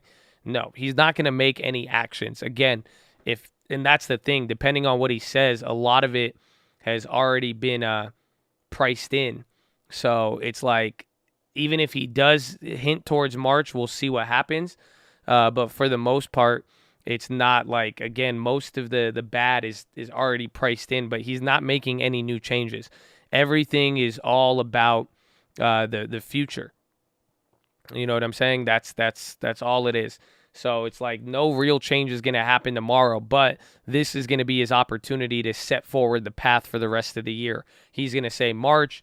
Some people are saying 0.5 basis point. Some people are already refuting that. He's going to explain when they're going to do the balance sheet runoff, all of that stuff. So that's what's going to be the real big key with all of it. Say the bad is priced in and we fall another 3%. Again, I mean, there's still a little bit more room that it could go, but it's like a majority of it is already priced in for the most part. That's the real key right now. Now, there's nothing coming in right now. The only piece of news that happened was the Boeing. You're getting a bounce right there. Tesla just got a lot of volume. Apple just got a lot of volume. We're back at VWAP. SPY's pretty much stayed unchanged for most of the day. NASDAQ's not down 3% anymore.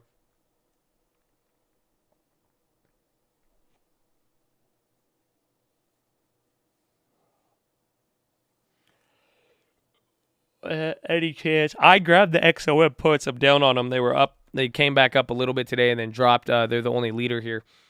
But I think that's just the only put play that's actually cheap, just because there is such an imbalance. Everybody thinks oil is going to go crazy.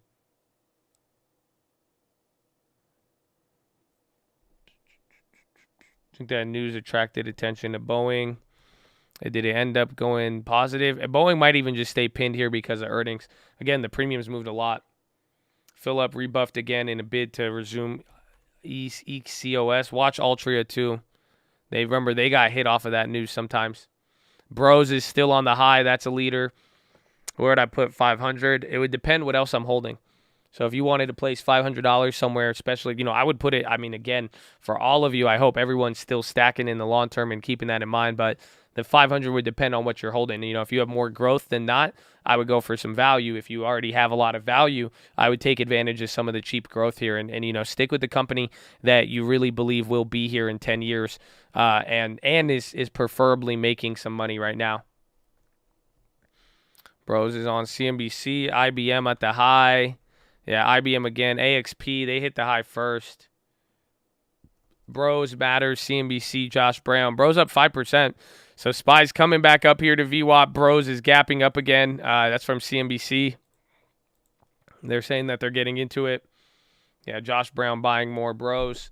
American Express exploring ways for customers to redeem points for Bitcoin and crypto. Oh, dude, I got mad Amex points.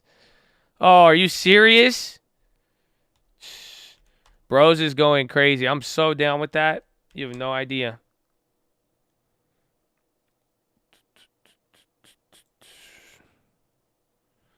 The plays are still up a lot, though. They won't offer a crypto card. That's crazy. I'm down with that. It's Amex. Well, don't worry about how I say words, but we appreciate your business. Thank you for coming to the Stock Market Live. I love you. Go get a property and a long term. Those are the most important things right now for this generation in the next 10 years. Thank you. We do have merch. Yes, we do. Thank you for letting them know. If there's anything else I could assist you with, you know where to reach me.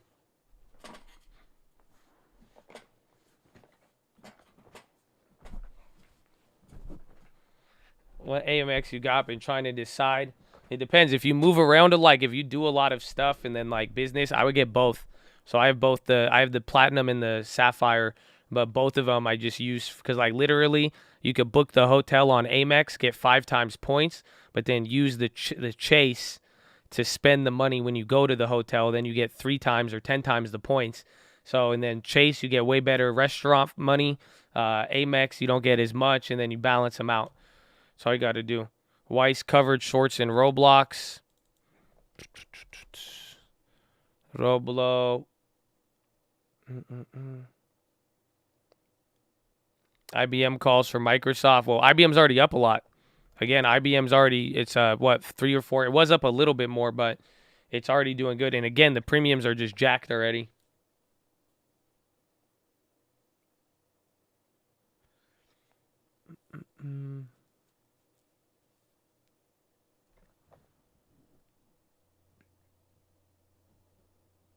Can you explain the benefits of investing instead of paying down home loans? Pretty much, if you have a way to make more money than your interest, you go with that. So if your mortgage is at 4% and you could buy AbiVi at 6%, it makes more sense instead of paying off your mortgage to go invest and get a fixed return at 6%, pay off your interest and walk away with a net yield of 2%. But if you cannot grow your money with safety and stability higher than the interest rate, you're better off paying off the interest.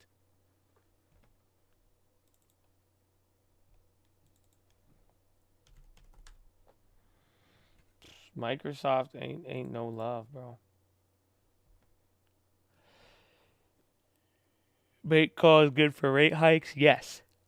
That's why they ran up in the beginning of the year initially. So remember, that was the first move, but then what just happened was bad bank earnings for a good majority of them. It was 50-50, but you could see they had the run up and then they came down. That's why, they might have a little bit of they might have more steam coming off of the Fed meeting. So you see, remember JP Morgan earnings were bad. They had a little bit of the run up. Goldman was awful. Wells Fargo did good. That's why they're the only ones still up. Citi was kind of in the middle. And then Morgan Stanley was also good, but they kind of led everybody the year prior. But yeah, so that's a play to keep in mind even coming into Powell and the Fed on tomorrow.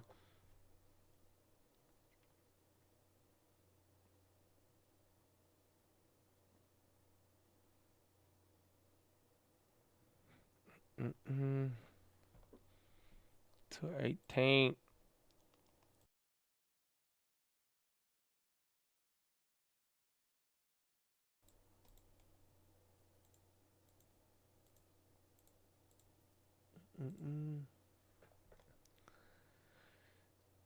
Snap's been down 4% every single day for the past 3 months. I think everything has. Again, it's been a wild ride. At least some of you could say you've been through this though. Now you get to understand. When people tell you like, "Oh, the stock market's a scam," or when you hear people and they're like, "Oh, I never do stocks." This is why. This is exactly why. So it's like shit like this when you like. I'm glad you got to live through it to a degree. That's the definite key right there. That's what you get for hating on China, you racist pricks. Well, we love everybody. We just talk about a lot of global stuff, but thank you for joining Stock Market Live. We appreciate you, and hopefully there's peace and love in your heart. Thank you for your input.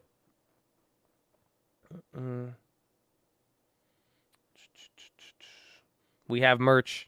We do have merch. Yes, thank you. She said buy merchandise.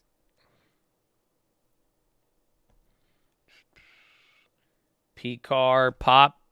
Yep. P-Car. Wasn't there something with them the other day? Packer up 1%. It's actually a pretty decent move. It looks like they got something. I don't know if it's CNBC or not. Sales and revenue, 1045. I think this is post-earnings, apparently. They might be on a call or something. So this is post-earnings. Again, they reported this morning. So there's nothing on it. It's literally post-earnings reaction. They may be giving an update, but it hasn't came through yet. But keep your eye on that one. That's moving big.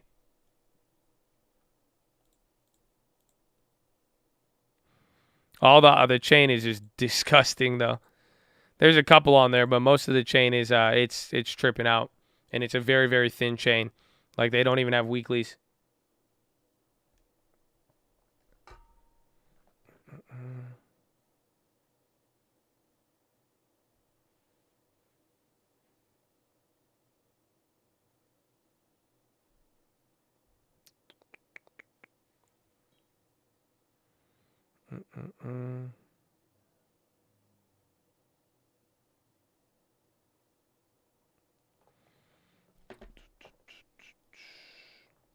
BSX, IBM new high. SPY's right at V, bro. We're just chilling. Bro, IBM, that's the only play I didn't hit this one this morning.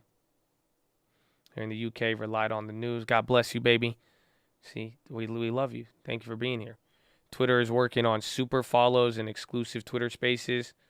Do you see any bullish indicators? The bullish indicator is that we haven't totally collapsed, but the part that sucks is that you're still down almost 3%. So this is it's a very, very large day to say the least.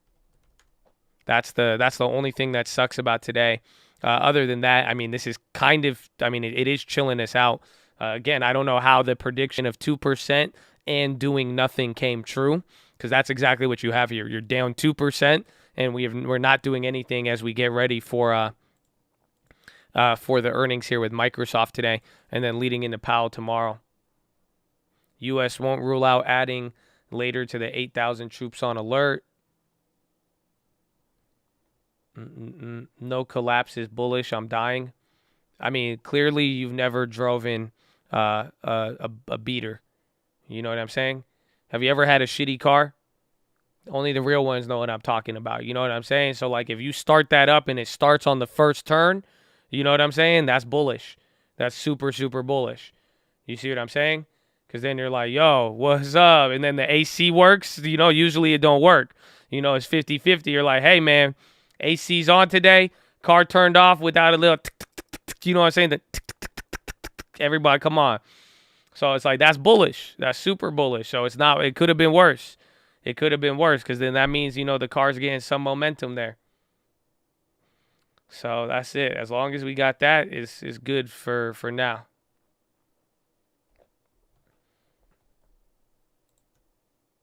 Yeah, no lights on the dash, bro. It's a great sign. Not even the tire light. You're like, whew.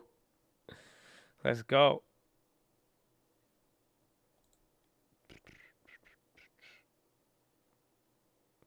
Feels like 2018 earnings season. Well, 2018's earnings season was wild. And again, the following quarter was crazy. So SPY coming down.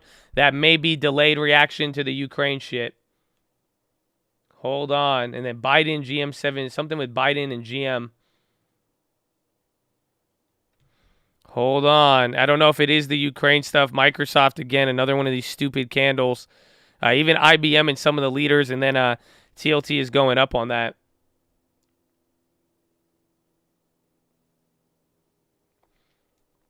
Previous FFA will limit restrictions. That's coming across again.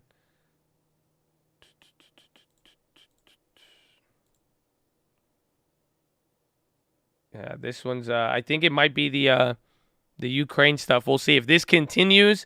It's definitely Ukraine because every single one of those headlines. I don't know why the market follows through with them like that heavy, but watch out. That was a nice little candle here at VWAP. It could just be kind of some of this back and forth that we're getting, but it did correlate there within a minute of the Ukraine news, so just keep your eye out for that. At least Russia bounced today, which is good. Still down 7% from yesterday.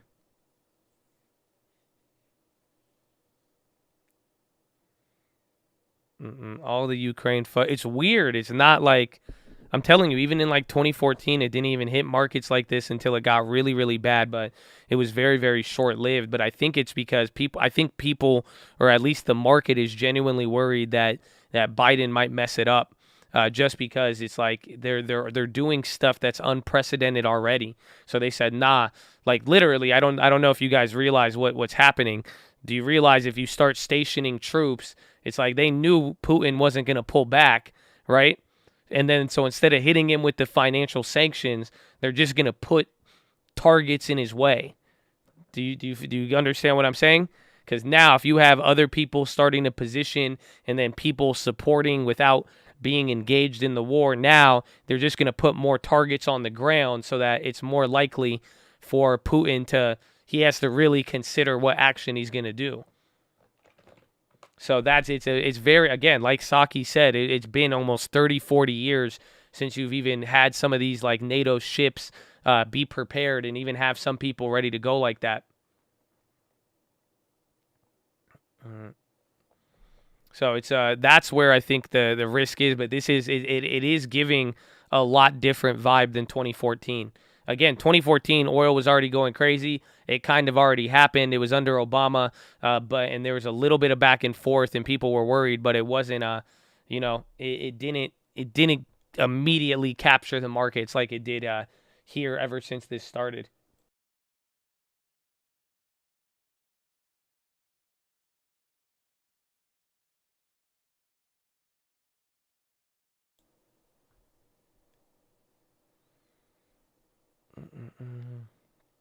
And Putin ends up going home. Everyone wastes their petrol and time. He's like, never mind. I'm good. Do I have any tin on this? Nah, this is just total like global political theater. This isn't even like tinfoil. This is just like, this is straight up war politics. Again, they're going back and forth. Putin's not listening, and then Biden it's kind of a smart move on Biden, but it's just high risk. That's the thing. So it's very but I think some people are worried though. Again, I know I'm worried at the very least. Again, it's like a reverse Afghanistan essentially. So depending on how it plays out, I mean it could do a lot.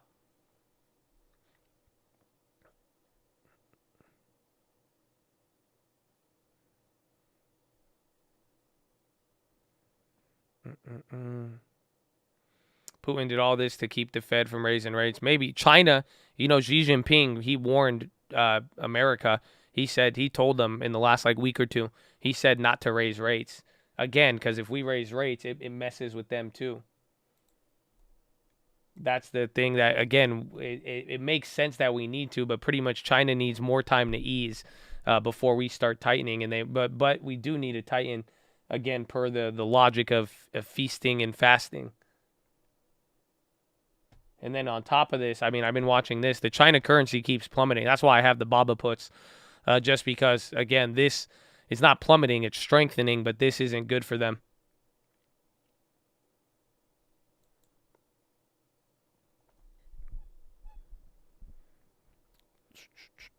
So we came back from that. That could have been the Ukraine Chicle. We bounced very, very nice.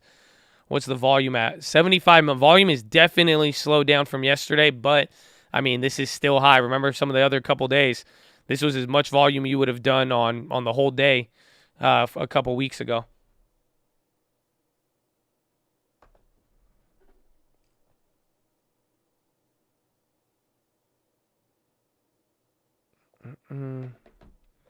Saki taking questions. Yeah, she's early. I want to see Peter. I'm telling you, that's all I'm waiting for. I want to know what Peter's going to say. That's it. So Spy's coming up.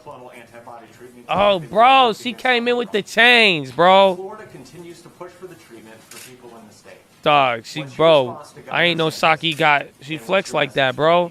She got 3 chains on. Well, let's just take a step back here. Just to 3 chains, no questions. Thank you, thank you. We've approached COVID treatments like filling a medicine cabinet. We're not relying on one type, one brand, or treatment. We invested in and continue to buy a variety across monoclonal antibodies, pre-exposure prevention therapies, and oral antivirals.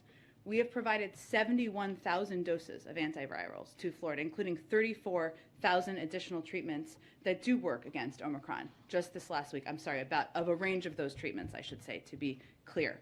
What the FDA is making clear is that these treatments, the ones that they are fighting over, that the governor is fighting over, do not work against Omicron, and they have side effects. That is what the scientists are saying. We have sent them 71,000 doses of treatments that are effective against Omicron and are effective also against Delta. And they are still advocating for treatments that don't work.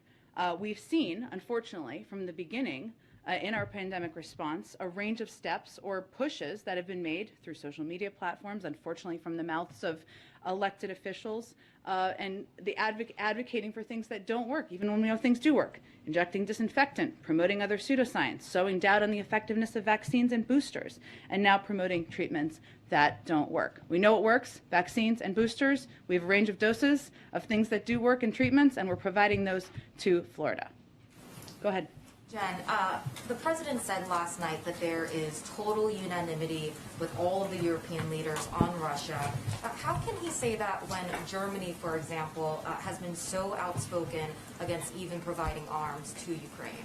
Well, I think what the president's speaking to is united agreement among our NATO partners, including Germany, about the fact that there will be severe consequences, severe economic consequences should they invade.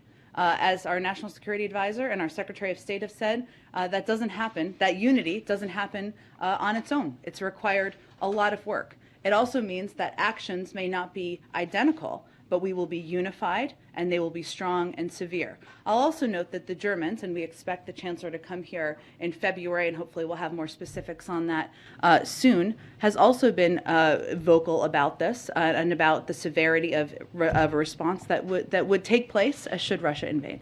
And how is the U.S. Currently assessing the risk of a Russian cyber attack on the U.S. homeland, and what is it doing to prepare for it?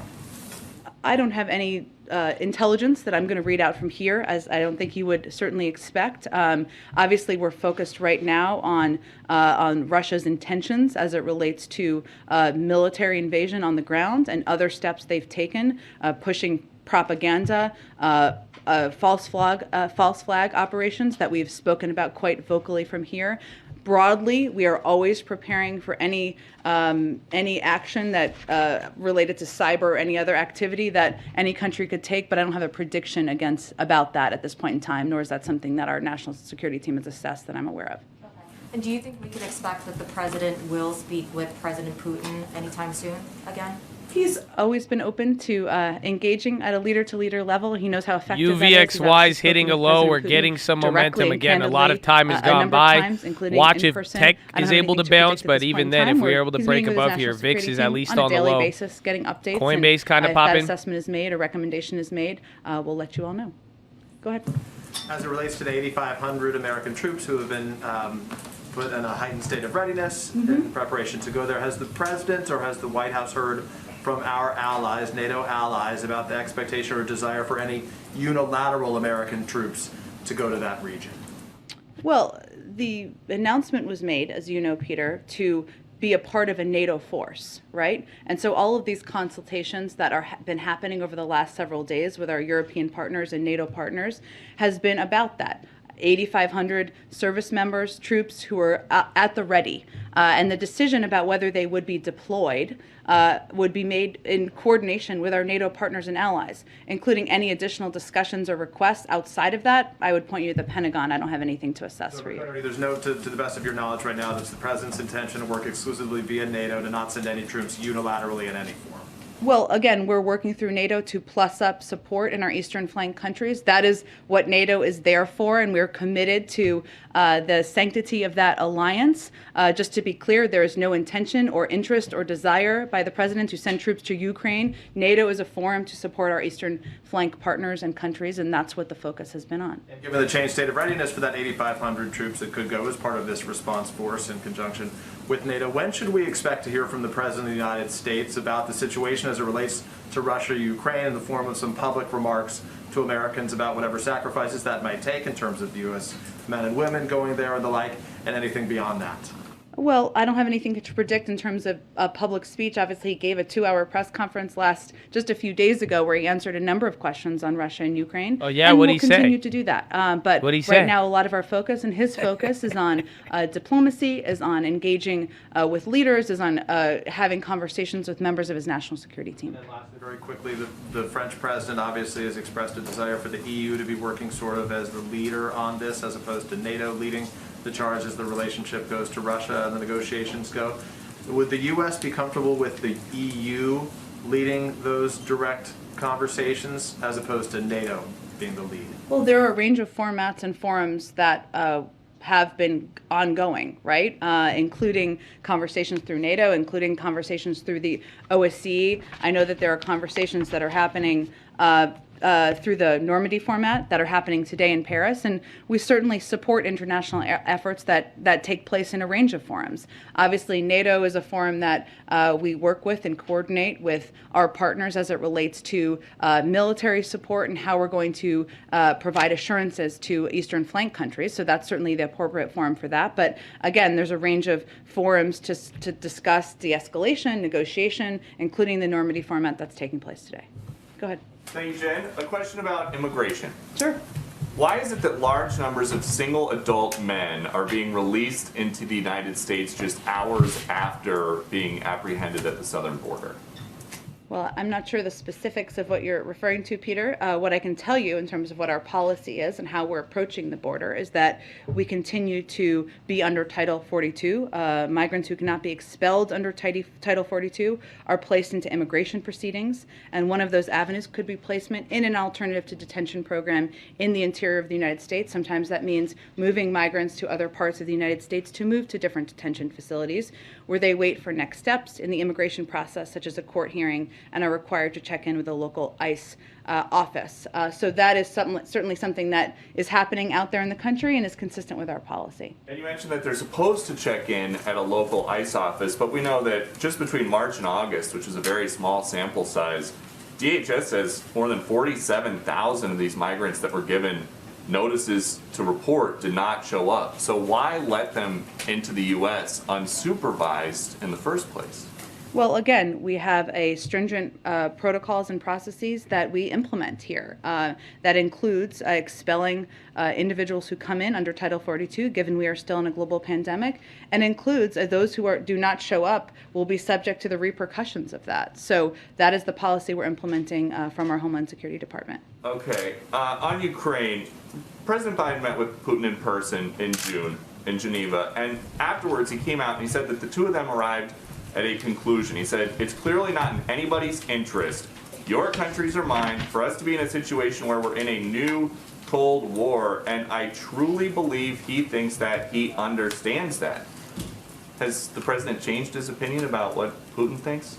How are you suggesting we're in a new Cold War? I'm just asking, it seems like the president thought in June that things were going to be good. And right now, things are not looking good. I don't actually think that's at all what the president said. He gave an extensive press conference where he conveyed it wouldn't happen overnight and that there was work that we could do together. And that is something that's how you approach a diplomatic relationship. You are vocal. There are consequences when you disagree and when you have strong concerns. And you've seen us implement those. You still look for places and areas where you can work together. That remains how we're working with Russia. Okay, there's a BuzzFeed report now suggesting that the Ukrainian government is upset the U.S. pulled citizens out of Ukraine before many other countries did. And this report says that a source close to the Ukrainian president thinks those Americans are safer in Kyiv than in Los Angeles. What do you make of that? Well, we're always going to make decisions that are in the security interests of people who are serving as diplomats around the world. And we have assessments that are made by the State Department, hence the decision and the announcement made over the last couple of days, and the fact that we put in a level 4 advisory back in October, conveying very clearly to Americans they should leave Ukraine. Look, I will let others assess, but there are 100,000 troops, Russian troops, on the border of Ukraine, and no clarity that the leader of Russia doesn't intend to invade. That sounds pretty dangerous to me. I would also say that the Ukrainian leaders have welcomed the security assistance, and they've even met us at the airport that we have been providing over the course of the last several days. So that seems to be contradicting that assessment. Okay, and then last one. The Secretary of State a few days ago tweeted, hashtag stand with Ukraine. Has that ever worked at stopping an authoritarian regime from doing anything? A hashtag? I will have to say that unlike the Peter is last savage. administration, we don't think Twitter Day is the after only that? means of Wow, engaging that's or a good negotiating question. or discussing important topics. But it is important for us to convey to the Ukrainian people who do view commentary through a range of forums. I don't know how many are Fox News watchers, maybe some of them, and including social media, that we stand with them, we support them. And that includes in their efforts to protect the sovereignty of their country. Go ahead. You mentioned the visit by the German chancellor. Do Yeah. you have a date on that? Or is this Not still yet. on timeline? Hopefully we'll have one soon. Okay. Can I then pivot back to Russia? The U.S. is in talks with other countries to deal with potential shortages in gas supply.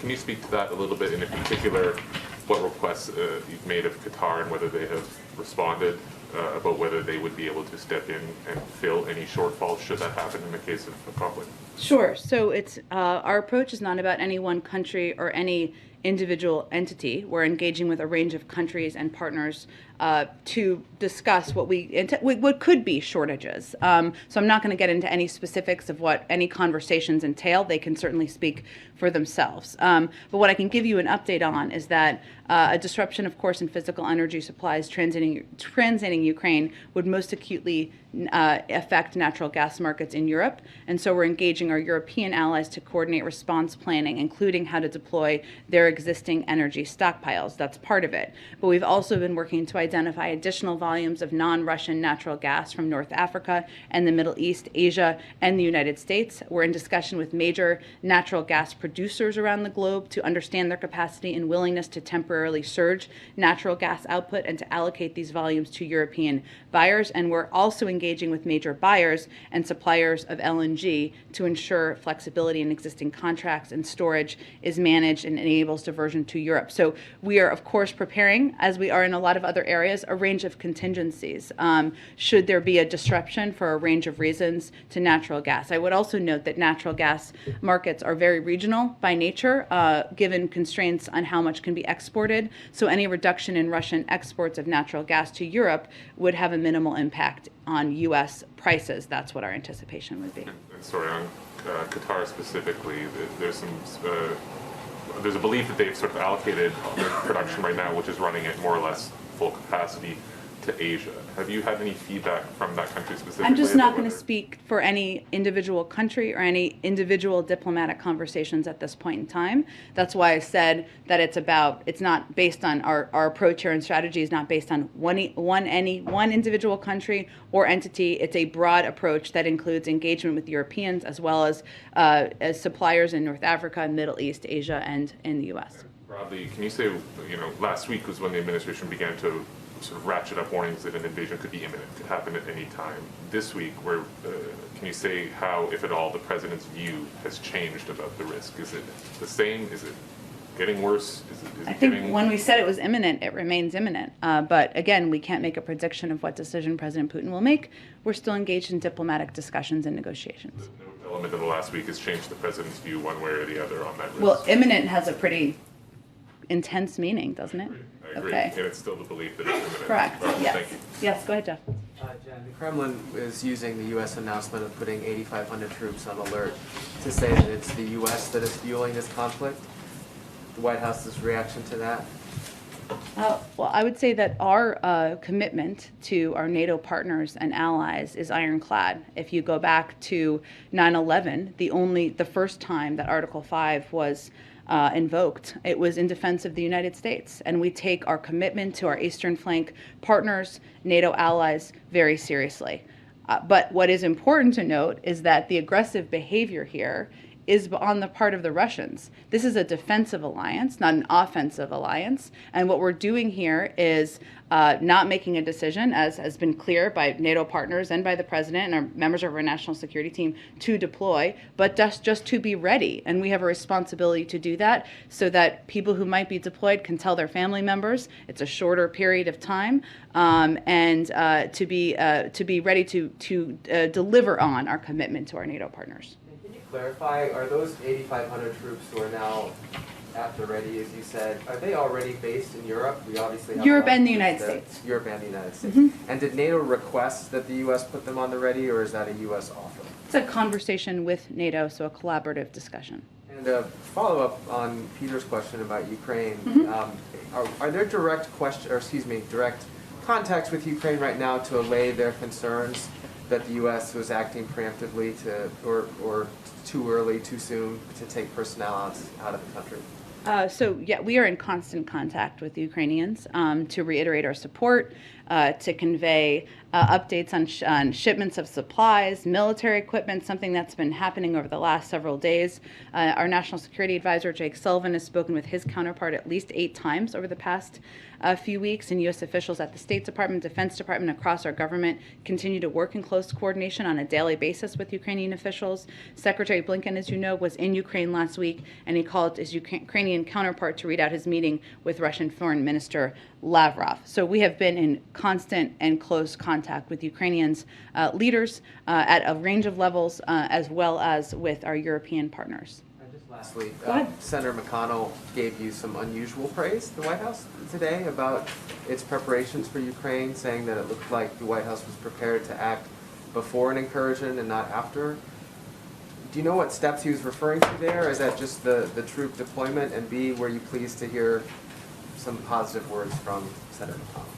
Well, yes, of course we were. I mean, look, I think abiding by our Article 5 commitments, standing up for the territorial sovereignty of Ukraine, making clear that one country should not be able to invade and take over territory from another country. That's not just a Democratic belief or a Republican belief. That's central to who we are as a country, and who leaders like Leader McConnell or Senator McConnell, like President Biden, have. That's what their belief has been for many decades. So we certainly welcome that. I would note there was a bipartisan delegation. We have done a lot of briefings from leaders in the administration with Hill leaders. Those will continue as well. And what was the second part? Oh, what was he was referring to? Yes. I certainly would point you to him. I would say that we obviously have taken a number of steps in recent weeks, including very close coordination, more than 100 engagements with European partners, staying in close contact with the Ukrainians, obviously taking steps, including sanctions last week, making clear that we are going to have troops at the ready to support NATO efforts. So I would point you to him, but we have been taking and even noting false flag operations and kind of calling out propaganda, but I would point you to him or his team on any specifics he was referring to. Go ahead. Republican lawmakers in Florida are advancing a bill that would bar the state from doing business with companies that transport undocumented migrants into the state. Does the White House have a response to this legislation? I am not familiar with the specifics of the legislation. I can check with our team and see. Go ahead. I'll start with a question on behalf of a reporter who can't be in the room today. His name is Pablo Manriquez. The outlet is called Futuro Media, and he asks, what unilateral authority is the president willing to exercise for immigrant relief that has not been tried yet? For immigration reform or relief, or, well, I would say we're going to have to keep trying some of the measures that we have been working on to date. You know, the president put forward, proposed an immigration bill, a comprehensive immigration bill, on his first day in office. We've obviously continued to work with leaders in the Senate to try to push that forward, including trying to work to have components included in the president's Build Back Better agenda. We're going to continue to work to not only instill and implement safer security measures, but also more humane measures with how people are treated, how children are treated. And we're also going to continue to work and redouble our efforts to address root causes. So we're going to continue to approach this from many fronts. Pablo also asks, is the president willing to reallocate unused green cards and apply them to immigrants waiting in decades-long green card backlogs? Well, we have reform to the system. Green card system is certainly something we've talked about as a part of immigration reform. I can check and see if there's anything we can do unilaterally on that front. Back on Ukraine and Russia. Yeah. Can you give us a status report on the written response to Moscow? When can we expect it, and will it be made public? Sure. I don't have an exact timing update. Of course, that would be led by our Secretary of State and our diplomatic team, who have been closely engaging in these efforts. In terms of whether or not it would be public, I would note that typically it's not. Typically, paper that is part of negotiations or discussions, if you look at the Iran nuclear deal or you look at any treaty, not that this is a treaty, but just as a point of comparison, negotiations or discussions is typically not made public. It's a part of the diplomatic process and has been used by our diplomats for many decades. Is the president involved in the crafting of the response? The president certainly engages, is briefed by, and approves every component of our response and our efforts in this process. One more for me. One of the criticisms that some fellow Democrats have been voicing in the press recently is that the president has surrounded himself with a corps of loyal aides who've been with him for many years, and increasingly these Democrats are publicly saying that these aides have left the president ill-served. Are you aware of a response from the president to those criticisms? In terms of what? Well, there was the Democratic senator quoted today in the newspaper that said that sometimes the boxcars are empty. You know that Senator Manchin has publicly voiced. I didn't really even understand that quote, just to be honest. But here's what I would say, and I think I know what you're getting at, Steve. So let me try to answer your question. I am new to President Biden's orbit. I've only been working for him since I joined the administration during the transition, and then joined in this role here. Tell him who you worked for before, Jay. What I have found. Tell him who you worked for before. I see him on a daily basis, sometimes multiple times a day. He asks me consistently what I think, and by the people who have been surrounding him for some time, whether that's Ron Klain or Steve Ricchetti or others, they've certainly encouraged and supported that relationship and engagement. What I've seen the president do, and I know this isn't what everybody has visibility into, so I guess that's why I'm sharing this level of detail, is if you're in a meeting with him and you're having a conversation, if you don't know the answer, he wants more information, he picks up the phone and he calls the person he thinks if you does. didn't know. Sometimes that's Ron Klain, That was her sometimes start that's in Susan politics. Rice, sometimes it's Brian Deese, sometimes it's Louisa Terrell. That's how the president operates, and that effort to really empower team members and have that direct relationship with the president is something that that's been my experience to date. Go ahead. Thanks, Jen. Just back to your comment about White House outreach on the Hill. Yeah. Can you confirm the White House is holding 2 classified briefings? Yeah, sure. And let me give you a little bit more detail on that, because I think I have that here too. So these briefings are led, of course, by the State Department and Defense Departments, but today we are providing 2 additional classified bipartisan briefings for House and Senate leadership and committee staff. They'll be providing updates on recent developments with Ukraine and Russia and the state of play. We're also working on all members' briefings for the House and the Senate in the coming days. In the last week alone, Secretary Blinken and Deputy Secretary Sherman have spoken to nearly 20 members with additional engagements planned this week.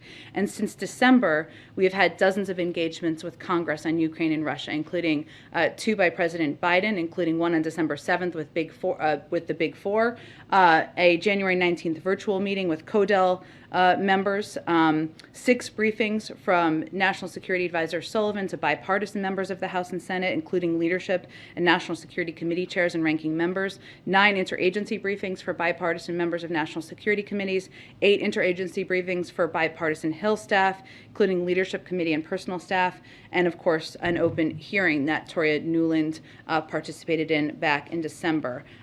So this is an ongoing process, and we will continue to provide regular briefings, some classified, some not, moving forward. Okay, great. And Oh, go ahead.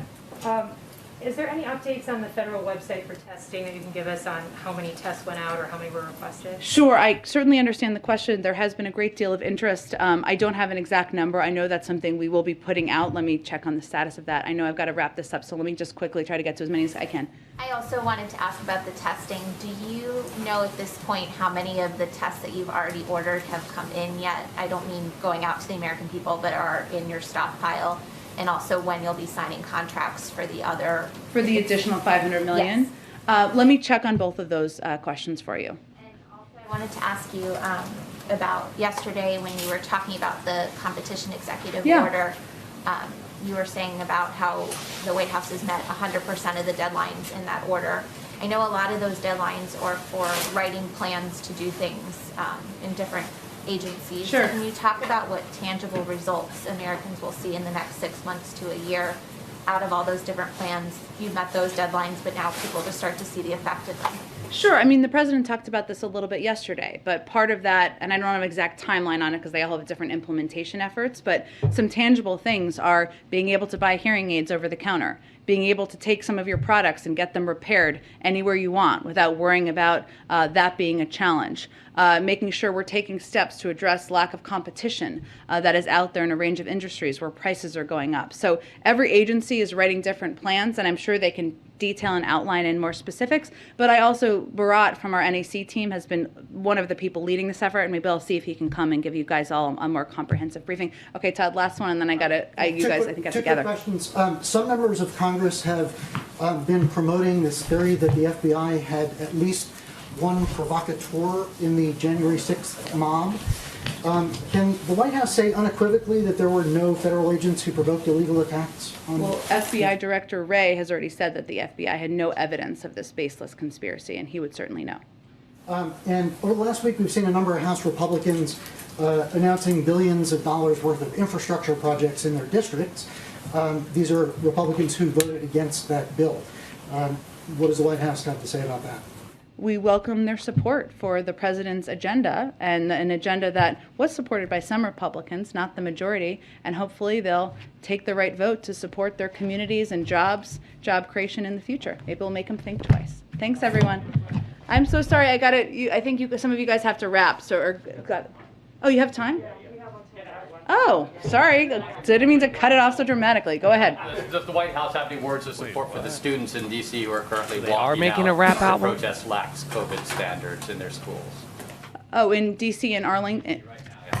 Well, look, I think that we understand as a parent myself, but I know these students are dealing with fears that they have themselves about the fear of going to a school, a classroom, a workplace where you don't feel safe. That is one of the reasons that we have been so supportive and advocated for leaders and school leaders to follow public health guidelines. So, that is the way to keep people safe, to ensure people can feel safe in their school or their workplace, and certainly we support that. Go ahead. Thank you, Jen. Tomorrow, India is celebrating its 73rd Republic Day. As the leader of world's oldest democracy, what is President Biden's message to the people of world's largest democracy?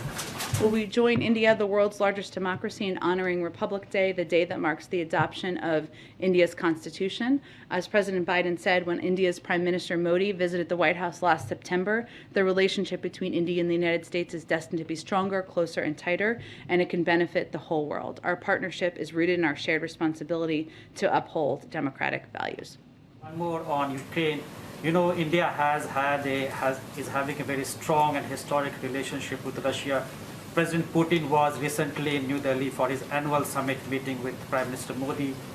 Perhaps President Biden also has a strong friendship with Prime Minister Modi.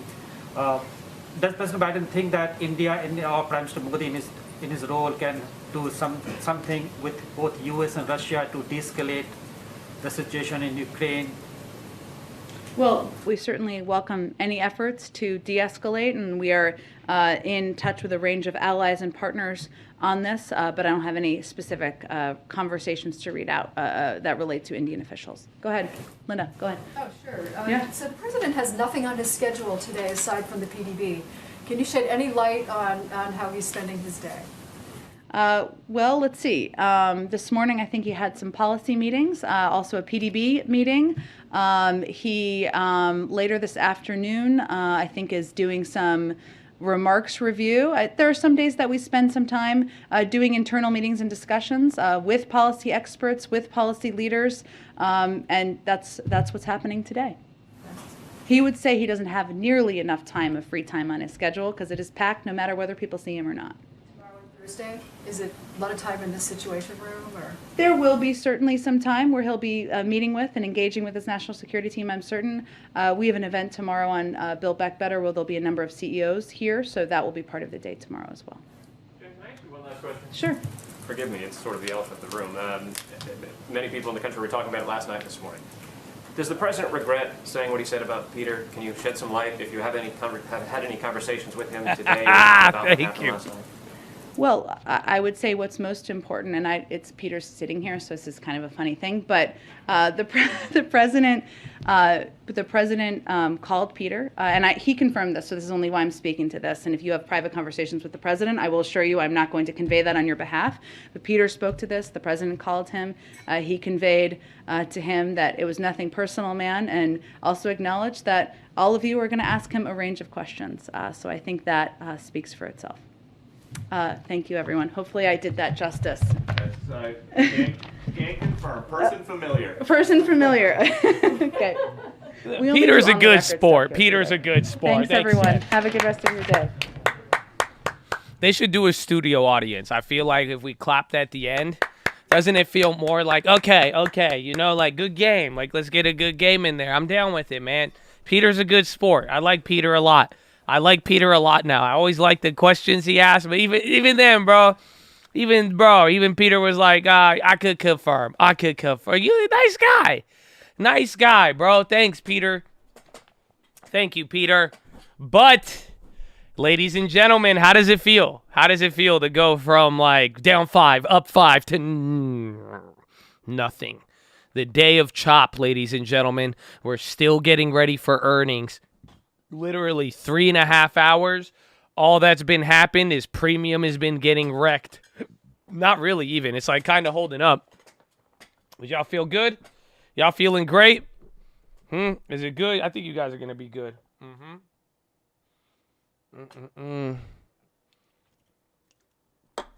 Oh. It ain't over until the fat lady sings. In this case, he is like a 60-year-old white male named Jerome, and he is the head of our Federal Reserve. So once he sings tomorrow, we will see what happens. It's all up to Powell when the Pow sings. So get ready for that. I don't know if I could call Powell or Peter. We'll see. Feeling good, baby. I can hear my voice. Good. I'm excited. It sucks, though. I mean, today's definitely slowed down. But it's so weird because you're still down 3%. I mean, again, how many of you would have ever, on a 3% day, would you have said the day was boring? You know what I'm saying? It's pretty wild to think about. It's like today is very, very slow. You haven't had that many moves, but it's like you are down 3% on the NASDAQ, and there just really hasn't been anything. So it's a unique one, but welcome to volatility. Again, this right now feels a lot like 2018 during the taper tantrum or the repo crisis, because this is what would happen. Again, a 3% day feels like nothing today. This is, yesterday was a historic bounce. Today is like a historic chop, more or less.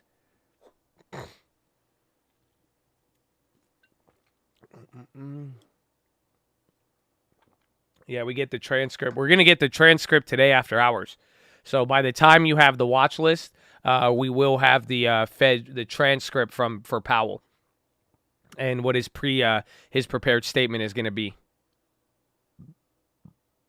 And we get to live through it, baby. Amen. Amen. Another day. PCAR going up, so they're going up. It was earnings guidance. Pretty much they increased their operating margin, and they said that they see positive price costs for the year.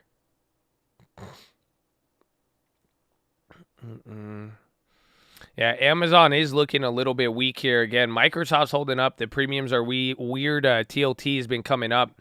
Again, chip makers have even been on the low. It seems like AMD and NVIDIA, those are hanging out. Really, energy's holding us up, so you're not really seeing it. But banks are still red, but banks are doing a lot better. But then energy is the real lifting factor here today. So other than that, tech, I mean, even in the midst of this, SPY's not hitting a new low, but tech definitely is. See, NASDAQ is a little bit lower than the SPY, and then the Dow Jones is holding up too. So really just big NASDAQ weakness right now. I wonder if we see a head fake. It sucks, man. Okay, give it like 10 more minutes. I thought we were going to have PHILO, but if we get near 427, that's going to not be good for PHILO or the market. Walmart's on the lows now. Uber's hitting a lows. Again, banks are starting to sell off a little bit. A couple of the earnings names have a little bit more stability, like Texas Instruments could be lower, but it's not. And again, Microsoft is holding up pretty decent. Do you realize investors are panicking? I do realize that. I think some people, a lot of a lot of the new investors, I would say, are definitely panicking, and then people who kind of are on the cusp of retirement or people who need to make a big financial decision, I think they are. But for the most part, I think there's, you have not seen hedge fund selling at the end of the day. So a lot of big money still has not positioned until after earnings. We'll see what they do.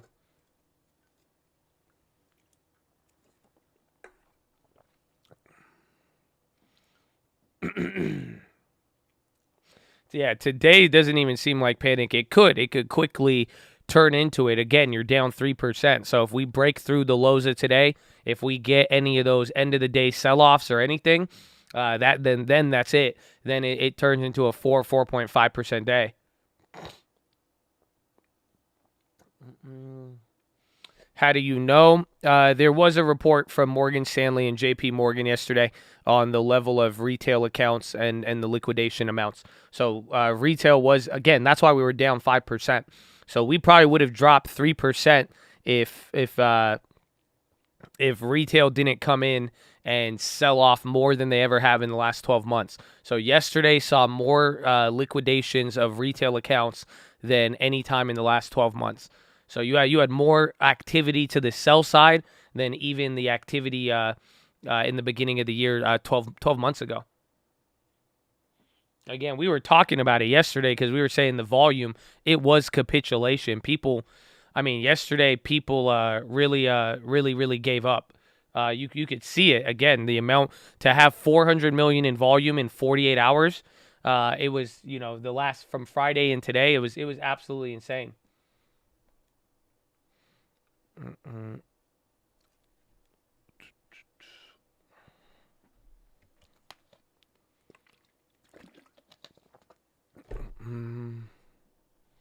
So let me see.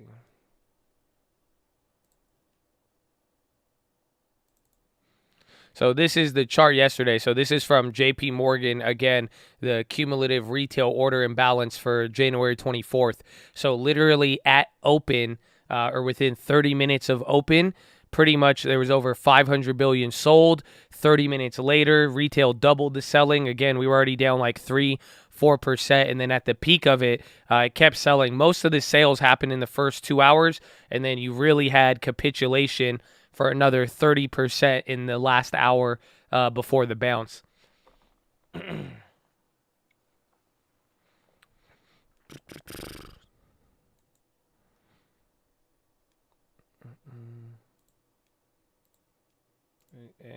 Tesla. What a day. Yeah, it was wild. Imagine yesterday. Imagine like there's literally some people yesterday who were probably like crying and were just like distraught by 11 a.m., 12 noon, right? And then when their family saw the stock market, they're like, "Why were you tripping?" Does that make sense? Like literally, you went from down 5%, people capitulating, to the end of the day. If you looked at the numbers, every index was up 0.5%. So it was very, very wild. It's like people don't want to lose money, but you have to realize something led up to this. It's not like you do not realize the 3 months that led up to this. All of your favorite stocks dropped 60%. GameStop, AMC was down. Even crypto is down 60% from the highs. So people were thinking, all right, stock market's next. Is getting bad like this. Some people, again, it went from FOMO to fear of not selling out. Again, that's what we put on the watch list Friday or Monday. Again, you have to think about that. It literally went from fear of missing out to fear of not selling out. Because then people didn't want to say, oh, man, I went through this. I did all this. And then, again, you were holding it. And then people are like, nah, man, I got to sell it out. I gotta sell out. I gotta sell it out. FOMO to FOMSO. I got the FOMSO. Yeah, tomorrow's going to be exciting. I mean, today's kind of acting like a pregame again. It's still in the cards for today to be a little bit crazy. That's what we got to be a little bit careful for. But other than that, I mean, if you're down 3% doing nothing today, I mean, just imagine what tomorrow is going to look like.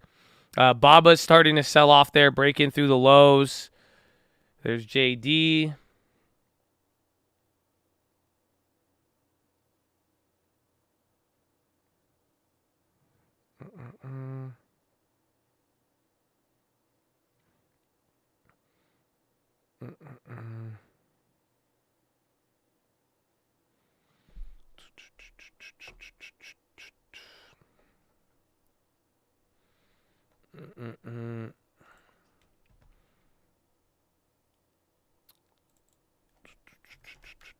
But yeah, what do I think will happen?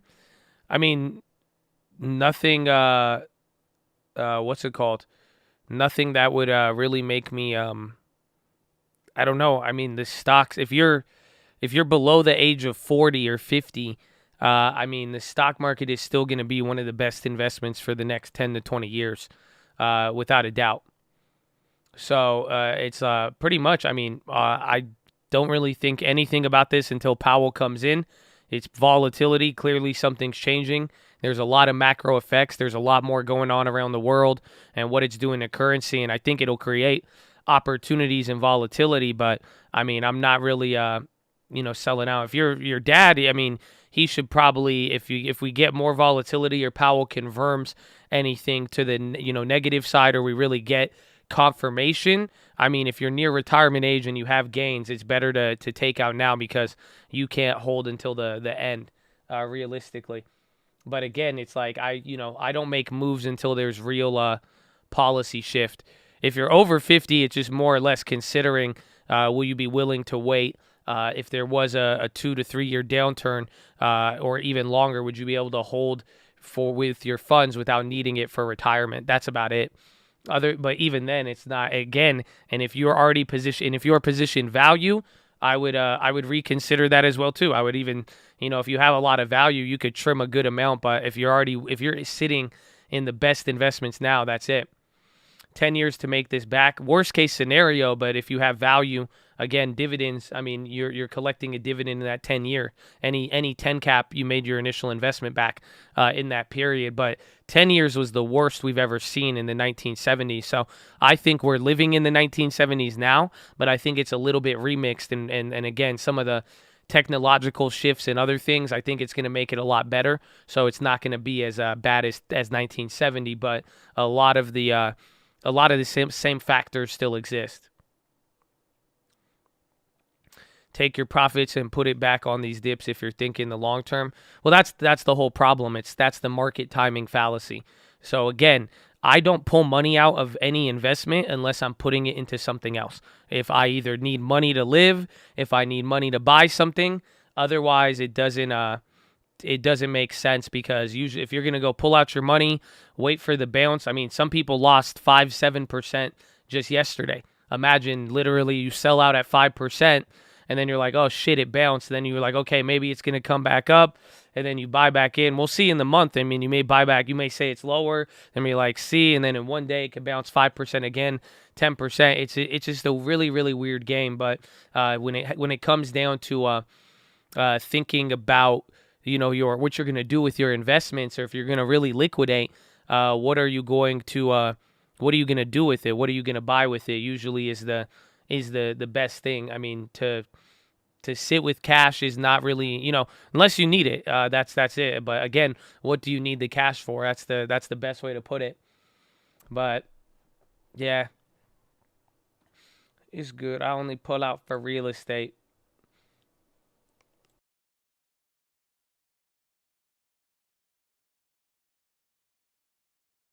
Five-year bond auction. Watch TLT. Watch the SPY. Bond auction yesterday cost some moves. The recovery from the dot-com bubble was about 2 years, and then it led into the real estate bubble. So you bottomed out in 2002, which was slightly lower than where you hit in 2001, and then it bounced right back up by 04. You were pretty much right back to 2002, and then it went crazy until the great financial crisis.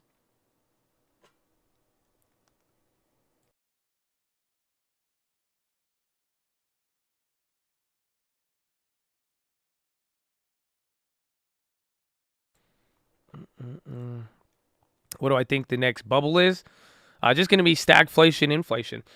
If anything, a lot of things are still bubbly. I think it's just going to be, how do people navigate in these moments? It's not really about, you know, I think that's the problem that people are having, is that everyone's expecting crashes instead of realizing that massive confusion for a couple of years, it could really widen gaps or close gaps, if that makes sense. It's really about what you do with it. Again, it's moving in these periods and where you go from there. SPY is starting to come down. BABA kind of led the way.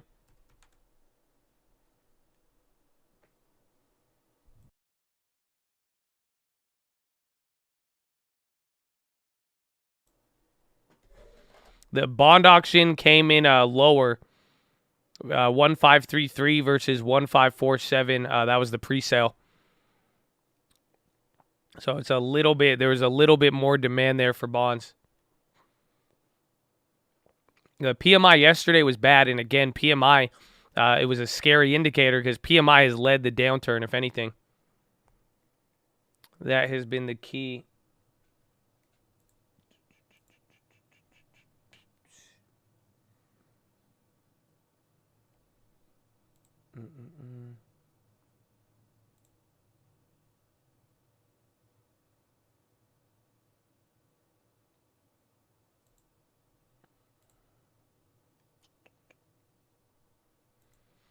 Any Fed notes? There was one note on the Fed from Bloomberg. They were saying that the Fed is not going to signal half a basis point for March, but it's pretty much like a very strong consensus that Powell is going to, he's not going to pivot tomorrow.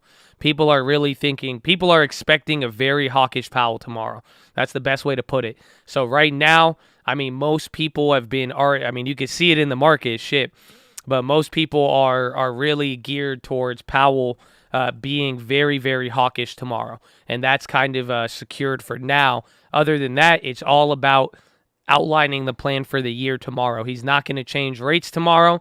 He may open up the door for a lot of things to happen. People are writing off that he's not going to do the half a basis point, which is good. But other than that, he is expected to be very, very hawkish and not change any of the tone. So we'll see. Again, I think he might be a little dovish, but maybe I'm a little hopeful. But to me, it just seems like from his last meeting, he didn't want to say March. So we'll see. But again, a lot of the other people on the Fed, it seems like you got a lot of people ready to move. And then the market is kind of, I mean, right now, people are really freaking out in the sense that if Powell does come in hawkish, or if he comes in dovish and isn't as scary tomorrow, people are going to freak out in the sense that they might punish him for it. Because then if he comes in dovish, everyone's going to say, inflation, the Fed's behind the curve. People would get like startled, I would say, more or less. So we'll see. But I think It could be again. I'm leaning more towards positive surprise, but we will find out. Dovish on 7% with Biden on his neck. Yes, but you got to realize it. We were at 7% before we were at 7%. Does that make sense? So it's not as if like, again, this is why I like, it's kind of frustrating because I remember explaining this to people and people would be like, no, Josh, it's transitory. And I'm like, bro, look at this. Like, you know what I'm saying?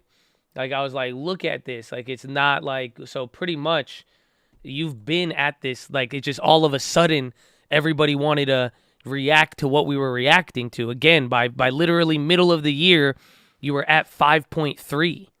You see what I'm saying? So, like, what did 5.3 was already higher than 2008. And then if you really start pulling the chart back, I mean, it could get very, very gnarly. And then even then, November, all-time high, 6.3, all of this. So it's like, it was just, 7%. I'm not saying it's good, but it's like, it's literally, it's not as if it's not as if Powell's position is that much different than what it was 3-4 months ago. And quite frankly, again, I think they're more worried about China, give or take, than anything, because China is now easing more. If China wants to close down the damn country because of whatever it is, then there it is. But that's why it's like, I'm not too. I believe me, I was the first one, I would say, going. I was very worried about inflation. At least I made my moves towards it, but it was just. It's like now until it gets like really, really crazy, that's it. But we've been at these levels. Again, the first time we hit 5, that first level I just showed you, where the CPI went crazy, look at where the bond yields were. And this is why I'm saying people are very, very freaking out right now, because look at the last time, you remember May, when we hit 6% CPI, TLT was at 136. Bonds were around 2%. You see what I'm saying? So it's like, it's not like there's a lot more cushion in the market. It's very, very, it's just a different scenario. Even the bond market, again, bond market is not pricing in that much fear towards it as they were in May. But we calmed down a little bit. And then, again, we'll see how everything starts to relax towards the end of the year. But, again, that's why, the variance of expectations, I could say a lot. There's a lot of different people saying a lot right now. And that just shows is that when there's a wide range of expectations, chances are you're going to get a lot of volatility.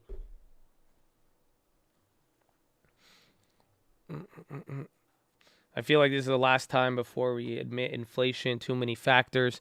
I don't know. I think inflation is psychological. That's it. That's all it is. Like, if Biden's approval rating was high and they didn't kind of mess up on some of the other stuff, people wouldn't trip about inflation.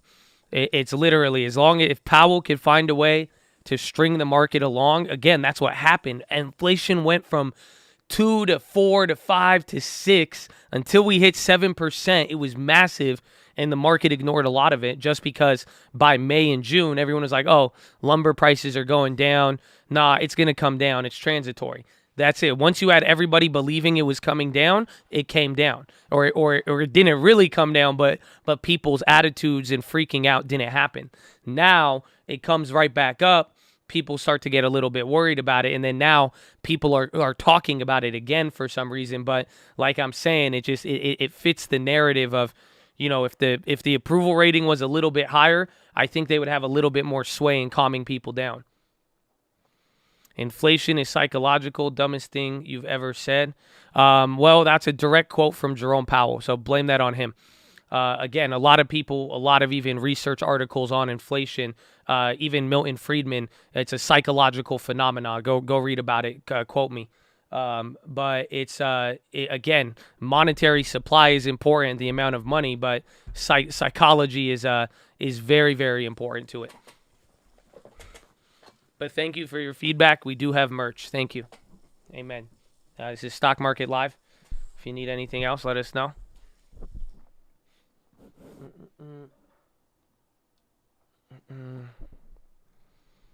Same time yesterday we started. What time is it? 10:15, a little bit. So, but that's why, again, I mean, there's a lot with it, but I think this whole year with Powell and everything, I mean, it's going to be very, very fun. I mean, we'll see what happens with it, but I mean, clearly it's just like, that's why I'm not as worried. Again, even if Powell does say something hawkish, Powell played it good. I mean, at the end of the day, I'm not going to freak out until the bonds hit a new level I haven't seen in years. Does that make sense? So until enough money sells out of bonds because they're worried and gets past here, let me show you on the actual bond. But until that happens, I really wouldn't trip. That's me personally. And then again, until the Fed, and then if the Fed starts raising rates, that tells me something. But then the next signal is when they cut rates. Until then, the market's just gonna flounder around in its own little range. But again, I mean, this isn't scary to me. Like I'm saying, pull up the chart here. Let's bring it back. Where was this? April 2021. It's a little bit higher. It's like right there at the level. But I think we were at 2%. Is that 2020? I guess it's like right at the same level. Again, TLT is not really reflecting it the same way, but it's like until we really break out of this range and get to the 2%ers, I mean, the range in bonds, pretty much my level is 2%. That's pretty much how it comes down here. Until I get 2%, which would come back down, that's like 2019 levels. It's not too scary for me. But this is, I mean, it's came close, and you could see again, the market has responded a lot more aggressively the first time with inflation. Again, in this parallels, again, that's August, but you can see what happened there in January, and we were already up from August a lot.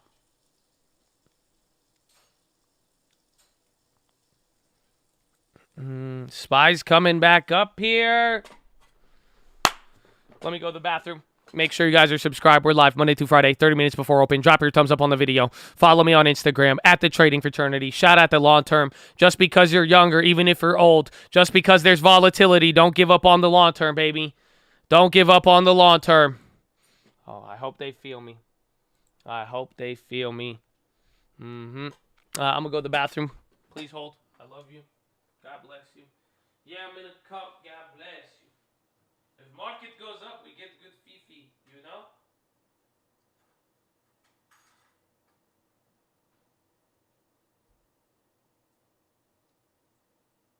Woo.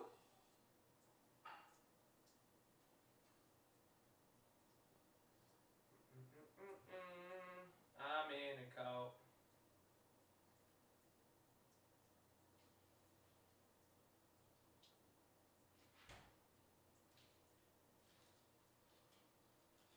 Man, oh man.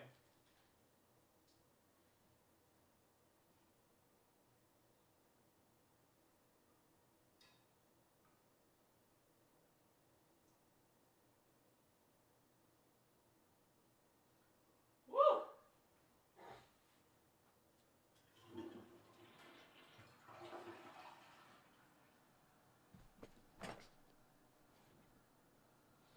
Go. Fifi, I just hope we break a little bit above here. A little bit above here. Oh, man. No PHILO yet. I think we could break it out. I think we could do it. It's good. We got to give some of y'all didn't get PHILO. If you're new, it's going to be an exciting moment. I got something good for you. I got something good for you today.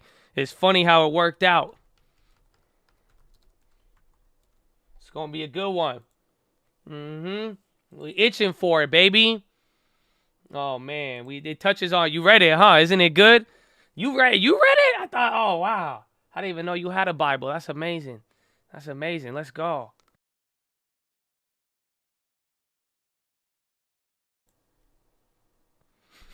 There it is. We can make the market go up. This is where people get excited. Oh man. Woo!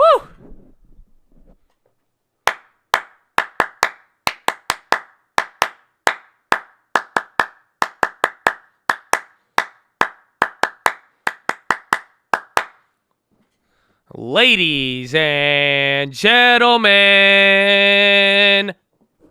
boys and gals, I hope you're having a wonderful day today, man. I'm very, very excited to be here. I hope you are too. And honestly, I mean, yesterday was such a historical day, but this is something that we do every single day. We like to talk about a lot of thinking. Again, I mean, we bring up a lot of ideas. I'm going to read from a Bible, and honestly, I like to start it off here to tell you, even if you don't believe in what we believe in, it's all love. And essentially, I mean, the point is, and you could ask a lot of people who just aren't really not everybody here believes the same thing, but I mean, I'm sure a lot of people could attest to it that some of these philos, it helps for trading. It helps for business. It helps for a lot of different things. I don't know what you are going through, but this is stuff that, again, a lot of people in here, I see them as more than people just watching the channel. These are people that we've all spent years together, and some of you only a couple months, but I mean, a lot of us share the same interests, and a lot of us have the same passions. So this is something we talk about, and honestly, man, when everything goes crazy, it's good to keep it up. And on it, I mean, I missed it yesterday just because it's like, it's nice. It kind of gets you it's like a little break from the chat. Isn't it wild? I think about it. Like, I go in the morning, I wake up, and like we trading, we calling out all this stuff, and then there's just like a point in the day where we are able to kind of disconnect for a little bit, but stay locked into the game. So I really, really like it. I hope you get something out of it. I mean, I encourage you to not be to have an open mind, honestly, is really what it comes down to. And you'll see, I mean, it's weird. It's weird what we got going on here, but it's even weirder how many people it vibes with, if you ask me. So, God is good, baby. So, let's run it, okay? I got to pull it up. So, today's philo, let me just tell you this, and I think this is a big line. I'm going to read it from, I was going to give you a philo, and like I had my commentary to it, and I was going to give it to you. But I realized when I reread it again, and I kept rereading it, and then I realized, wow, y'all just need to hear the story. It's a good story. So today, I'm just going to read you a story, and I encourage you to keep an open mind in the sense of it's like the positive message. It's like one of these stories where you get to kind of, it's interesting how it works. But here's the point I want you to realize. It's a story about some dude in the Bible, and his name was Gideon, but and I don't know, I think this applies to a lot of you, and it applies to myself too, at many, many times, whether it's God or down to what I'm working on and things I'm trying to accomplish. I think it's very, very simple. Gideon believed in God, but not that God was with him. Oh, they don't feel me. They don't feel me, bro. I love it. The concept of this is crazy. So you're going to read it, pretty much this story. It's like, yo, he chooses this guy, and it's like, you get to see the reality of the Bible story and how it kind of relates to us today, man. It's wild. It's wild. Because all this dude keeps saying, I'm giving you the summary real quick, but literally all that he kept doing, God was like, yo, man, you about to do this. You about to do this. We need you to do this. And he was like, he's like, God, I know you're saying a lot, but like, are you sure? And then he was like, and then God would prove something to him. He'd be like, God, I don't know. Can you give me another sign? And then he was like, okay. And then he still just left and right. He just kept doubting. And it's just so wild because God had his back too. And it's very, very different. It's very, very different than what a lot of people think, a lot of people assume. And honestly, man, I think you guys could boil this down to your life right now. Is that sometimes you may ask for signs in some ways, but I mean, you could still have the gift. You may not feel it, and you may be looking for a sign, but I'm telling you, I think your destiny and future is secure. I don't think they feel me. Don't let me get too hyped, or the market will run up too much. Okay, all right. Don't let me go too crazy. But here it is. Judges 6. This is the story. It's crazy, and we've read this. I've given you a philo on this before. Honestly, I forgot to tell you. It was weird because my mom just told me about this. The other day, over the weekend, I had a different philo I was going to give you guys. I read a different story, right? And then my mom, she was like, I was reading Judges, and I was reading about Gideon. And then she started telling me all this, and I was like, I was like, Mom, I feel like it could relate in so many ways and not. And honestly, I said this yesterday to the stream. I hope that whatever's going on in the market doesn't take away from this message, because it may seem like, it's like I hate when some things collide at the same time. Where this, I encourage you to take it on its own, but you can see how it does apply to a lot for today. But here's the story. Are you ready? Gideon becomes Israel's judge. The Israelites did evil in the Lord's sight. So the Lord handed them over to the Midianites for 7 years. The Midianites were so cruel that the Israelites made hiding places for themselves in the mountains, caves, and strongholds. Whenever the Israelites planted their crops, marauders from Midian, Amalek, and the people of the east would attack Israel.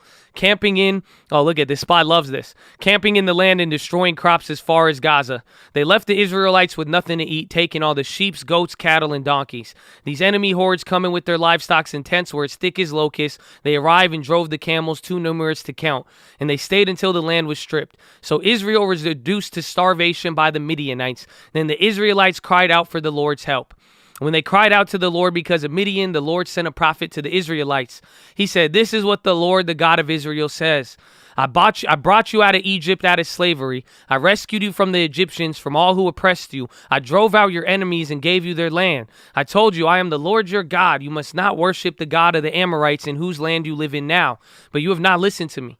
Then the angel of the Lord came and sat beneath the great tree at Ophrah, which belonged to Joash, the clan of Abiezer. Gideon, son of Joash, was threshing wheat at the bottom of the winepress to hide the grain from the Midianites. The angel of the Lord appeared to him and said, "Mighty hero, the Lord is with you." "Sir," Gideon replied, "if the Lord is with us, why has all of this happened to us? And where are the miracles our ancestors told us about? Didn't they say the Lord brought us out of Egypt? But now the Lord has abandoned us and handed us over to the Midianites." Oh, y'all don't feel me. Yeah, first he called him mighty hero, right? And then think about the scenario, bro. This is people clapping him left and right. Do you not? This is why I think it's applicable, honestly. Like, think about that really right away. This guy says, a prophet comes down and says, "Yo, man, mighty hero, you going to do all of this stuff." And he's like, "Excuse me, angel man. How are you going to tell me that good things are going to happen when we are getting clapped left and right by this group of people unmercifully?" Oh, man, that's a good question. I think that's very relatable, too. I don't know if y'all want to be honest about it. Then the Lord turned to him and said, Go with the strength you have and rescue Israel from the Midianites. I am sending you." "But Lord," Gideon replied, "how can I rescue Israel? My clan is the weakest in the whole tribe of Manasseh, and I'm the least of my entire family." Oh my gosh, come on. Y'all don't feel me. Think about it. So first he's like, "Yo, you're going to go do a lot." And he's like, how are you going to say I'm going to do a lot when clearly not a lot is happening? And then he says, no, I'm sending you. He's like, "Okay, but I'm the weakest. I'm not even good at anything." Oh, come on. Then the Lord said to him, "I will be with you, and you will destroy the Midianites if you were fighting against one man, as if you were fighting against one man." Gideon replied, "If you're truly going to help me, show me a sign to prove that it really is the Lord speaking to me. Don't go away until I bring back my offering." Oh, man, again. 3 times, literally. And God's like, "I am with you." And he's like, "Okay, sure, but you got to prove it to me first." Oh, come on. Oh, my gosh. This is way different than any Bible story. I hope you realize that. This isn't what, because a lot of y'all think you got to act a certain way. Some of y'all feel bad because you had a natural human emotion of doubt, and you were like, wait a minute. And then all the natural things in life that's telling you why you can or can't do something, you were like, oh, come on. He said, "Okay, I'll stay here till you return." So Gideon hurried home. He cooked a young goat with a basket of flour. He baked some bread with yeast. Then carrying the meat, he brought the broth in a pot, and he brought them out and presented them to the angel who was under the tree. The angel of God said to him, "Place the meat and the unleavened bread on the rock and pour broth over it." And Gideon did as he was told. Then the angel of the Lord touched the meat and bread with the tip of the staff, and fire flamed up from the rock and consumed all he had, and the angel of the Lord disappeared. Oh, see, y'all don't even realize what the angel did. So again, imagine he's doubting him 3 times. So you know what he does? He said, "Go put the food on the altar. Go ahead." And then he says, "Cover it in water." Oh, y'all don't feel me. You know why he told him to cover it in the broth? Because if it's wet, it can't get lit on fire. So he already knew Gideon is very, very skeptical. So he said, "Here, let me double it up." He said, "I already know you still scared." He said, "Watch." Oh, man. Oh, yeah. Market is loving this. We told you, man. Shout out PHILO. Cult 2022, baby. So when Gideon realized it, it was the angel of the Lord. He cried out, "Oh, sovereign Lord, I'm doomed. I've seen the angel in the Lord's face." "It's all right," the Lord replied. "Don't be afraid. You will not die." And Gideon built an altar to the Lord and named it Yahweh Shalom, which means the Lord is peace. The altar remains in Ophrah in the land of the clan of Abiezer to this day. That night the Lord said to Gideon, "Take the second bull of your father's herd, the one that's 7 years old, pull down your father's altar to Baal, and cut down the Asherah pole standing beside it. Then build an altar to the Lord your God here on the hilltop sanctuary. Sacrifice the bull as a burnt offering, and then cut the Asherah pole down." So Gideon took 10 of his servants and did as the Lord did. And again, he knocked down the pole. And then early the next morning, they even asked him, they said, "Who did this?" And they found out that Gideon cut down the pole. So then they wanted to kill him. They said, "We are going to kill you for taking down our other thing we worship," right? But here's a good one. I'm skipping ahead. I'm giving you the summary. Oh, man. But then Gideon's dad came out, right? They said, "Why are you defending?" He came out and he shouted to the mob. He said, "Why are you defending Baal? Will you argue his case? Whoever pleads his case will be put to death in the morning. If Baal truly is a god, let him defend himself and destroy the one who broke down his altar." From then on, Gideon was called Jerub-Baal, which means let Baal defend himself, because he broke down the altar. Oh, y'all don't feel me. So pretty much, God comes to him. He doesn't believe 3 times, right? And then finally he starts to believe. Then God says, "Okay, you see that other thing that people are worshiping? You see that other thing that people are saying, oh, this is why you can and can't?" You know what I'm saying? He said, "Knock it down." He said, "Knock it down and build another one." And then you know what they said? They got mad at him. Oh, man. Has anybody ever got mad at you for doing... Oh, don't get me started. Don't get me started. And they said they wanted to kill him. And then you know what he said? He said, "Let Baal defend himself." And honestly, this is something I'll give you guys right now. For real, take it. Seriously, think about it. All these things, I don't know what you think is whatever you're worshiping right now, but let it defend itself. If it's really going to withstand, let it defend itself. Oh, man. Oh, man. Are you ready for the best part? The story keeps going. What do you think Gideon does after this? It's crazy. It's crazy. He goes afterwards, and then he gathers, getting ready to fight the Midianites. But then you know what he does again? He asks God for another sign. It said the Spirit of the Lord clothed Gideon with power and all of this. But then Gideon said to God, "If you're truly going to use me to rescue Israel as you promised, prove it to me in this way." He said, "Put a wolf fleece on the threshing floor tonight. If the fleece is wet with dew in the morning, but the ground is dry, then I know you're going to help me." Right? So then he did that and woke up in the next morning, and guess what happened? Just as he thought. It happened. But then guess what he says next? Guess what he says next? It's crazy. One more time, bro. This is the same verse. Then Gideon said to God, "Please don't be angry with me, but let me make sure one more time." He said, "Let me do one more test." So he said, "Now this time reverse it." He said, let the fleece be dry and let the water and then let the ground be wet around it." Oh, man. Oh, man. And then God did the same thing. So the story continues, honestly. And then you want to know what happens afterwards. This is the point I think is the key. Because, again, it took Gideon a very long time to believe, even though everything around him, if he really did look at the signs, God had his back. Let's just be real with it. So then they get ready, right? The next verse, he gets ready and he's going in. They're going to go attack these people who've been clapping them for the last 7 years. They're ready to fight back, right? So he rounds up all these soldiers. And then you know what he ends up saying? This is what I like about it. Because once he finally realized it, he was ready to ride with the weird stuff that God threw at him next. Oh, man. I don't know if y'all feel me on this. How many of you, if you got 1, 2, 3, 4, 5 straight signs, would you be willing to do whatever was next? I don't know if they feel me. I don't know. It's hard because you'll see what he does next. So you know what he tells him? He goes and gets all of these soldiers. And now at this point, they had like 30,000 soldiers or something. And you know what God tells him? He said, listen, I'm going to save you, but y'all have too many people. Oh, man, y'all don't feel me. See, and this is something to notice.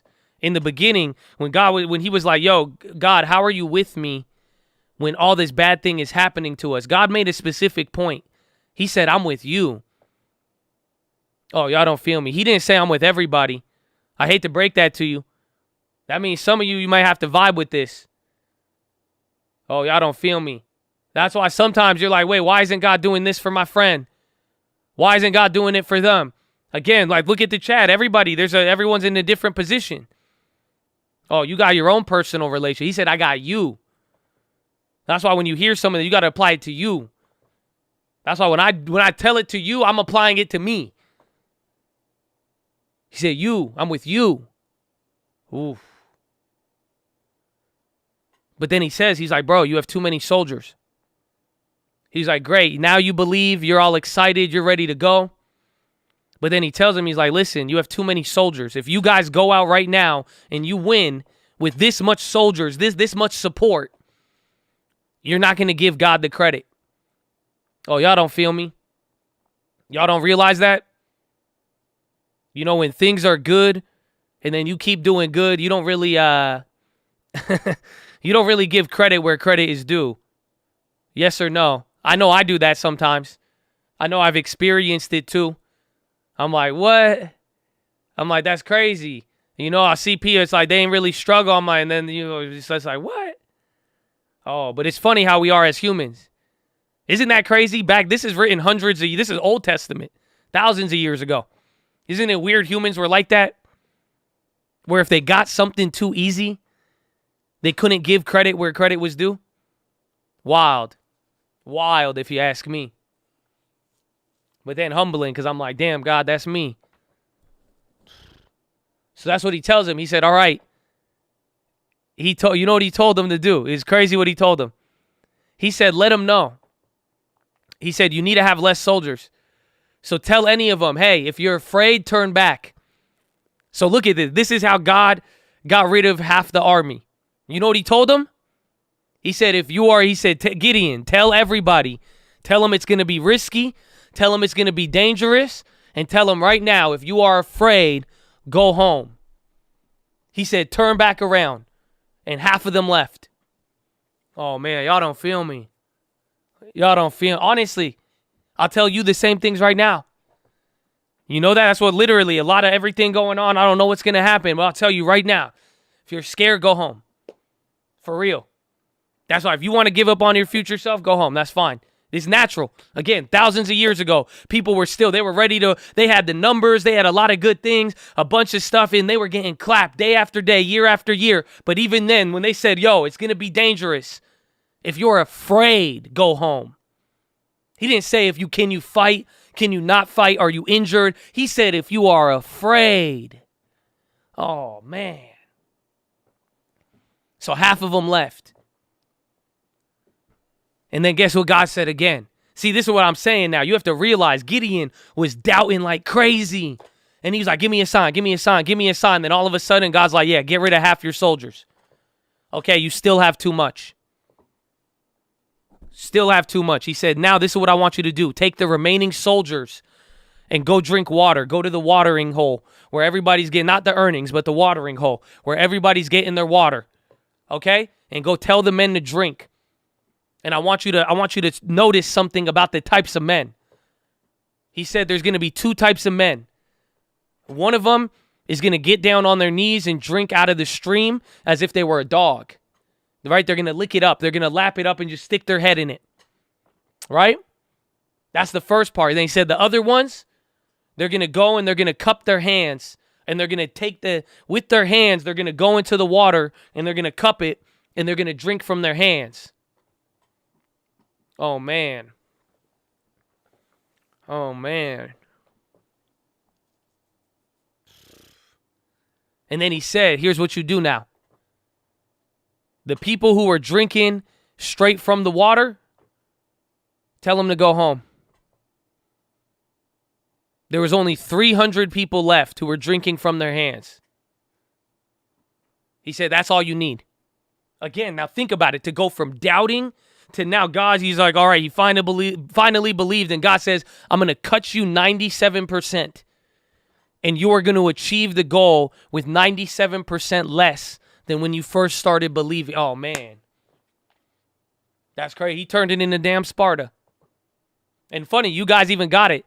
You don't realize it? What's the difference between somebody going and lapping up water on their hands and knees versus somebody scooping it up with their hands? What's the difference between those types of men?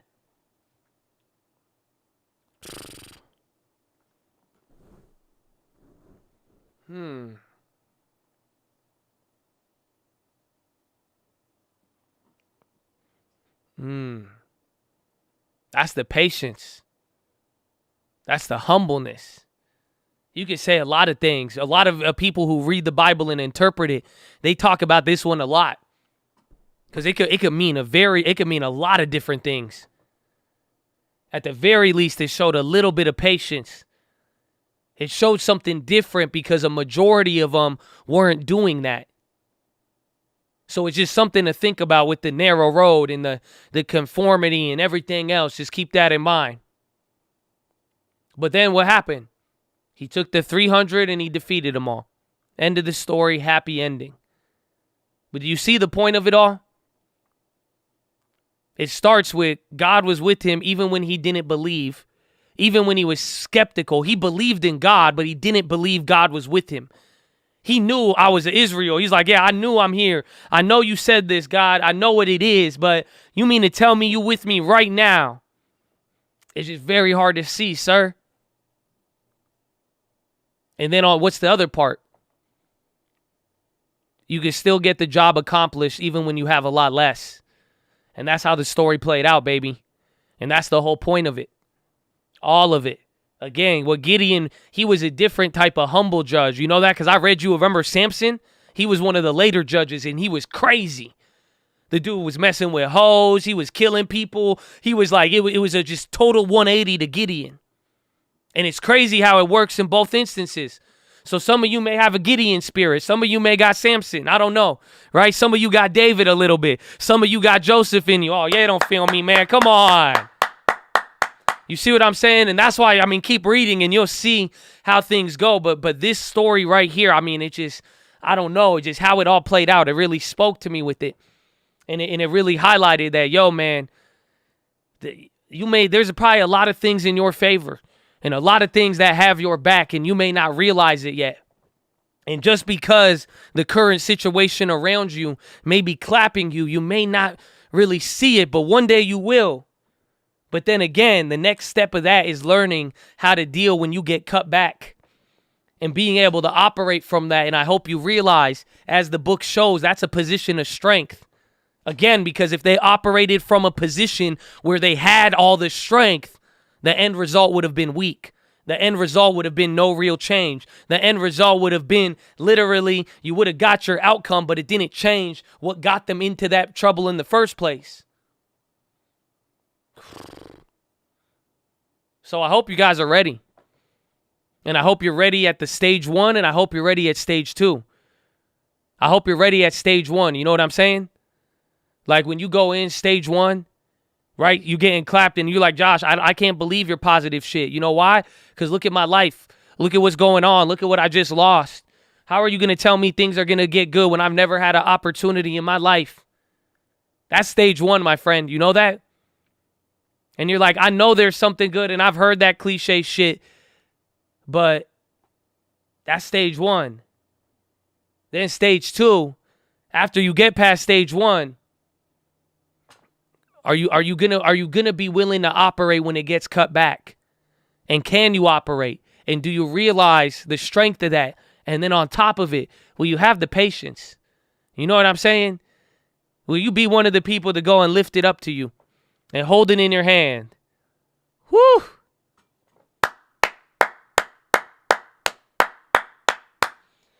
So So, ladies and gentlemen, I'm excited. And I hope you are too. And I hope some of you realize this is going to affect you differently. Again, God said, I'm with you. He did not say I'm with they. That's your personal decision. I don't know how things are going to play out. But again, I will tell you this. If you've asked for a sign lately, or if you've ever had any doubt, I hope you could feel a little bit better. You know why? It's natural. Don't beat yourself up for it. But my question really is, when you do get that sign and when it confirms what I already believe, are you going to be ready to go? That's the real question. That's the real question. So, ladies and gentlemen, I hope you're ready, man. And I hope you stay blessed. And I hope you realize, even if you can't accept it now, you got something good in your corner. And there is something working in your favor, baby. So let's get it. And I hope you take that to the bank. That is your philosophy, ladies and gentlemen. Make sure hydrated, healthy, ready to go. Wait, make sure you subscribe. We're live Monday through Friday, 30 minutes before open. Drop your thumbs up on the video. You're on mobile. Press high chat. X out the chat. Hit the thumbs up button. Second link for the nightly Watchlist and main channel. First link for the Scream Alerts Bootcamp and real estate course. Follow me on Instagram at the Trading Fraternity. Woo! Woo! I like it. That one was Mama Answers, bro. You know that? That's all Mama Answers. She's nah, bro. She dropped that one on me, bro. And I even asked her, I said, Mom, why won't you come and speak? She said, Mom, and you know what my mom said? I was like, whoa. I didn't know how I felt about it because I was like, does that mean Mom thinks I'm qualified or not? She was like, I'm not qualified to speak. She said, who am I to speak? I cannot. She said, why? I have nothing to say with it. I just read my Bible. I do. She said, no, I cannot speak. I said, what? I said, all I do is listen to you, and then I just talk to him and tell him. She said, that is good enough. That is good enough. But no, I was like, what? But that was all Mom. She dropped it on me. I had a whole different PHILO. I'm telling you, I have it. Hopefully it's still hot on the cooker, and I'll share it with you, but completely different. So Mama dropped that one on me, and I just really like that story. And, we talked about Samson and other things, but, like, I don't know. I really, really liked it. There was something about it that just, I don't know. It was very... I think it speaks. I don't know. And that's why I had to read it to you. I wanted to comment on it more. But really, if you had to read this story, it was something about it. So at the very least, PHILO hour worked for the market, baby. We're back up to the highs. Let's get some 2020 election in here. You know what I'm saying? Let's get some 2020 election. I'm up and I'm down, but the sound like progression. Farmer never plans if he waits for perfection. Finger to the air, hold it down, we gon' get it. Walking to the cup, it's a 2020 election. Live in the hills, but I still get them spread. Started with a little, but I still reinvent. Options big. Show me your mind. I got options, bitch. Talking like Honda, right to got some shit. I'ma get pushing cars on all my stocks. I has my shit vested in everything from value tested dividends. Living in houses in the hills, my life is different. Businesses, I've been doing that since I was little, yeah. Bigger than that, I'm doing the same thing on the biggest scale. Listen here, I can make $1 million anywhere. This ain't fair, I don't show my face cause I am everywhere. Let me in, you don't gotta like me, but the message ill. This is real, never make investments based on how you feel. Pick a field, but you cannot quit it till you get a deal. Need a will, otherwise you'll waste your time just spinning wheels. I do this option shit, they thought it was easy. Like I got here without reading, like I didn't give up sleeping. Tell me what the fuck's a weekend, tell me what the fuck's your reason for this dream you keep on dreaming. It's gon' leave if you don't lead it, huh? Got $1 in a dream, I need a couple cents. I'ma go and sell some preem, pay my mama's rent. But I bought that shit, watch me call the top and shit. I'm confident the cycle ends, and when it does, I'll buy the dip and then I get a nicer whip. The guy disliking all my vids will probably be a lot more pissed, but I'm just gonna pray he blessed. Wish I had time to hate and shit. I'm busy chasing greatnessness. I'm trading when the fade begins and selling when they don't kick it. I be talking options, I got lots of those in life. I could get you started, but I can't teach you to drive. I turn on my monitors and swear I come alive. Cash is always liquid, always dripping, never dry. I got options, bitch, talking like Honda, right there, got some shit. I'ma get pushing cars on all my stocks. I hedge my shit, vested in everything from value tech to dividends. Living in houses in the hills, my life is different. Businesses, I've been doing that since I was little, yeah. Bigger than that, I'm doing the same thing on the bigger scale. Listen here, I could make $1 million anywhere. This ain't fair, I don't show my face cause I am everywhere. everywhere. Let me in. You don't gotta like me, but the message ill. This is real. Never make investments based on how you feel. Pick a field, but you gotta get it till you get a deal. This is real. Yeah. Pray for all of y'all. I hope you never lose your goals. The mock is valid. Don't be afraid to take it slow. This has it possible to make the money if you broke. And mine's the obstacle, the strangest secret that you know. Adaptable, I had to go DiCaprio, plain as the wolf. Subtract the host, but add some dough. The rooster didn't come to roast. About to cope, but back with folks, it's rapid growth. I have a coat, I have a rose, I have some homes. I have to go contractual. Selling those, but not my soul. I sell the clothes to buy some more. I'm with my bros, divide the dough. My high and low, my favorite hoe. I hit it when she drop it low. I'm never at the cop it close. Only buy options as homes. You don't got those, leave me alone.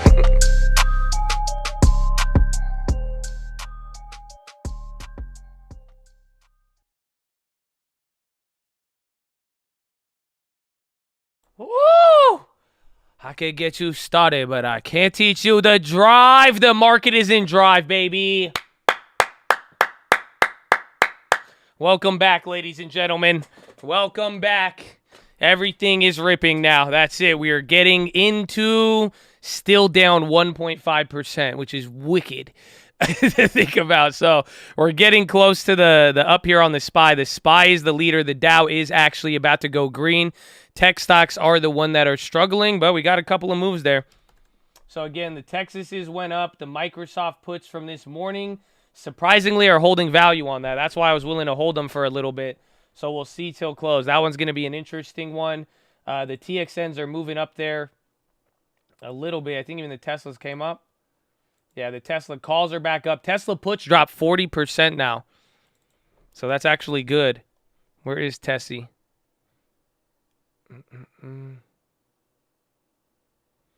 There's the first time bumping Uncle Answers in the Lexus. Oh, man. That is a cult pastime, actually. Shout out Farnoosh, baby. God bless you, Farnoosh and Metamorphium. Thank God you didn't hit me with one of those spells this time. I thank you for that. I didn't know. I'm going to need a translator. One peach flew over the frizzle nest. Oh. Hard. Amen. Amen. Yeah, so if you're looking for that music, it's Uncle Answers on all streaming platforms. You could go on Spotify. That's it, man. I don't know why people keep, it's to this day. It's just Uncle Answers, bro. You got just Uncle Answers for days, bro. Just fun for the whole family, but it is explicit. He might have something new soon. Again, he's cut me out of the process. Again, we've been talking it. Hopefully, by the end of the month, you may have a new uncle. I mean, we will see again. They have not scheduled an earnings date for that one. MS blasted. The banks were big leaders here. I'm pretty surprised with TXN. If TXN could go green coming into close, even better, because again, that's a pre-earnings play. So if that one could hold up, it'll be fire. But the contracts only went up 30%. I don't know why I was expecting a little bit more.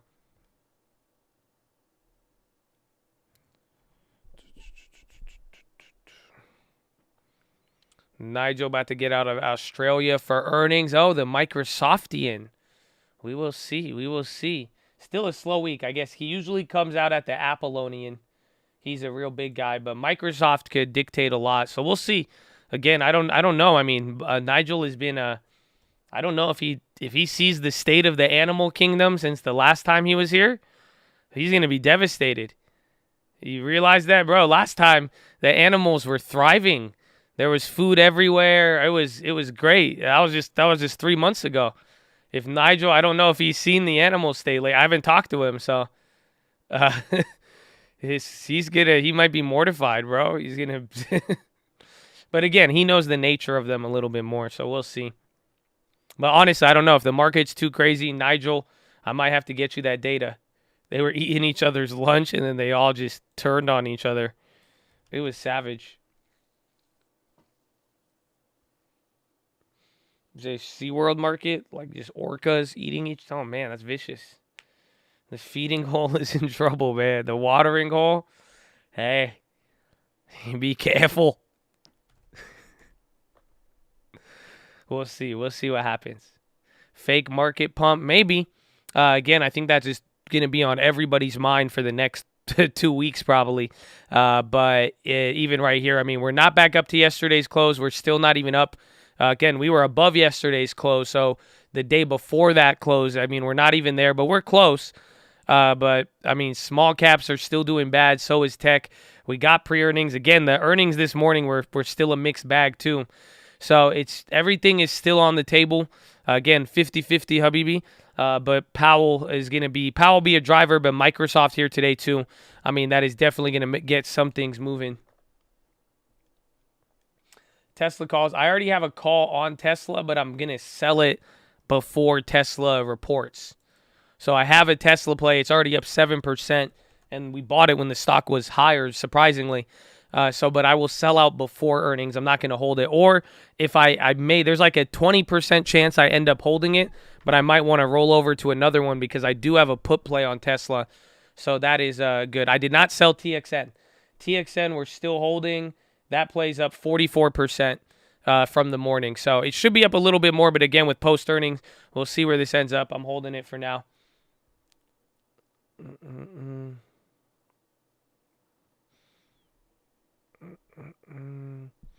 LGVN. I've been seeing a lot of Longeverod in the chat. You know, I want to see like a 50-point game. Yeah, Longever. Everyone got slaughtered. They repriced the whole market. You know, you literally had repricing.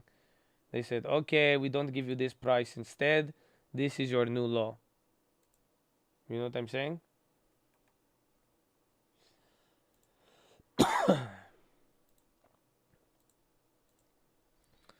Biggest weekly move in a while. Today, it's still kind of small. Again, even comparing this to what we had yesterday, this looks like a bite-sized day, and most of the day was really boring. I mean, ever since PHILO, it really took a PHILO run-up. You know, if we were good enough to do PHILO, market was like, I'm good enough to bounce then, bro. That's all I need. That's all I need. Apple Moon, AbiVi up. AbiVi up's kind of surprising. Again, because some of the defensives cooled down. Good job, Abby. IBM, that was a sad one. I'm mad I missed that one. But I'm cool. At least the TXNs, too. Where's even Amex? Everybody in the AXP. People are waiting on Microsoft for sure. I mean, yes and no. I think it's sadly with so much going on in the market. I mean, earnings is just part of the story for sure. And a big part if it's Microsoft and Apple. But everybody's waiting for a lot of things. So it's just, again, this was even half of, you know, the reaction. You got to think it's like even like part retail liquidation. The point is why you get so much volatility is because if people got that idea on Monday, there's people who got that idea on Monday and they don't get around to it till Friday, essentially. So there's a lot of things on the mind of the market right now, but the earnings is key, and Microsoft undoubtedly will affect a lot. But it's not as if Microsoft could still go up 6-7% and the stock market could still go down tomorrow. But it would definitely help the sentiment. And again, that's why it sucks because, I mean, you have Powell tomorrow, so you have a catalyst. So Microsoft earnings at the very least, too, will be short-lived. Shopify, IBM, 5% is killer.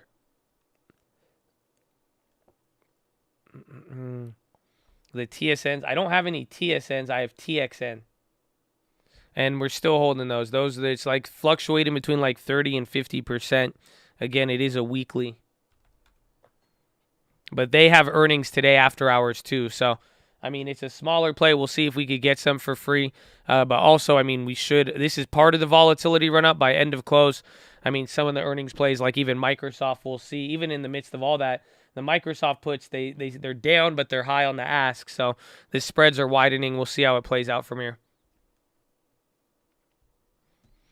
Wayfair Green, that one was a killer the other day. I mean, Dow is still down, though. Nothing went green, so that was a nice rally, but none of the indexes, everything is still red by a good margin except for Dow. And again, Dow is led heavily by energy today. Still got 2 hours, definitely. Still a long day, and you're still down 1% on the S&P, 1.6 on the NASDAQ. It's just so weird because today is such a, I mean, it's still a pretty calm day, but it's so big on the numbers.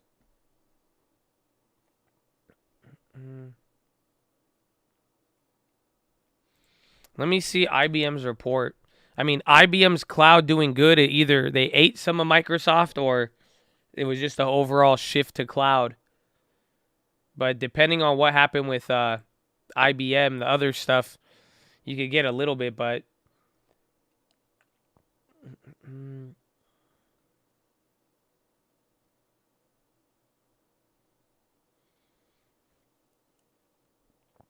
let's see. YOLO on high, Longeveron. They ate Amazon. That's why they down bad. That would make sense too.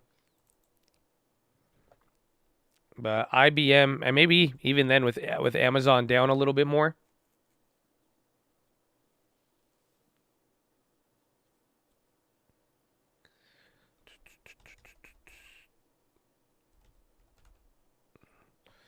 MSTR came up 375.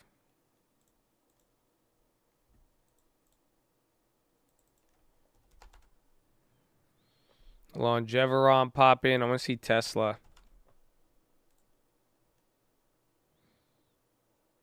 Yeah, IBM sold off the services. That was like they sold off the legacy infrastructure.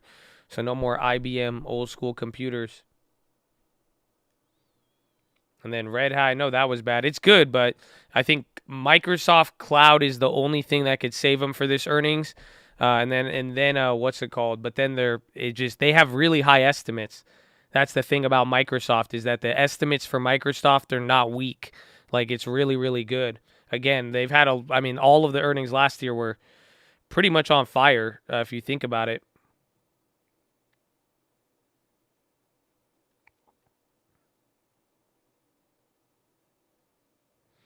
So their estimate is 2.32. They last surprised 9.6. We could even check even day before.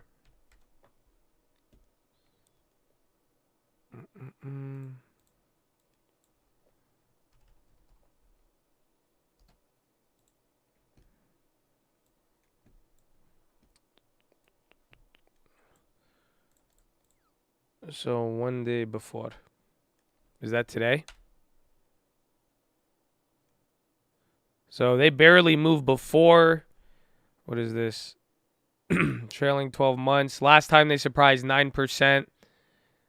The time before that, 12. So all of their earnings have been surprises. Like, I mean, look at since 2016, dude. This is insane, actually. They've only had surprises on their earnings. Well, let's see how it didn't always move after, though. Or it didn't always move up the day after. Yeah, we flipped out of we got the AXP for 200% this morning, and then we bought Microsoft puts, and they're pretty much holding there. We're going to flip that one out till close. That's a pre-earnings play.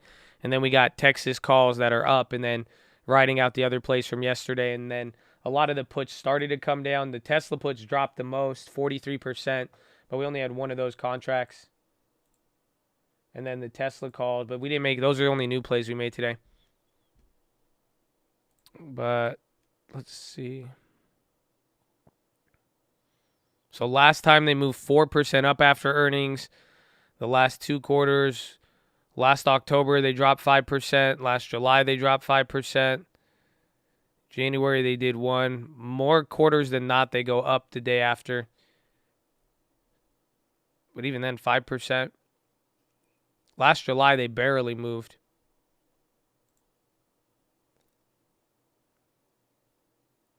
IBM rocketing there on the high ticker. That's going crazy. SPY puts. I might keep the Microsofts now that I think about it. They're a little bit down now, but 10%.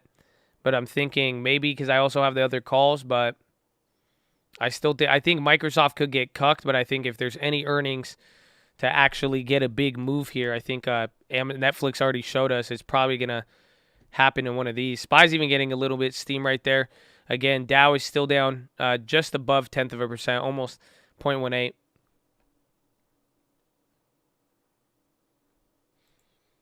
Again, you still got Powell. You still got Powell no matter what. Again, I think Microsoft earnings is going to last you till morning. That's it.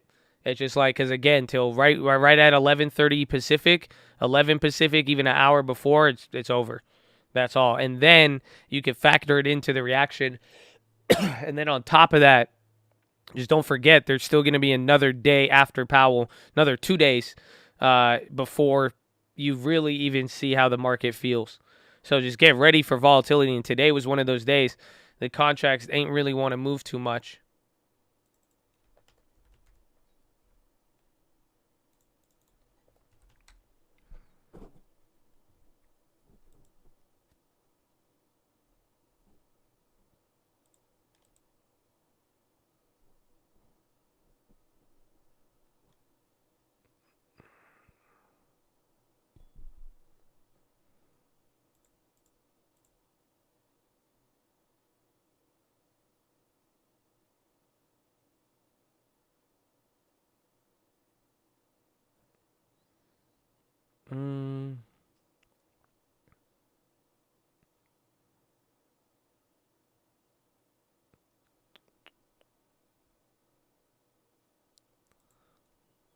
My puts. I'm looking at plays now. I don't know about SPY puts as much as I would just play earnings. Honestly, if you the premiums suck though, like the spreads will, but I'd rather get a double whammy if I wanted to play any short on the market essentially.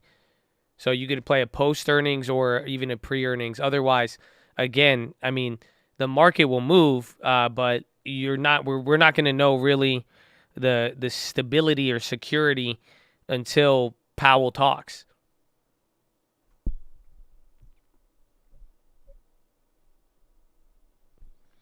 Biden warns of enormous gain on oil. What?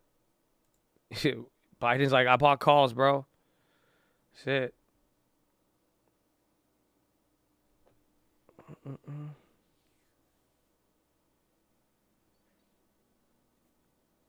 Powell is going to be at 2:30 Eastern.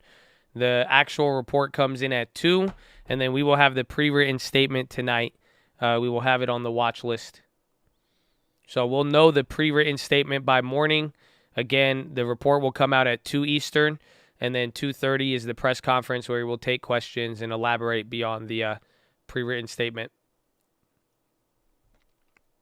I have not got any Activision calls. We could look to that if the premiums are lower. Microsoft going up. IBM still killing it. Thessalonian.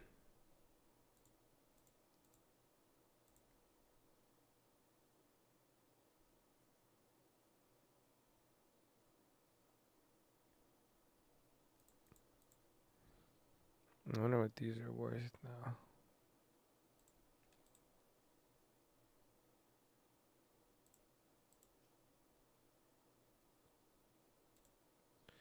XOM calls are up. Yeah, oil's a big leader.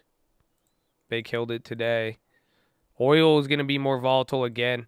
That one put got clapped again. It was up a little bit. I haven't even looked at it. But that one I have till March. I just think oil's just going to be volatile. It's very crowded right now too. But oil is a big leader for today. Yeah, the XOM puts didn't even change value.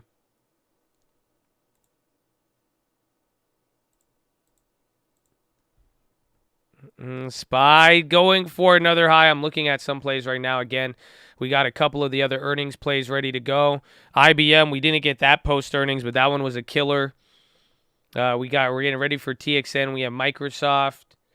I'm good, man. I'm good. How you doing, Austin Powers? You've been staying out of trouble, bro? You've been living a nice, quiet, peaceful life, enjoying the new house. You know? Happy birthday. Thank you. It is not my birthday, but I appreciate the request for that, and I hope you have a wonderful birthday. And thank you for tuning in to the Stock Market Live. I love you as well. Thank you. Thank you, my friend. 11 a.m. Pacific for Powell, yes. Bank of America calls. If they haven't gone up a little bit, yeah, I mean, those could be decent. Let me see what I like. Oh, yes, we do have merch. We do. I don't know why I think that's so funny. I like it. I'm looking at some banks now. They're still expensive, bro. They're still expensive.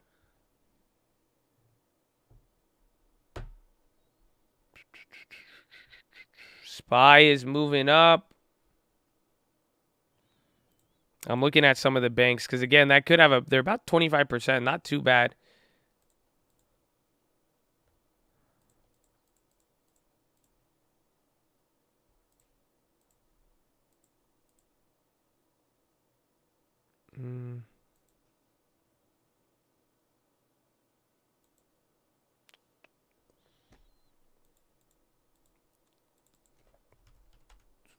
Apple wants to go green. Yeah, Apple only 0.35. I mean, Microsoft's still down 1%. Again, see if Tesla does it. Amazon's still getting clobbered. They're still down 2%. Facebook was pretty strong, and then Google had the good news today, but not enough. Apple is definitely the leader here. Oh, those calls come back? I forgot about that. Apple calls, they're still back 22%. Again, the plays never went, they barely went negative, I think, on the day. But those Apple calls from yesterday are still holding up. Microsoft goes green, it's risk on. If they can make up 1%, yeah. And then are they killing the puts? The puts only down 12% for now. But that would be good. Again, if anything, I mean, we still have a lot of time. If we could at least get up to the close, we don't have to take the whole 0.5%, but I mean, that could say a lot about today. Netflix. What are the Netflixes at? The Netflixes, those calls dropped 40%. Those got clapped, so Netflix is still guttered. Yeah, Netflix is really bad. Those calls actually dropped 40%. So the Tesla and Apple calls are the ones that held up.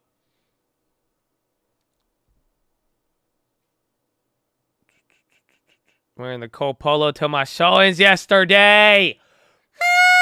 It's professional. It says, like, you know, it says I'm in a cult, but I'm professional. It's beautiful. It's beautiful.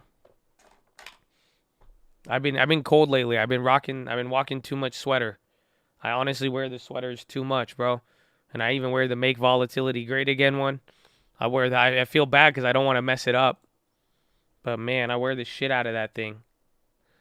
RTX, that came back up. Lows, CFHD was the leader. Netflix still guttered. Dow Jones is positive now by almost 0.1%. NASDAQ only 1.3, and then SPY 0.6. So not too bad. We'll see. We're getting some momentum here. Where are the bonds?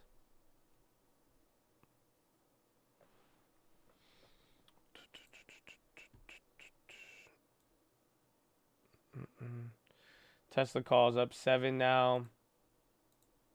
Yeah, they're up. Mine are holding 10%.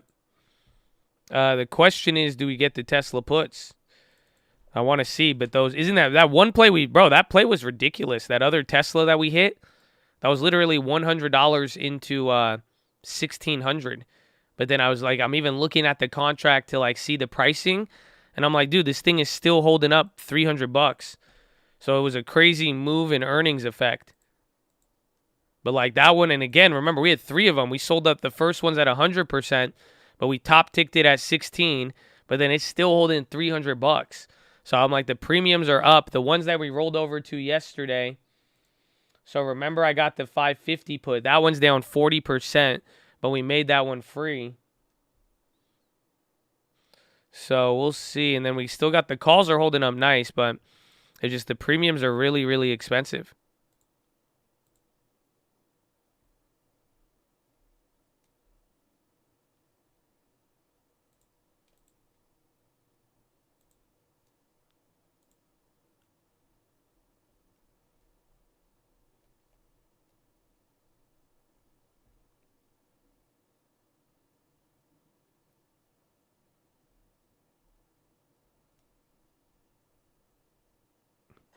This shit runs too deep. I still got I got all the Microsofts. I'm totally clapped on them. I grabbed puts this morning, which I thought would have been a little bit better. They're holding they're only down 10%, but they're just playing with the damn pre-earnings play. But I might end up holding it. I should sell out of it, but we'll see. Finally got my washer dryer hooked up. Hashtag supply chain. How long did it take you to get them? Tesla. Yalla, Tesla. I'm good. That's it. I just talked about puts, and it's like, don't you fucking say it again, Josh. Say you want a Tesla put again. Say it again. Say it with your chest. Say it louder. Come on, say it. Say it. This is what we do to puts.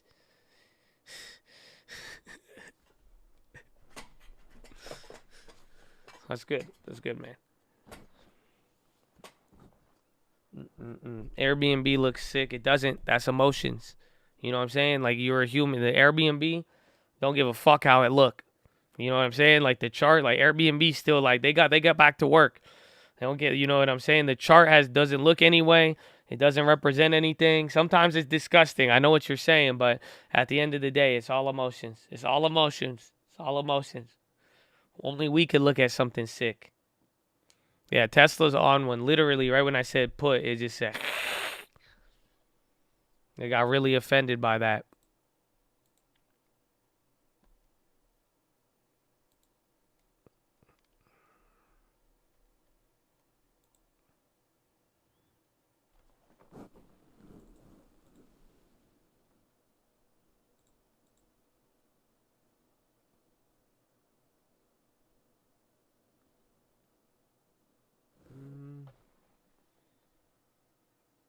BAC.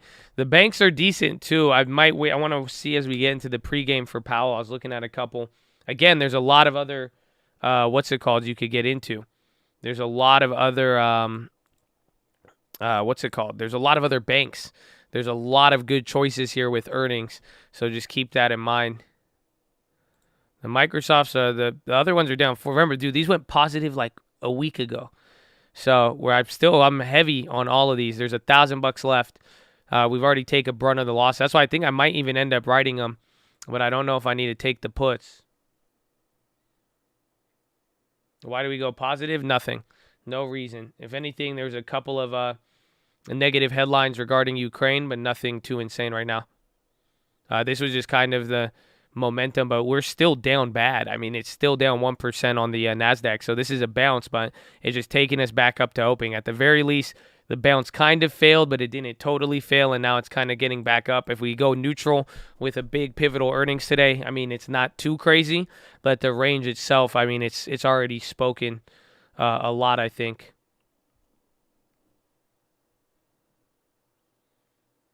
We have more time to get positions coming into tomorrow, but after Microsoft earnings, there will be a move, if that makes sense.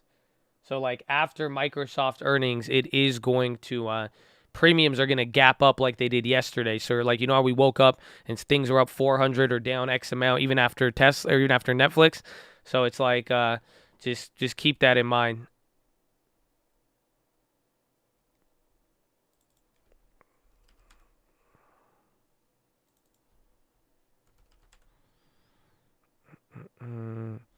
I'm looking at a bunch of options. I'm trying to compare even, what do these go to? I'm looking at some of the Netflix chains.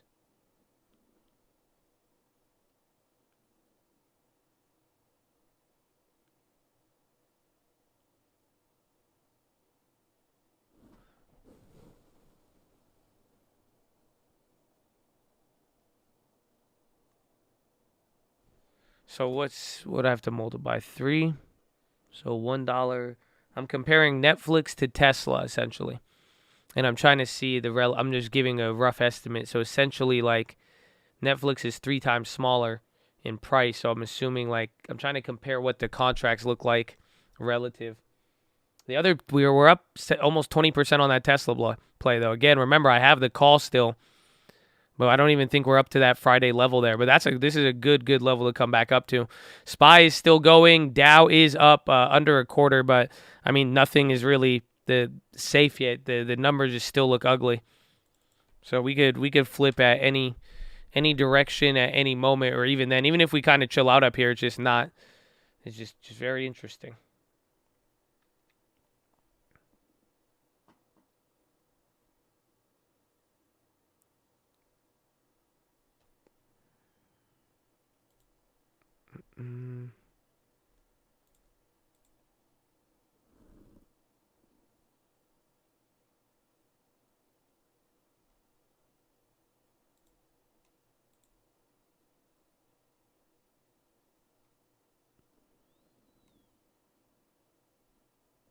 They did go up less.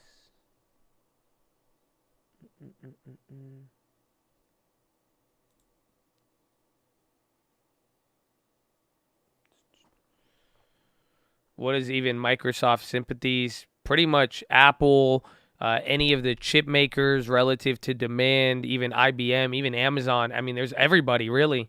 I mean, Microsoft has so many different businesses there, so it depends which segment does good or bad. Boeing went positive. SPY, little cheek lay there.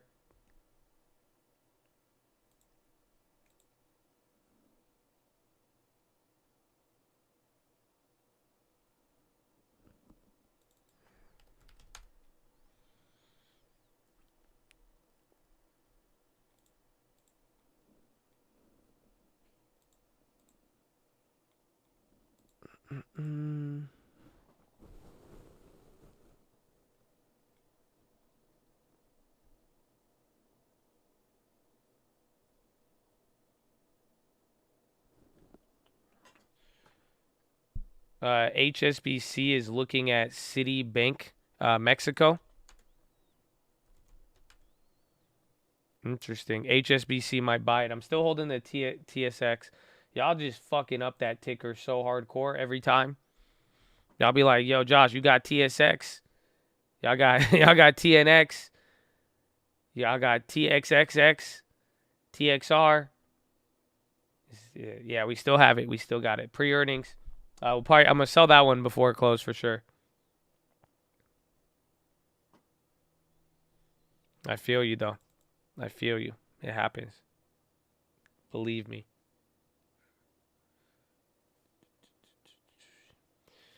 What do you know about EasyGo? I blame Vlad. That's it. I rest my case. Microsoft pricing in a $20 move. That's big.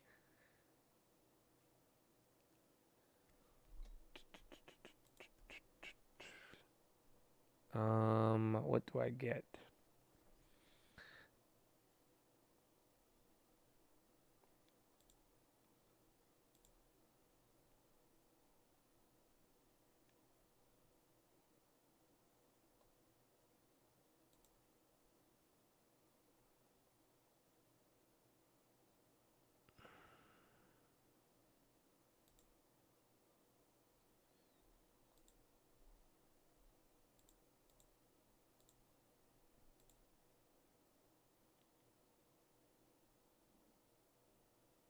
It's so far out the money.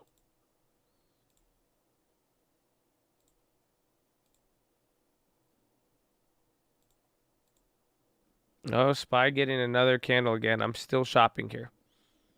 Still shopping.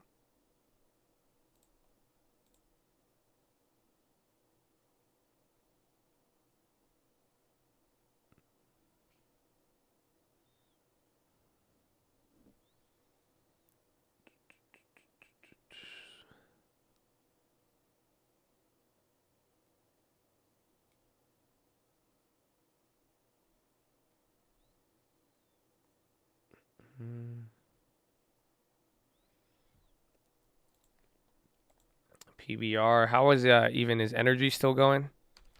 Again, I'm looking at these earnings plays. Yeah, energy's still going up. XOM's getting a candle. Energy, big leader. Dow still came down. NASDAQ 1.1. S&P 0.5. Tesla is very good, man. He's very, very good. He's working hard.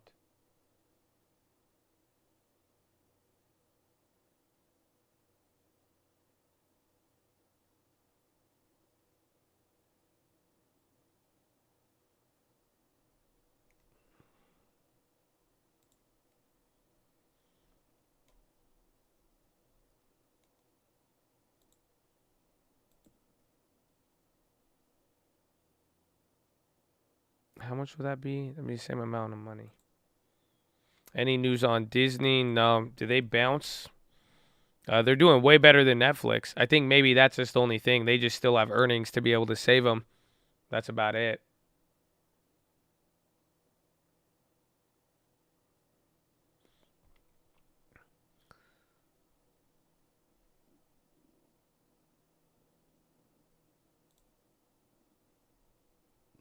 What is 5?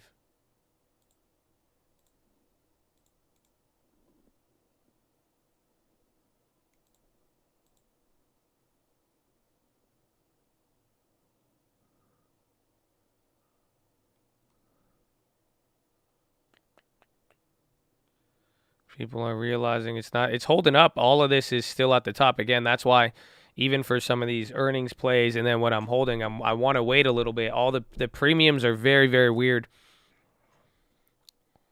I'm just going through waiting, you know? Volume on SPY calls. Tesla, when does Tesla report? Are they on Thursday or Wednesday? Apple green. Yeah, Apple did just go green. Let's see how those premiums are going. Microsoft puts are down 15%. Apple premium is back to 27-30%. Tesla tomorrow. So it's good. It's getting a it's getting a pre-earnings run up like Microsoft. I'll leave Apple up there because Apple's big right now. So again, SPY down 0.5%. Dow is still holding up, but Nasdaq's about to go under 1%. It's getting a little active, but it's a lot slower than yesterday, but a lot more normal of a move. 107 million, so still a lot, but you could probably feel it. It's not as aggressive, but you're definitely still rallying up here.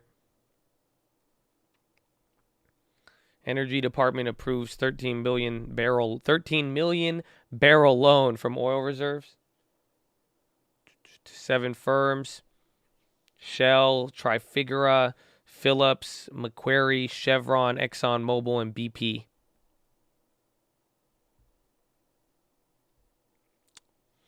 Tesla. That was good. The Teslas, those went up 20% now. Those are holding nice. I don't know. I feel like it's good and bad at the same time. I can't tell. Then the old Tesla put dropped 50. Thankfully, we only had one, so it's like $80, $100. Texas is still holding up.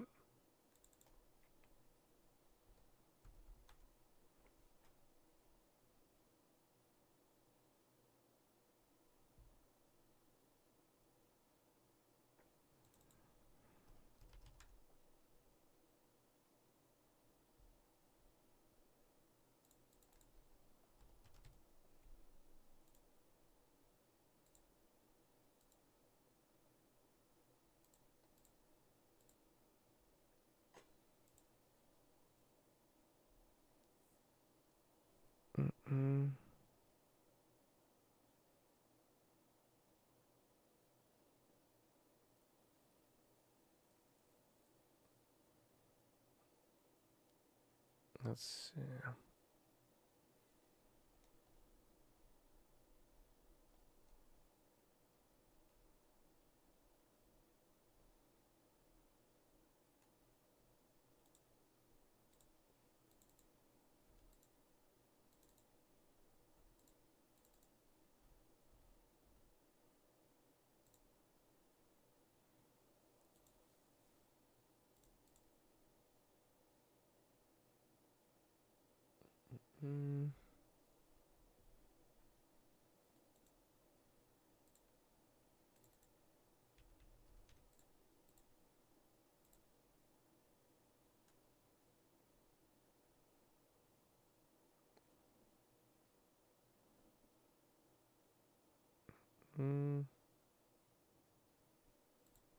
They don't like me.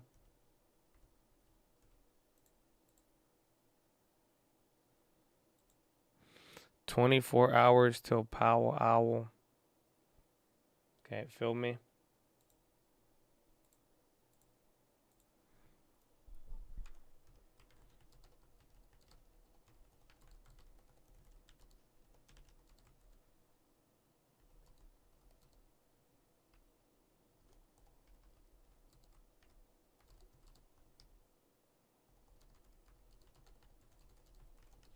Smuckers is on the low. And Safeway, SJM, and SFM. Hold on, I just made a play.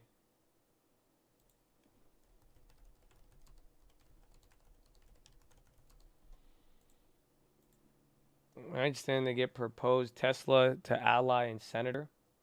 Get to ally and Senator Feuchtstein. Is Tesla going up? Well, I have good news, bad news. Which one do you want first? IBM new high of the day. Nice. I have good news, bad news. Good news. You're tuned into the stock market live. Bad news. I did make a Tesla put. So this one's for earnings. Don't trade it. Not a recommendation. You will lose money. I grabbed a Tesla February play out of the money. I went for quantity more so than anything. And, yeah, worse than selling AMC. Oh, man, I will repent. I'm both ways. I have calls and puts, so I can make the money both ways. You know, I'm trying to do it. Yeah, not a recommendation. You will lose money. Be careful out there. Again, if anything, if I could flip for pre-earnings, that'll be great. But ideally, I mean, we'll see. But I want to even, again, I might want to hold at least one of these.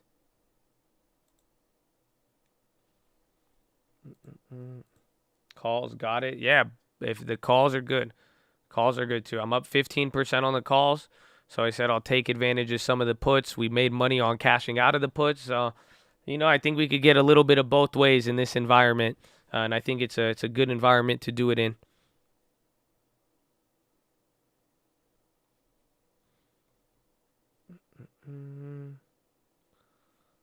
CLR about to hit 9% oil. One advance means bears may need to wait a little bit longer.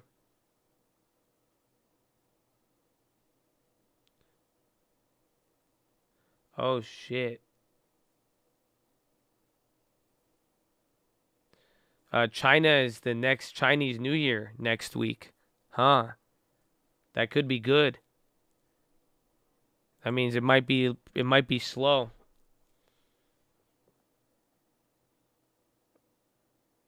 Why is it bad news? That's what the headline says. It was talking about what's it called? Means bears, like bears in the currency. Like if you're bearish thinking the currency is going to weaken.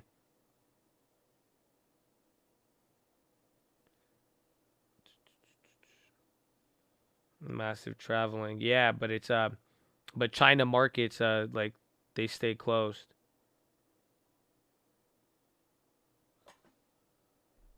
Yeah, and then China, then there probably was a lot of selling before Chinese New Year's. So it's kind of good. It may actually chill out a little bit. The market, I think the market's closed for the whole week.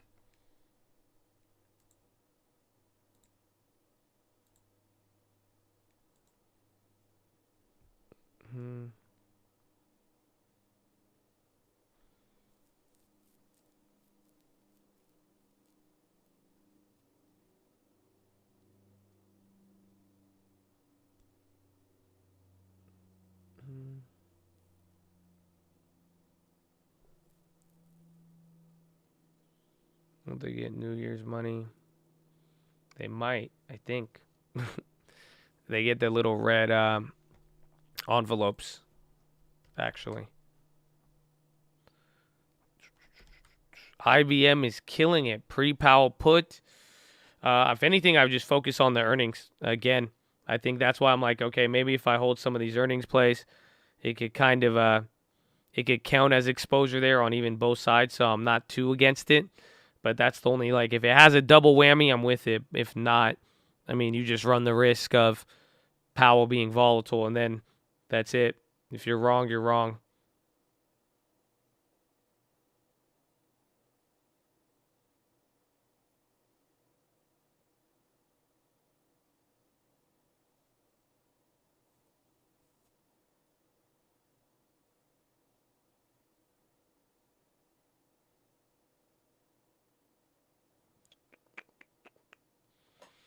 Weird stuff. IBM was third best growth, but analysts hated it. Yeah, got a couple of downgrades. Market rips. Powell will be more hawkish. Nah, I mean, you're down 10%. It's like, you know what I'm saying? It's like if we're like down 9% instead of like 15%, I don't think Powell's gonna like change again. This was it just at the end of the day, history was made with these moves that I mean, this is just gonna show up in the history books. It shows up on the chart. I mean, Powell, whatever's with Powell, it's already set in stone. And then Powell's already in the meeting, so whatever at the end of today, this is the reference point Powell has coming into tomorrow. So coming into tomorrow's, you know, they're not going to see where the market's at and then say stuff. It's all based on where we're at today.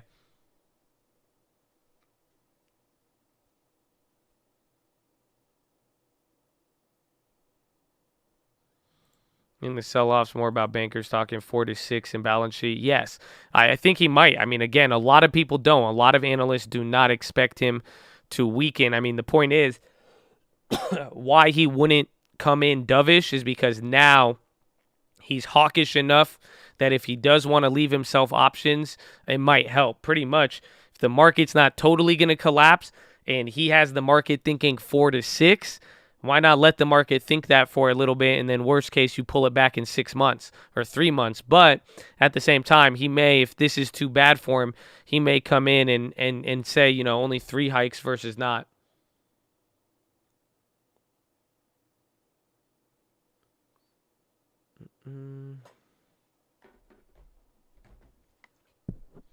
They're not gonna commit to tons of raises with war on the table. But why not if you could get away with it, though? That's what you have to think about it. I think 3 rate hikes, market goes up, 4 it goes down. But it really just still depends. Again, the point is, whatever he says tomorrow, it's not a real action.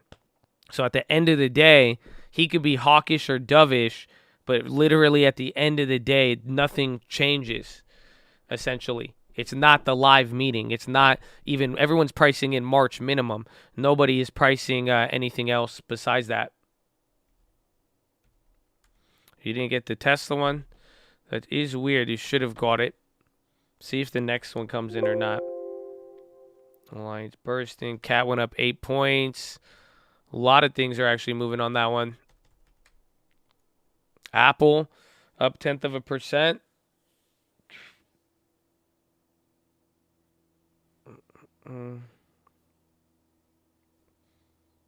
Market always prices in before. Not in 2019. So 2019 was the first TLT, and that one was because it was a big decision on a live meeting where the market priced in a certain action. So right now, the market is pricing in no action for tomorrow. Everybody, the drama that's building up is around March. So when it's all said and done, until March, that March meeting comes on and Powell is forced to either pivot from what the market believes or follow it, that's the real essence of all of it. Banks were kind of leading today. They were a little bit down. Energy's the real leader.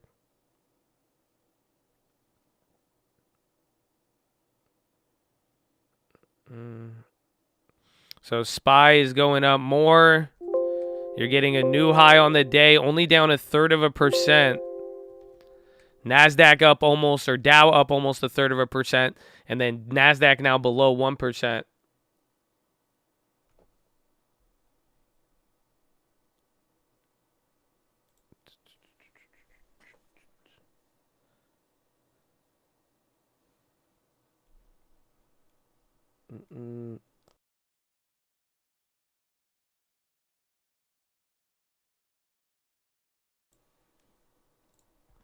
Ford pop.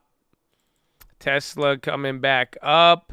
This one's looking good. I mean, if we could take this SPY green on a little mini rally, that's pretty much all we need.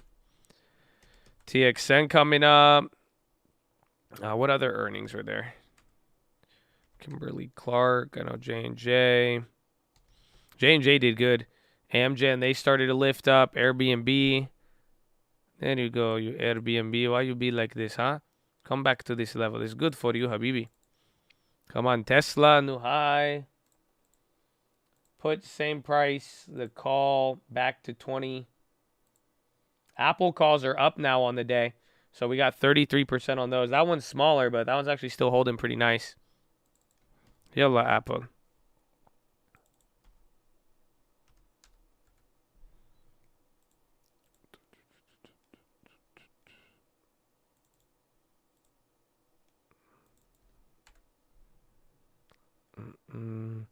Am I staying for Microsoft's earnings? I am. For a little bit.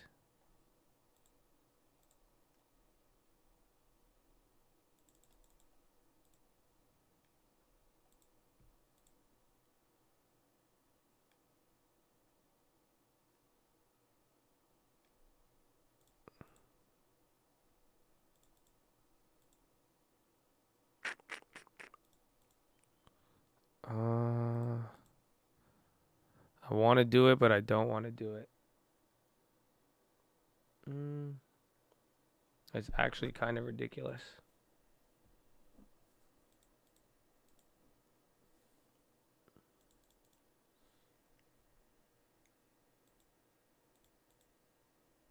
SARK, S-A-R-K on the low. Short-term innovation. Oh, isn't this one the, this is short arc. Oh, they did good for a little bit.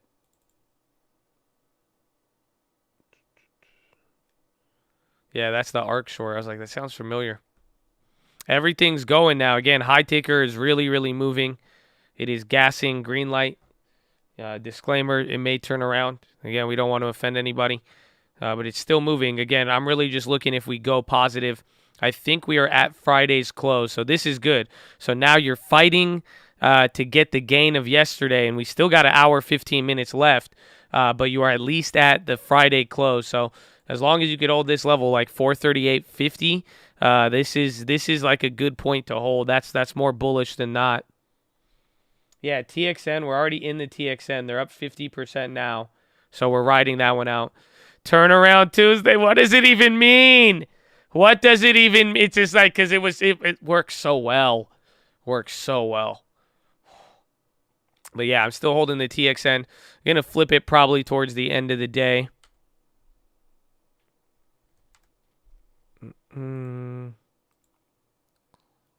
Ford wants to go positive. This guy's crazy, man. Oh, this is the power of PHILO. Oh, yeah. I mean, it has literally just been a straight launch since PHILO. So I think they, market really understood Gideon. And I think they got encouraged and, got some hope. And that's always good. You know what I'm saying? So, I mean, stay optimistic, stay positive. I mean, obviously protect yourself. Be ready to respond to anything. I mean, again, a lot could happen. But, a little hope don't hurt. A little hope don't hurt.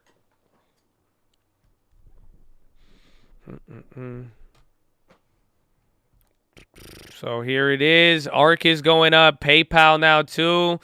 Tesla hasn't broken out from the high. Microsoft, I don't know. Where are they at? They're fighting there. Apple is doing very, very well. Even the premiums are moving. That's what I like about that. Was that a little gap? No, kind of. Yeah, it's getting even more steamy. Yeah, Apple's looking really good. Amazon, they're looking good.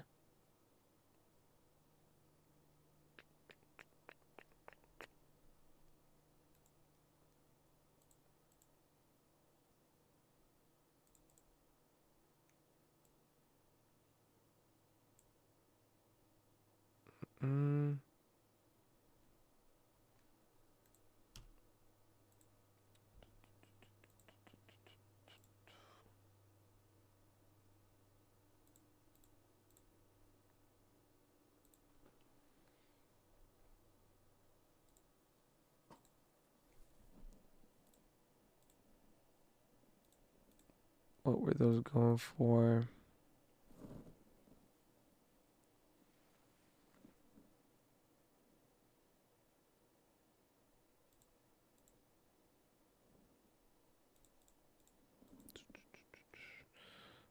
We'll wait till the first kind of pull back. I have puts, or I bought puts today for the run play. Again, if we got some protection and if the volatility was there, those went down like 15% now. And then I'm holding calls, but I'm down probably 70, 80% on the calls, but they have time. So I'm in a shitty strangle essentially. And that's why I'm thinking, I'm like, I might keep the puts, but it sucks because if the puts, getting them today, it's like if it shoots up, I won't make my money on the calls, but then I'll lose on the puts. So it's, I'm in a nice little trap here. So I got to decide the next hour 15 if I'm just going to cut the puts or not and try to ride it out.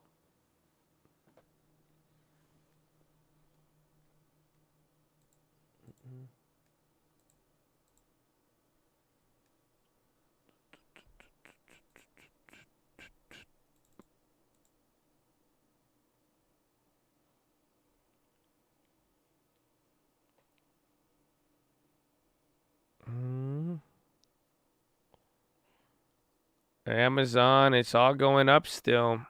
This is good. This is good.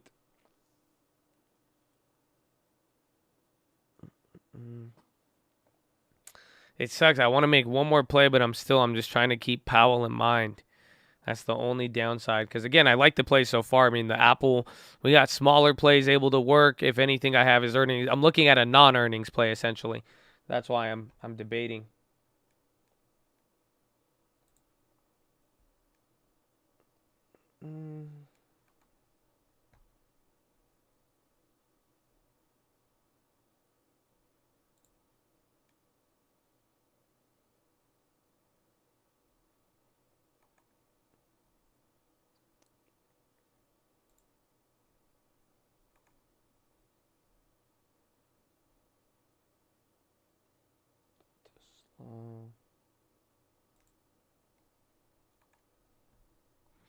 There's the news. There's nothing too crazy that came out.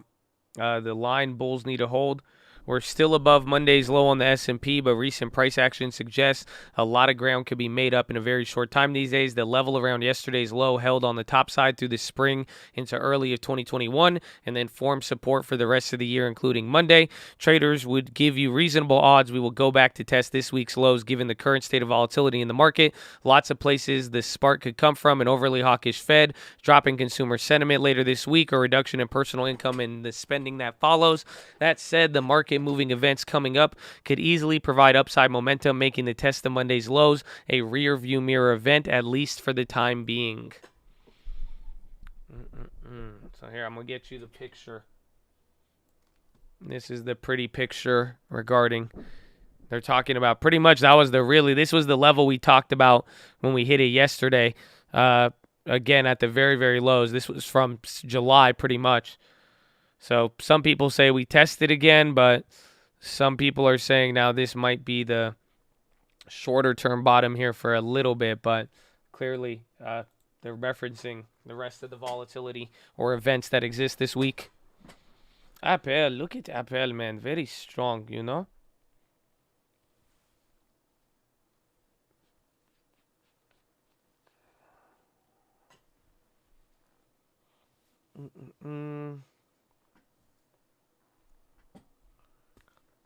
XOM over 75, oil leading the way. Dow Jones up almost 0.4, 0.38 right now. NASDAQ still red, and so is the SPY.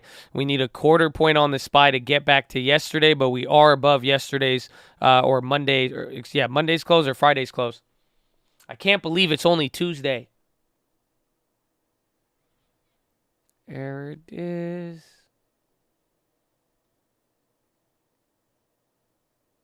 All right, I'm going to flip the coin. I got to flip the coin.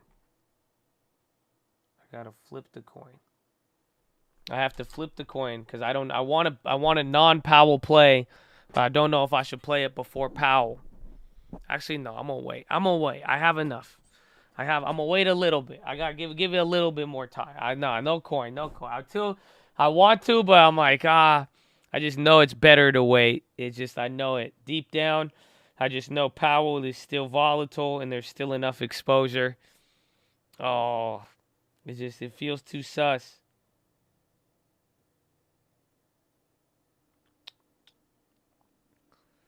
Powell. Wouldn't that in turn mean it's a Powell play?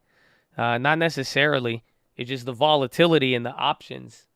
So it's how they're going to play. Flip the coin to see if you should flip the coin. Wow. That's crazy.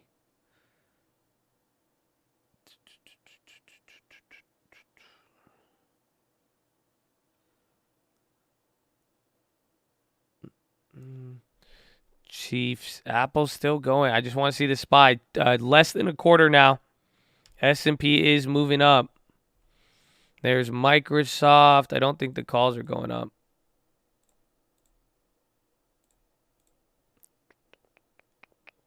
UWMC actually moved. Roblo, Sam still clapped today. Yeah, the Microsoft, I'm down 75% coming into earnings. That went from pre-earnings to forceful hold. Apple's still doing it. I'm going to do Abivai. Abivai, I'm very, very surprised. Those other plays we have older ones. They're down 10%. Sell-off in Power Hour. We'll see. I mean, we got 6 more minutes, and then you got the whole hour. Yeah, Amazon was an underperformer. It could have been as a negative effect to IBM. I could consider that a little bit. But it was definitely interesting.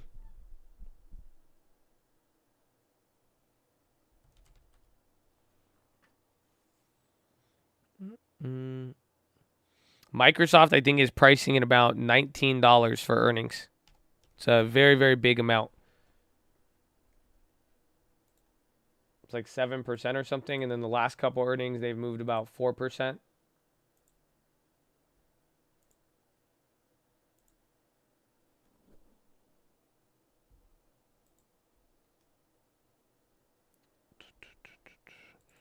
Tesla pricing in 71. That's still less than 10%. That's not bad. Again, and we'll see how much it moves. It might even move $70 coming into the earnings. That's the weird part. I mean, again, if you think about it, Microsoft has been pricing in $20. It's probably moved since Friday, $3.11. It's already moved $10 out of it. At the very low, you were down $2.77. Even then, this is what's it called? That's about $20 just even from the bottom yesterday. So it's like keeping how much it prices in. You might very well see it do kind of double that.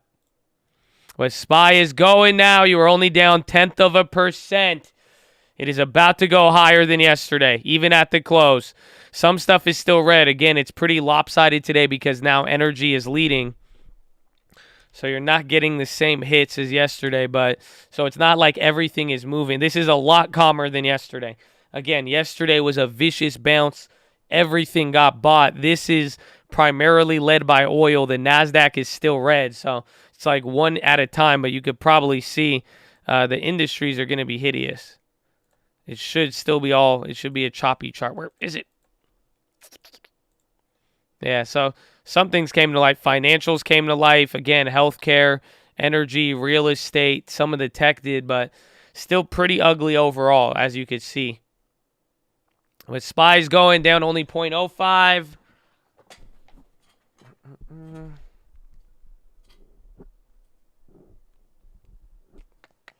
Let's see, man. Tesla's starting to rocket now. Did the calls go up more? The calls are holding that level. Tesla, they move so weird. So weird. Let me see my badge, baby. What's up, baby? How you living?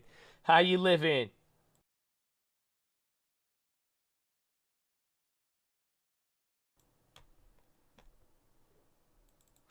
Airbnb wants green. He does. Give it to him. Habibi, go. $1. $1, Bob. Oh. Whew. Good stress. Power hour. I might need a cereal bar here coming in soon. It's a very big rip, though. We're about to go positive on the S&P now. So the question is, we might go like 10.10 above it, and then it might test back down, or it'll just rocket above. NASDAQ still has 0.5% to go, but Microsoft might be able to change that. Microsoft's down 0.5%. Amazon, Facebook are kind of struggling. Facebook not as much, but Apple is already in the green. Apple's 0.5% in the green.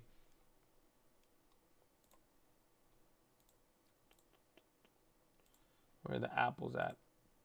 Apple good. Apple 40% now. He's ready to rock. You know? Let it rock. Let it rock. Let it rock. You remember Little Wayne? Very good song with that one. Let it rock, you know? The Kevin Santa Claus guy. Very good. You know, when I arrive, I have will put, then I buy the dip. It make you live. It's very good, man. It's very good. 272 on IBM. I wanted those, but good hit. That was a good one. IBM still going. The AXP2.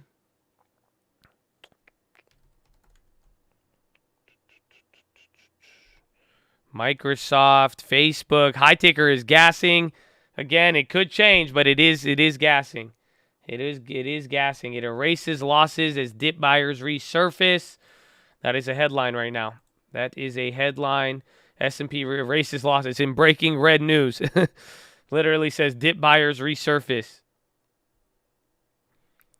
Gasolina. Oh no, did we say it? Shelfly doesn't light anything on fire. SPY has not gone positive yet, though. You're right at break even. It barely lasted. Again, tech has a little bit to go. Airbnb, there you go, buddy. There you go. I tell you, let it rock, Habibi. Very simple. Lil Frizzle. Lil Frizzle in the building. Okay, Lil Frizzle spicing up your day. Okay, dip buyers. PHILO, I mean, honestly, this might have been the biggest PHILO run-up. We are up almost 3% since PHILO, I would say, right? On the NASDAQ, we're about 2.5% on the NASDAQ and 2%. So that PHILO, I'm telling you, bro, Gideon. You can never forget Gideon now. Oh, ho, ho. Look, you can never forget Gideon because now you're going to remember this. The day, oh, come on. So follow me on Instagram, and then you'll never forget, okay? Because I'm going to go to the bathroom. So follow me on Instagram. I'm going to go get a cereal bar, too. I will go pee and then get the cereal bar. I think that's appropriate. But the market, he's going to find a range, but it's chill for now until we get an end of the day sell-off. Why is it echoing in here? Oh, man. My hairline kind of looked good today. I'm not going to lie to you, Josh. The hairline, it looks good. I think I brushed my hair a little bit different. And it kind of hides the hairline. I should get like a comb over going in here. You know what I'm saying? Kind of looks a little sus, but we can work it out. Maybe we can work it out. Oh, girl, your cigarette made me want to light a cigarette. My name Kanye from the Jigga said. Twister said. Oh, girl, your breath is harsh. Cover your mouth up like you got SARS. You remember that one? Thanks to Kanye's new workout plan on the envy, my friends. You guys remember Kanye's workout plan? Oh, man. No, they don't know the classics. I've been working. I fucked it up. I've been working this great. What's that song? How you go? Working this great shit. I can't remember the melody. I wish I could buy me a spaceship and fly. Past the sky. That's the spot. Hold on. That was just the bathroom now. Hold on. Oh, I'm going to get a protein.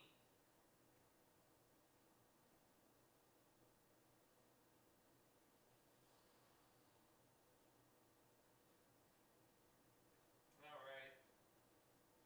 I had to make a smart executive decision. We, instead of getting a cereal bar, I opted for smellier farts in a protein shake. Okay. It's good. It's good. Red light.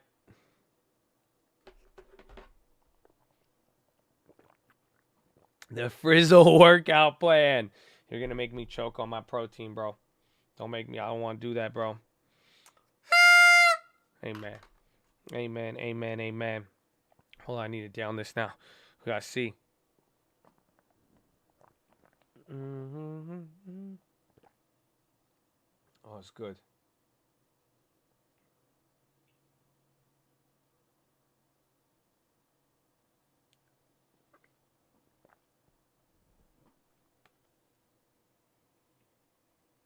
Oh, man. How much I go from Uncle. Let's go in the gym. Let's go, baby. I'm telling you, it's great. Uncle is great. Uncle is great for the gym. I listen to a lot of Uncle. He's kept me in there.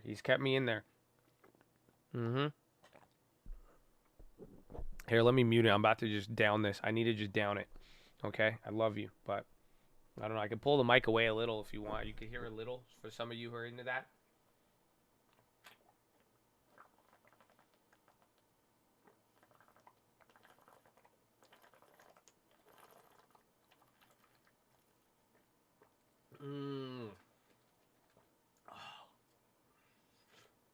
Did you get that? Oh, I feel like the Kool-Aid man. Oh, yeah. Bro, 40 grams of protein straight to the dome? Huh? Oh! Woo! Let's see. We'll hit the gym again today, too. I'm going to wake up with gym voice. You're going to be like, you sound tired. I'm going to be like, I'm just sounding swole. Sounding swole. Nah, it's a lean body shake. I tried a different protein. I ate all my other protein. So then I had to get a quick version. So I ordered these quick ones. But it's good. It has a lot more calories. It's like 285 calories. It's good. How much I weigh? In between 155 and like 165, depending on how much I poop or how lazy I get. If I miss, you know, sometimes you could do like a 3-day gym week, you know what I'm saying, or 2-day gym week. It's different. Yeah, it's the quick one in Costco. Exactly. I was walking through and I ran out of my. I knew I didn't have protein, so I just saw the one at Costco. I said, all right, throw that in there. We need this to survive. I'm 165. How tall are you? I'm 5'6". I'm chunky. I'm like big. Like, bro, I'm fullback. Like I could, you know what I'm saying? I'm pretty wide. But you know, I'm telling you, we got nice shoulders. We've been in the gym, bro. But that's it. Yeah, I got some size on me. That's it, bro. I'll eat you. What? 285? Nah, not 185. You're 5'11". Yeah, bro, you could dunk on me. That's crazy.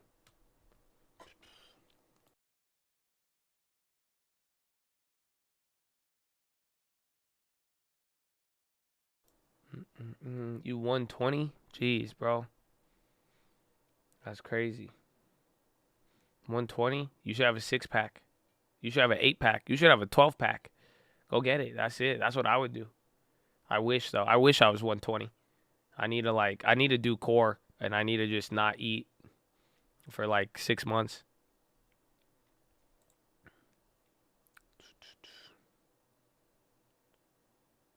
Sell me more pre-workout. You don't work out. It's okay. Don't worry. That's it. Everybody wants the Lending Tips came to my house. And he was like, yo, man. He's like, let me get some of this pre-workout. I was like, you ran out already? It's like, sorry, man. I got the secret stash.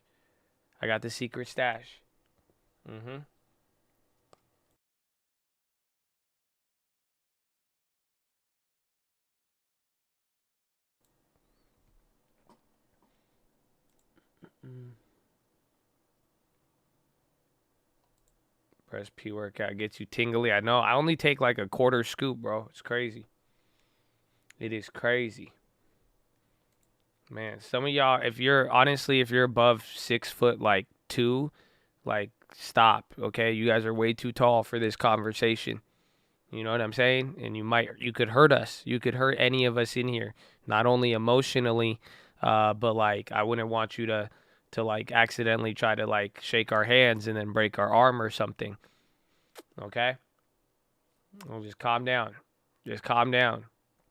Okay?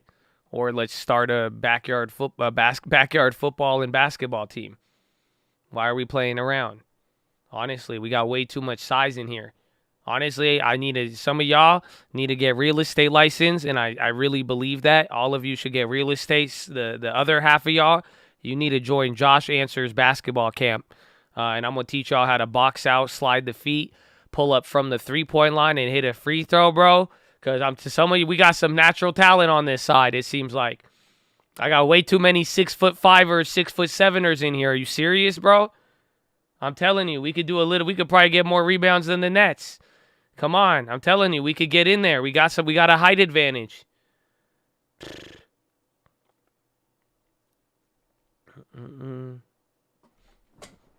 They lying? I don't know, man. I don't know.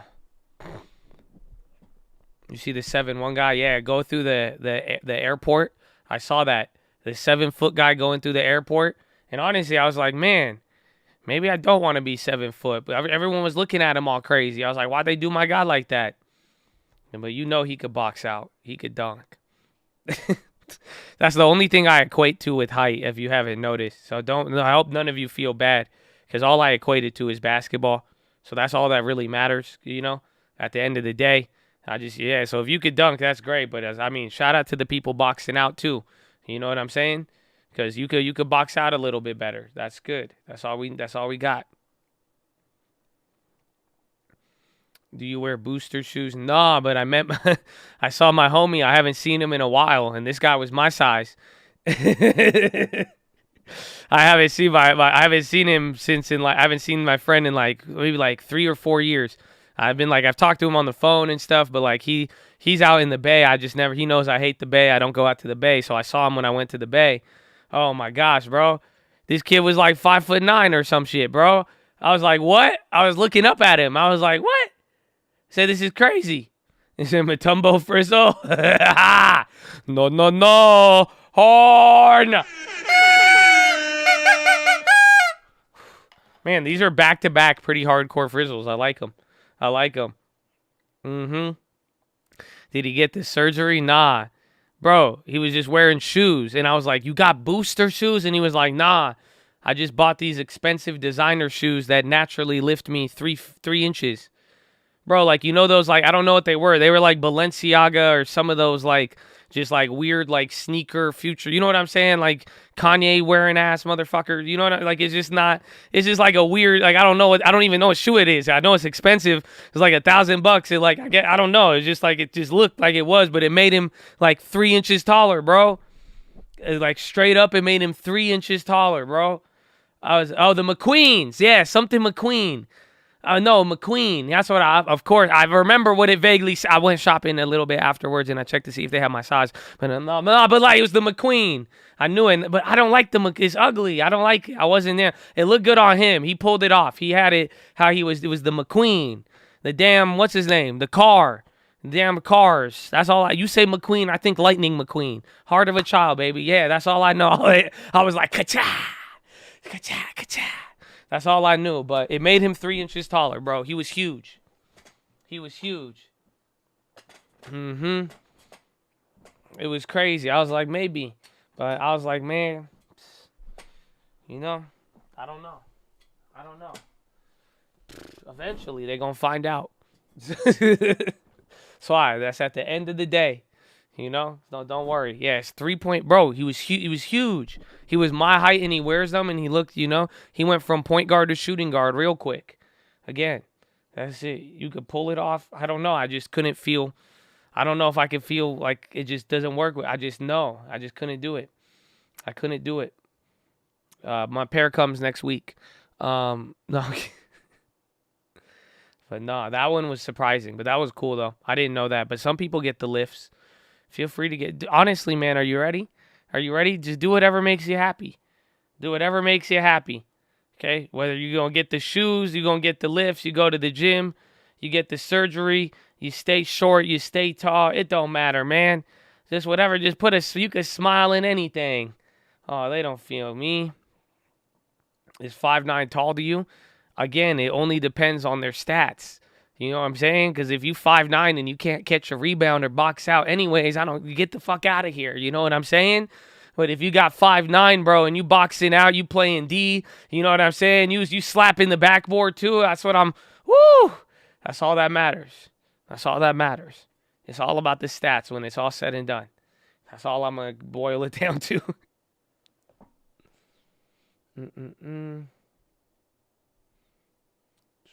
Yeah, buy now, pay later. How's that been? Muumu's in the house, bro. Muumu, you know what Muumu told me his secret the other day? You want me to tell you guys Muumu's secret? It's crazy. You know what he does?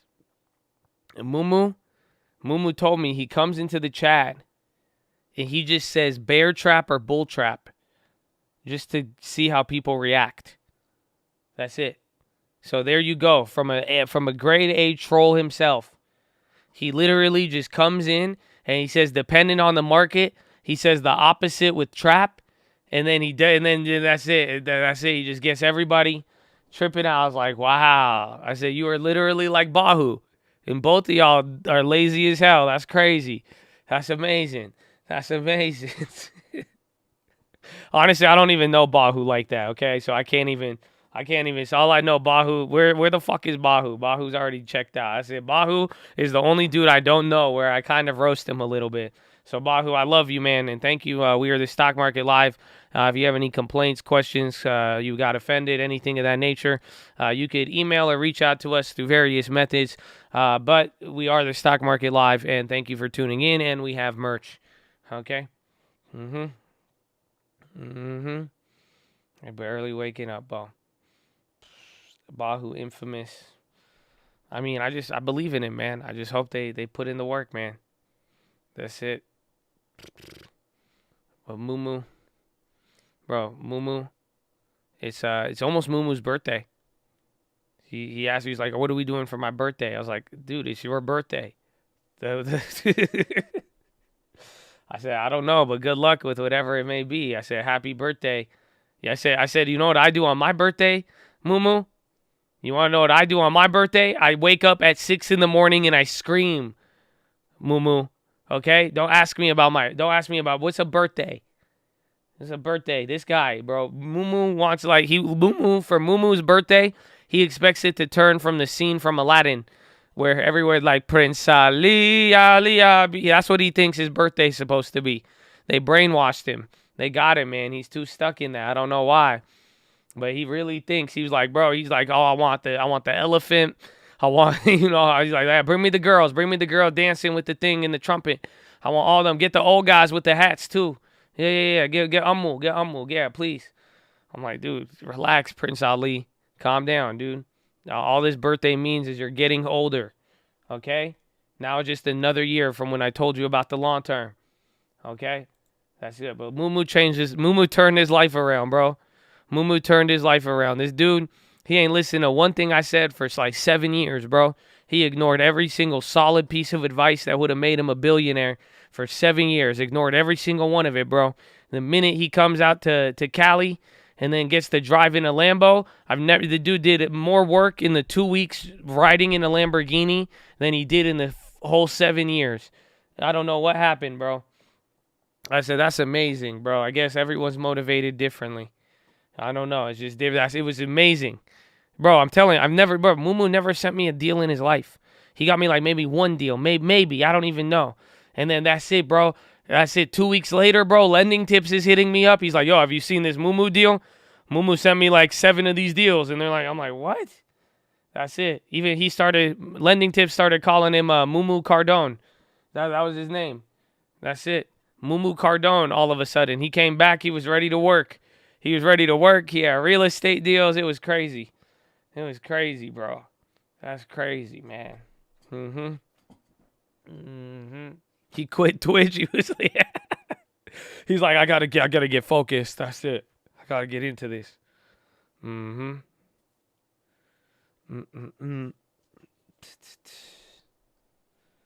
harvest is plenty. Amen. Really, Street Insider, Fintel, Short Squeeze, Leaderboard. Was that a message, or like was that like a pneumonym? What do you call it? A mnemonic? Were you sending a message, or was that the keys to your Bitcoin wallet? I'm trying to figure out. There's a lot of buzzwords in there. What does it mean? Is Relly the ticker? I'm assuming. Oh, you saw it on Twitter. I was like, okay. A mnemonic. They cracked down on the hot tub streams. Mumu left. He's like, it's just not my crowd anymore. Not feeling it the same. I'm up on Microsoft. Should I close? At close? It's up to you. I mean, lately I've closed a lot of them. If I was close to being profitable, I wouldn't have held, but I'm holding because I got beaten into submission for that earnings play. That's how that one worked.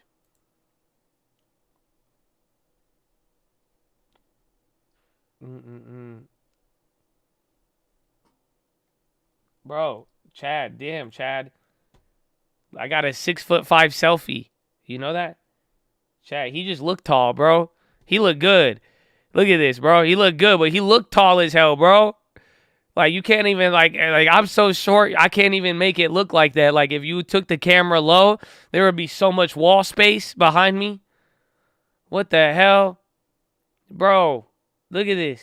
He on the phone with money. He flexing on him, bro. That's it. He got small good decision, and he got chest to the sun, bro. Yeah, he's jacked as hell.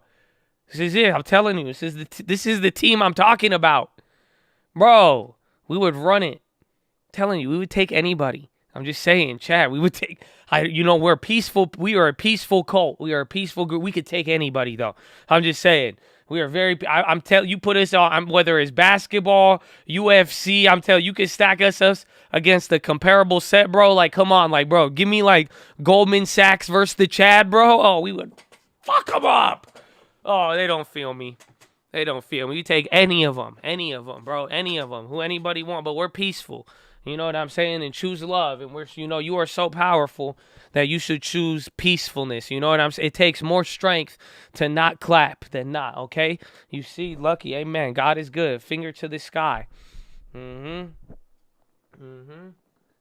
taking that picture? He's on the phone. I didn't think about that. I've been seeing that lately. I've been seeing that. Bro, the other day, my girlfriend, she showed me a picture. I said, who took that? And she's like, oh, I did it with like this selfie thing. I'm like, I don't believe it. And then I broke up with her. I said, I'm Middle Eastern. You can't even have a selfie stick take a picture of you. Only I could look at you. And then that's it. And then we were done. But still, I've been seeing a lot. I've been surprised. I'm like, how did these people keep doing it? What do you mean a timer? But how you get the positioning and shit? You know what I'm saying? Man, it's crazy. It's crazy. Yeah, I told her haram. Half of them are going to take it seriously. Sadly, I feel like my girlfriend's going to be like, we broke up. I'll be like, maybe. I don't know. I say a lot of things. I hope you have a sense of humor. Honestly, thank God she does, so it's good for now. It's good for now. Are we still going up? A little bit. We still holding the PHILO rally.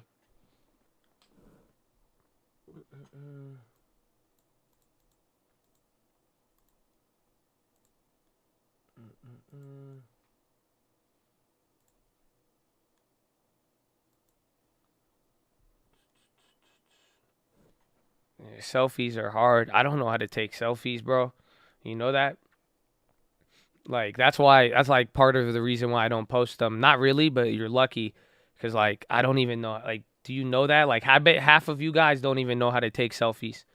I don't know. Some of y'all are good at it. Like, again, when I would go through, like, the chat, like, some of y'all, again, your pictures, I'm like, wow, I'm so proud of you. Oh, man.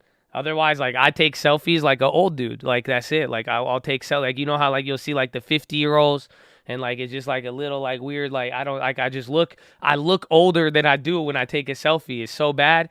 It's like, as I said, I post a selfie. I look like I'm, like, you would think I'm, like, 70 or something, bro. It's crazy. It's crazy. That's it. So, no, we can't do it. We can't do it. The Tulum selfie was hard. I'm not going to lie to you. It's because I saw some other girl do it. So I stole it from the chick. That's it. I saw some girl take a selfie in that mirror, and I was like, bet. Said, let me run that. I said, I see you. I had the chest to the sun on vacation. I'm not that original with anything regarding a photograph. Are you kidding me? That's it. So much useless talk. Well, thank you for your feedback, for coming in the Stock Market Live. We will take that and put it into our complaint box, which we have been compiling. We hope that you have a wonderful day, and thank you for tuning in to the Stock Market Live, and we have merchandise if you are interested. Thank you. It's good. Anytime. Hopefully we see you again soon. Definitely. We do have merch. We have merch. Please stop pissing with the mic on. Again, we appreciate your feedback here at Stock Market Live. You can submit a complaint to our complaint box, but for now, we are acceptable or have had enough complaints. But thank you again, and you are watching the Stock Market Live. If you did not know, we have merchandise. Thank you, and have a wonderful day.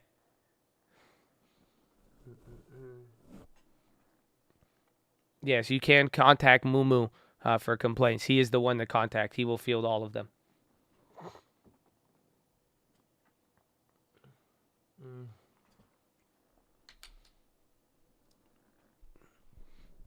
Stop! You're choking on your water. Well, sorry, we do not mean to make you choke or be damaged physically while watching Stock Market Live, but we are glad that you are here today, and hopefully you will drink your water safely. Thank you, and we do have merch.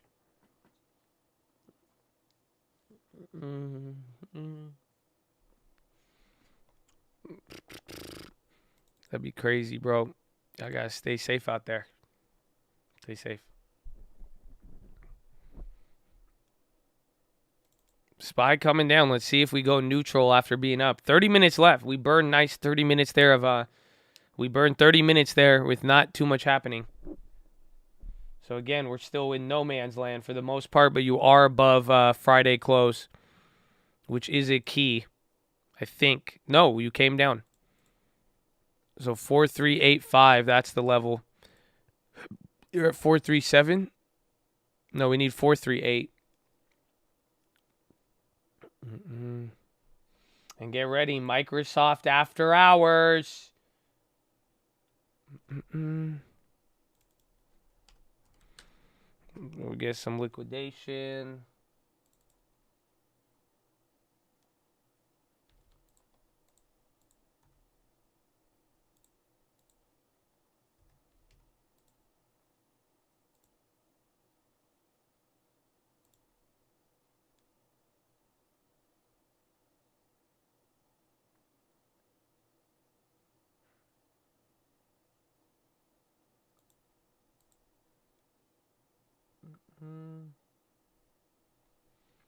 Hold that. Get QYLD for the long term. I can't just buy something for the long term on a trust me. You know what I'm saying? I have to look into it. You know, if you're like for an option trade, maybe, but like I can't. Like I only had like 15 companies in there. You know what I'm saying? I can't like. You know, you gotta do. Yeah, TXN just got clapped a little bit. But QYLD looks decent though. At least it's an ETF.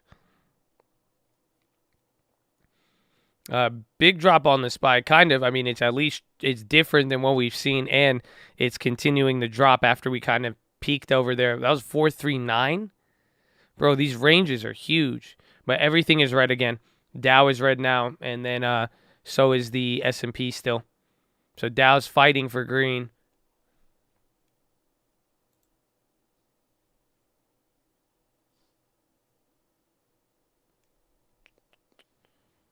Oil, good play. The TXX, we're up. I can't even say it.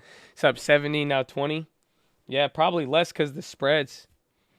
That's just, again, earnings preem. I mean, we'll find out here in the final 30 minutes. And if there is a upside. I love you too, Paboosh.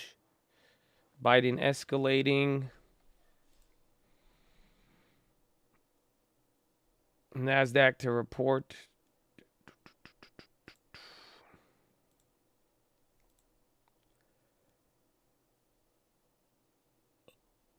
Ooh.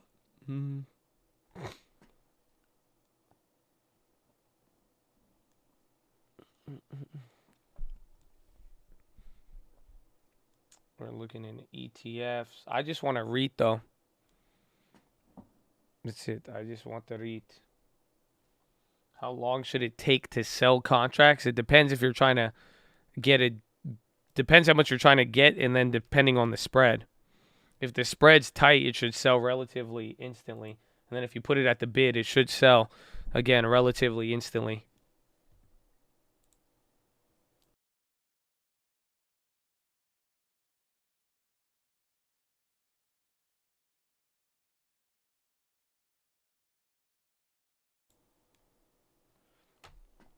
I like, we talked about it today. There's a bunch of different names that we have that I'm looking at for the long term. But O is definitely one of those. And I like them. Again, their ex-dividend too, though, is at the end of the month. So that's going to be the downside. We would have to make an early deposit if we were going to do anything with it. Microsoft, TXN, they're all selling now. Let's see.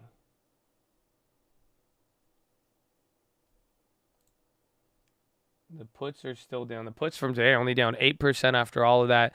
SPY is coming back. It's coming back to PHILO level. This is a pretty big move.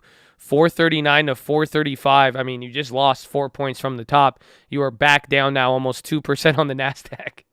That was a 1.5% drop on the NASDAQ in the last 30 minutes. Again, you just had half of it right there. The other half started a little bit into pre-workout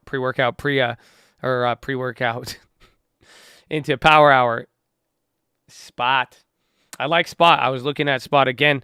Spot, I mean, I don't think a lot of people even realize Spotify still owns, they have like 30% of the music subscription business. So like they have double what Apple has, and the rest is pretty wide out there.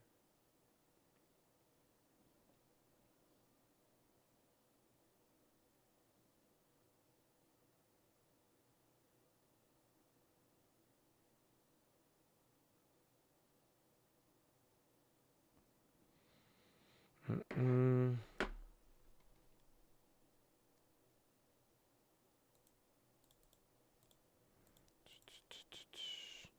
went there with me too. You got that one and the Sam. Oh, you right there with me.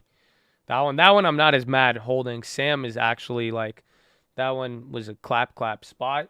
It would go higher, but I think Spotify should return to, I mean, we'll see with the growth and all that, but Spotify always been a big fan of. I know Netflix could be the only one who could buy Spotify.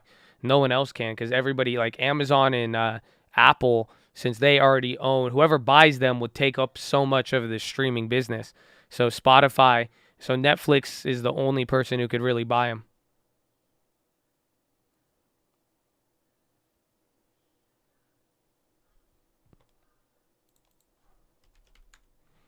That was a big move right there. Big move.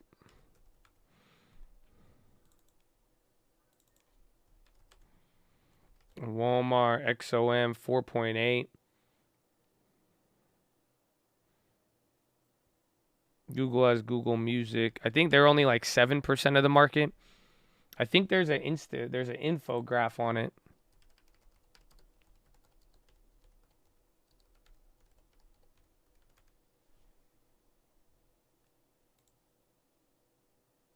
Where is it?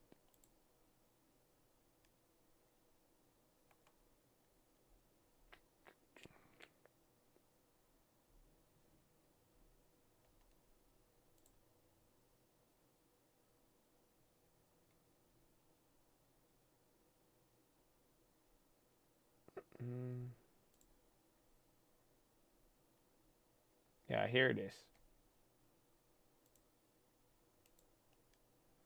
I think that I have the 2019, but there's one.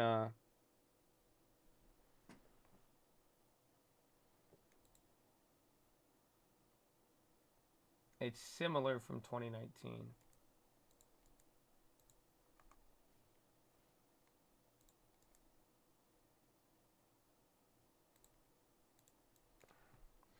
Early market on close, 28 billion sell buy side. We are coming down. So this is different. It's like this is 2019, but I know that it's changed slightly. I think Spotify's down to 33%. And then it's like Apple Music is around 20, and then you have all of the other. This is paid subscriptions. Spotify, Apple, Amazon. Yeah, Amazon was 11 there. Amazon's actually been growing. So that's why I'm like, that's like kind of the thing behind Spotify, which I still really, really like.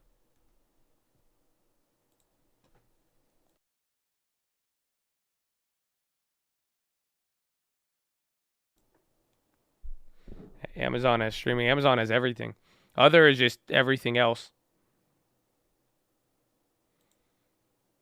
Again, that's based off paid subscription. So there is some on like Pandora and like weekly listeners.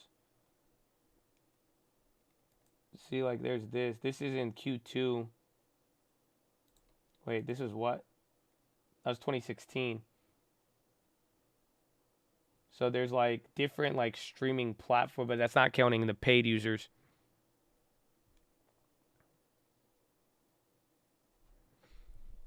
Bear trap, bull trap.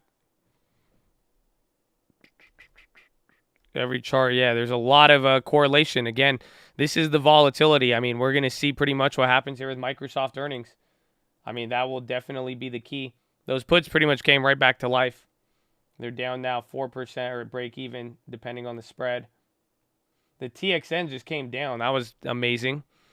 I thought those would have held up a little bit, but if we get some green in the next 30 minutes, but been a pretty bad start to power hour. You literally have just only sold off from the second minute in. Right back. This is where it kind of went crazy. This was kind of with the PHILO. So it would be below VWAP. We'll see how we react there. What is the volume? 100 mil, 127 mil. Still very, very active.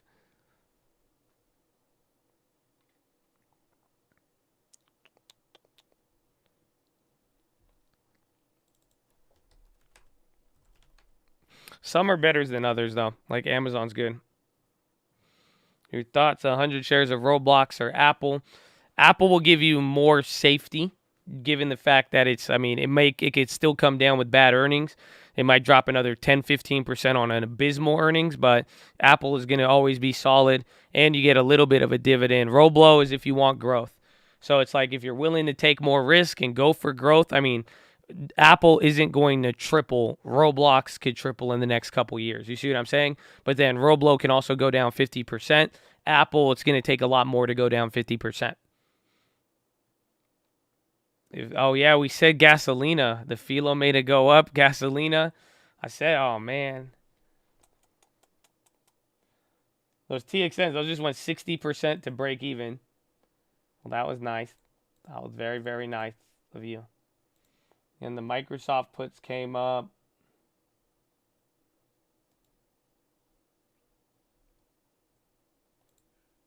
The Tesla put's still up 6%, but that came down. And then the Tesla call is up, and then the Tesla put is up 7%.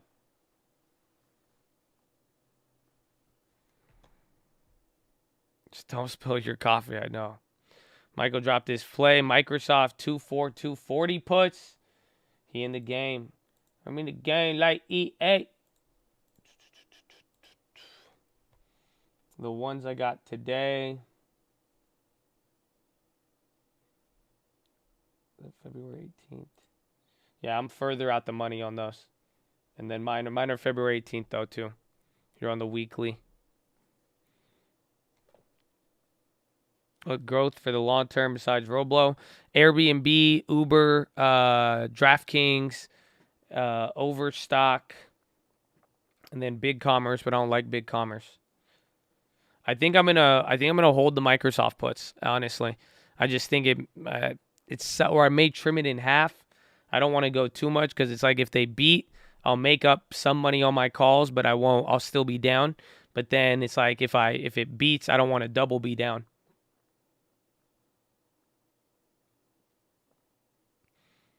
U.S. approves $2 billion arms sale to Egypt. Yallah, come on.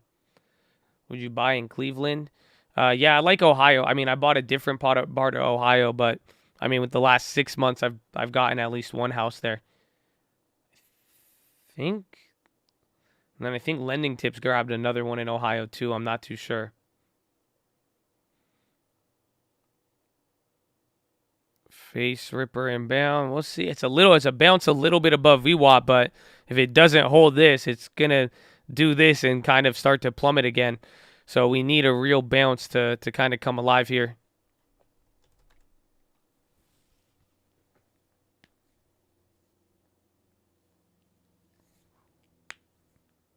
Possible U.S. sale includes C-130s and Hercules aircrafts. They're like, bro, if Afghanistan has them, let us get some. They're like, come on, bro.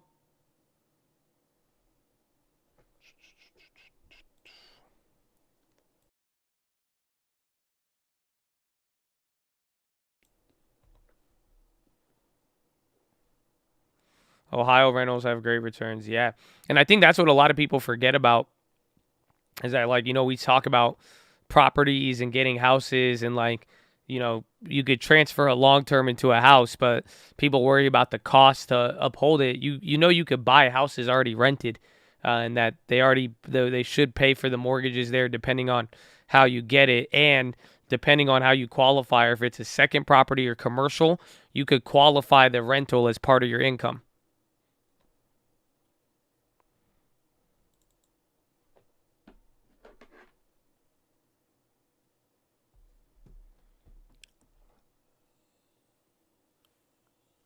Ohio, you gonna get your license? Let's do it, man. There's a lot of deals in those places. Again, that's where Moo gets a bunch. There's so many in so many markets.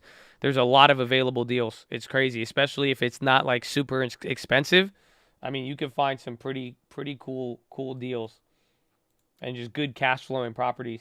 The apples came down to 16%.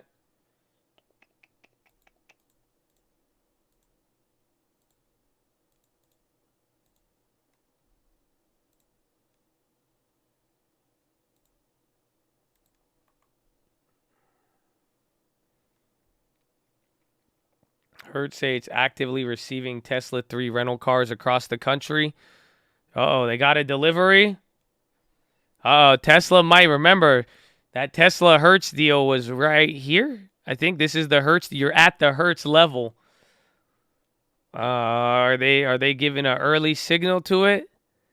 See, if that outpaces the bounce here, that could be very good.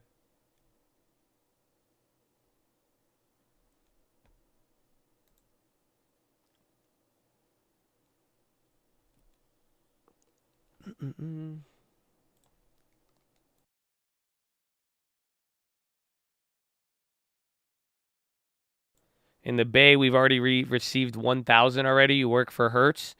Oh, wow. So Tesla's, I mean, SPY's coming up, but it looks, I don't know if it's everything. Kind of everything's getting a big rally. Even Apple.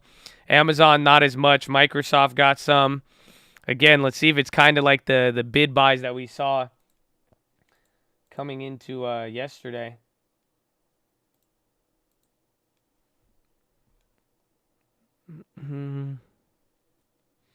Early market on close, 28 million buy side still. TLT coming down. So TLT still dropped from yesterday after being up. So this is 2 days of TLT going down. So again, that's going to weigh on tech a little bit, but we've been a little bit worse. It's wild.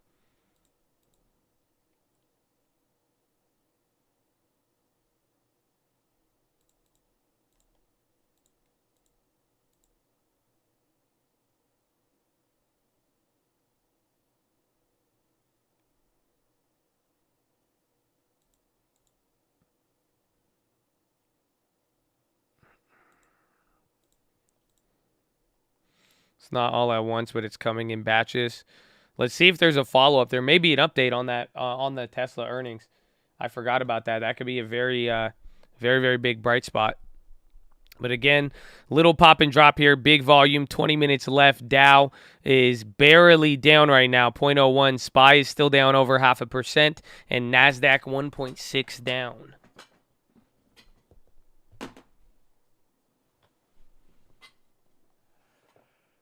New York court decision on mask mandate.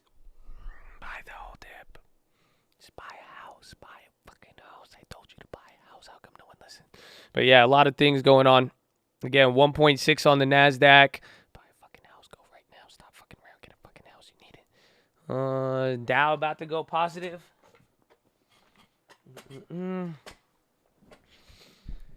New here, appreciate you. You sound like Michael Rappaport. That is extremely offensive, but thank you for your feedback. You are watching Stock Market Live. We are glad that you're here. I love you, though. I'm just kidding. Michael Rappaport's not that bad. He's crazy. We love him. We love the crazy. 17 candles to go, give or take, and we have merch, too, as well.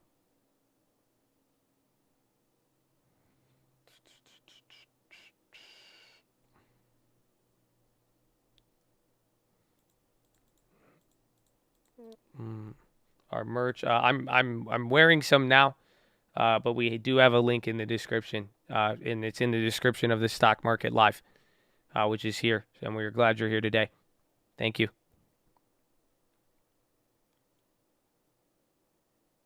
And what is your ethnicity? I don't think it is relatable to anything we are discussing right now, though I do appreciate the question. I will choose to defer this for now. because we were watching the stock market here at the Stock Market Live. So thank you.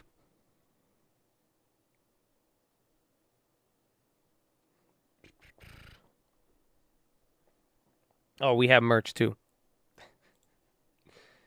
Oh no, dale gasolina! I don't even know how to say it. Hard!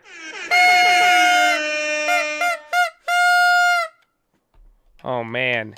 Bro, I don't know how to say it. All I know is gasolina. That's all I swear. Every time, bro, it come on in the club.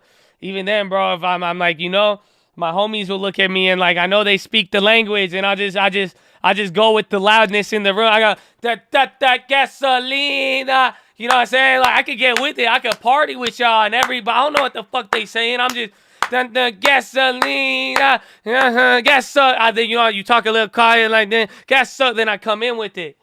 So I don't know how to say it. Y'all say Dalai Lama, Dame Mas. I don't know. I don't want to. I mean, it's a thin line. I don't want to mess up and say anything. We live in 2022, man. I skip over it really. And then gasoline. I know gasoline. I know, you know what I'm saying? Gasolina. That one works. I know that. I think it's acceptable. And that's it. Dalai Lama gasolina. Or Dalai Mas. It don't hit. Like, it don't hit when I say it. You know what I'm saying? Like, have you ever seen some of the singers, like, Latin music, bro? Like, it sound good when they do it. Like, it's smooth. It's nice. It's like, you know, but, like, it just sound awkward when I do it. It's just, like, I don't know. So, I'm just gasoline. You know what I'm saying? That's it. That's it. It's great. It's great, baby. It's great. Calm down there, piss. Mr. 305. That got me too hyped. Oh, Andy, God bless you. Coffee for Uncle for the playlist. Much appreciated. Again, Uncle got something for y'all. Horn. God bless you guys. Thank you for watching the Stock Market Live. Thank you. I didn't buy anything for the long term just yet. Beginning of the month, we went a little too early. We grabbed Airbnb. We grabbed an Airbnb Leap yesterday, but that's not for the long term. Still taking it nice and steady, but we got some. Is Nigel? It depends. I mean, Nigel, if it's very big, we're gonna have to stay in the game.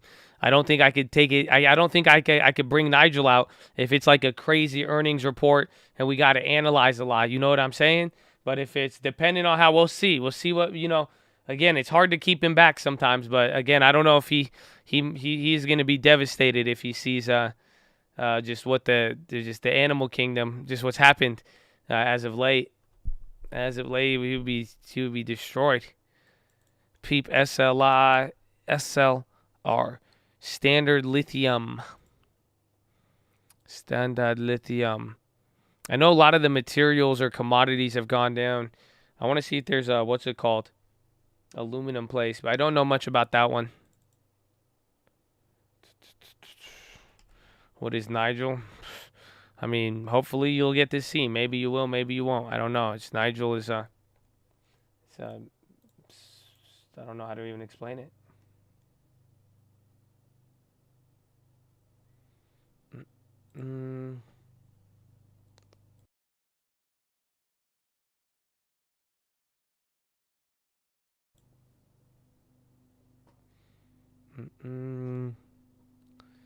HCAT. Why Microsoft puts. I just wanted to play the momentum today, but now I'm kind of just in general. Any of these big caps, I think if there's any earnings where things are going to move big, it's probably going to be this earnings. So it's like I'm down. I might be down to hold. I still got to decide. I got 10 more minutes. Let's see. I'm up on them by 1 penny. Pretty much I could like break even, maybe eke out a gain here. But it's hard to say. We either hold them naked, and then I'll just have the calls that are already clapped, and then I don't get the profit off of anything. That could be a good option too, though, because I don't even really, again, I don't have to go for it as much as. When do these expire? February 18th. P&L 120. Let's go. Play SPY puts and SPY calls. Gasolina. Amen, baby. Hey, man, Michael has already said he got the house too, so he's good. He's good. We've made sure Michael posts the plays. We love to see it. We love to see it. He says he has house long term. I'm taking his word for it, and he's already in the game. That's it. You know, we've given him. We made sure we said Michael, post the plays. You saw it. He has been saying it every time. He's been saying those puts on here. You guys have been hearing him. TD. He recently switched from Robinhood. So just think. I mean, that's crazy. It's crazy. It's beautiful. It's beautiful. Llamo gasolina. Man, wait, what did I just say? See, I said like Te amo gasolina. I don't even know what the fuck I say. Oh, man.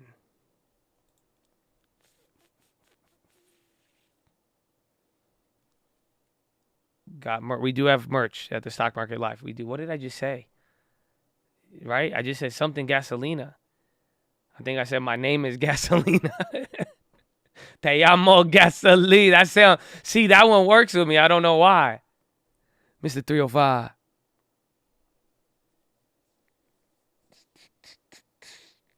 I think I said Te amo. 10-minute rigged. Fuego gasolina. TXN, you scammer. They're going to scam us.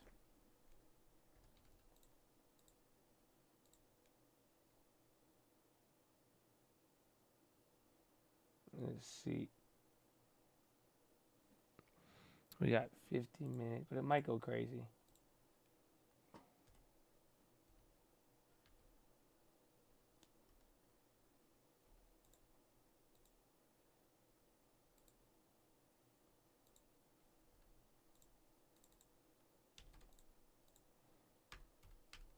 Almost see.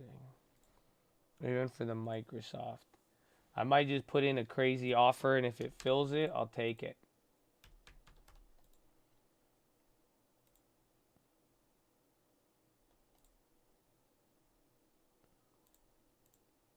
Let's see. Texans, those are going down now. They're at break even. I'm still holding the Microsoft. I just put in like a, let me see, did that get filled? I put in a way, way higher order than where it's at now. So I'm seeing, because if there's end of the day, otherwise I might just hold it.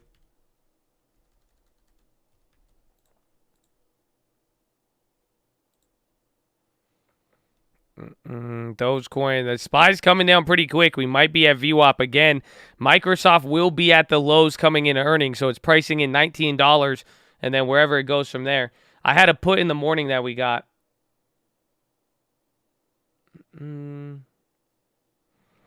Get ready. See if TLT goes down. It's a decent sized move, and again, the premiums are willing to move. Again, the Teslas, the Texas, and the Microsofts are moving for earnings. Tesla calls still up. Tesla puts went up. And then the Apple calls are still, everything's, again, it's pretty much like the morning. Surprisingly, a lot of the premiums are the same, give or take. Probably some of them, I think the XOMs, those move the most.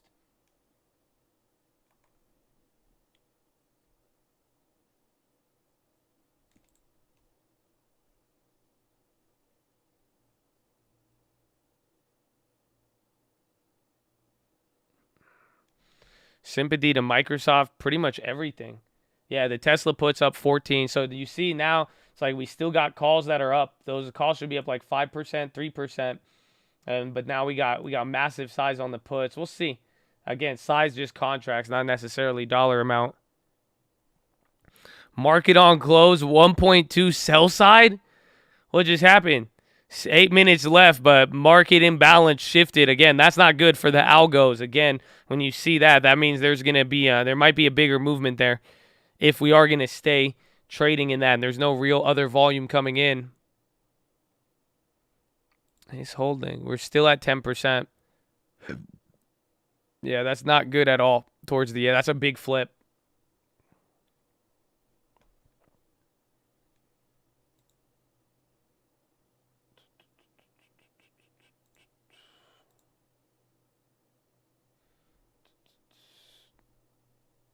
$28 million and $1.2 billion. $28 million buy side.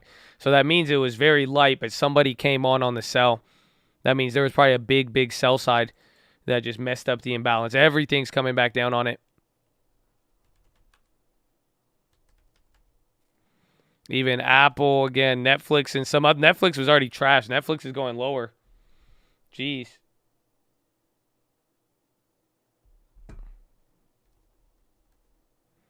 Microsoft now back to normal.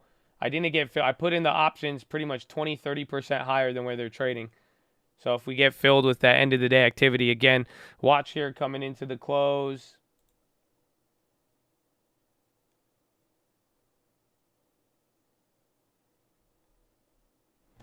Where's TXN?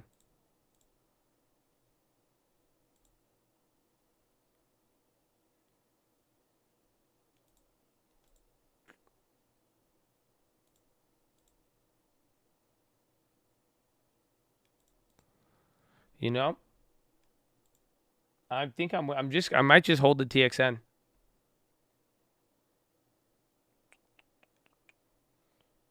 That one, it's only down 8%, but the spread is wide. I want to see. It just sucks it's a weekly. But I guess at least we have 2 days. That's the only thing. That one's on the week. 5 minutes. Microsoft coming down now. Again, Microsoft puts, they're back up. So you have 11% on the Microsofts now. Again, I could sell out of those pre-earnings if you want, but I think I might want to hold it. Let me get one more thing, probably to balance it out.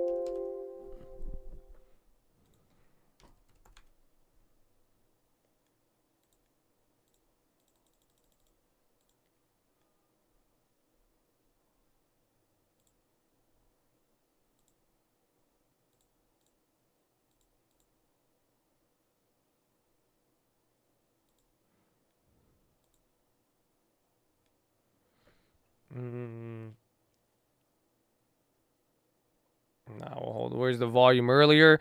Today's been big volume. This is just even bigger. Again, you're at 143 million volume.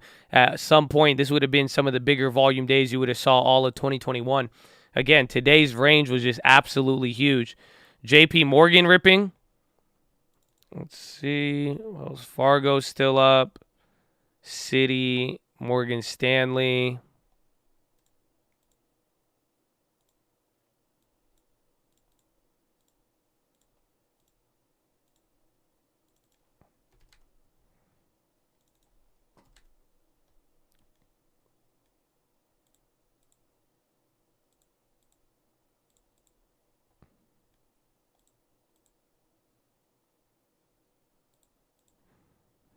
Expense. The daily is foul. We're getting Fed minutes. No, but tomorrow we're going to get the, or tonight, it should come out after hours. We'll talk about it on the watch list. Even tomorrow morning, you're going to get the, what's it called? The pre-written statement by Powell. That is the only thing we are waiting on.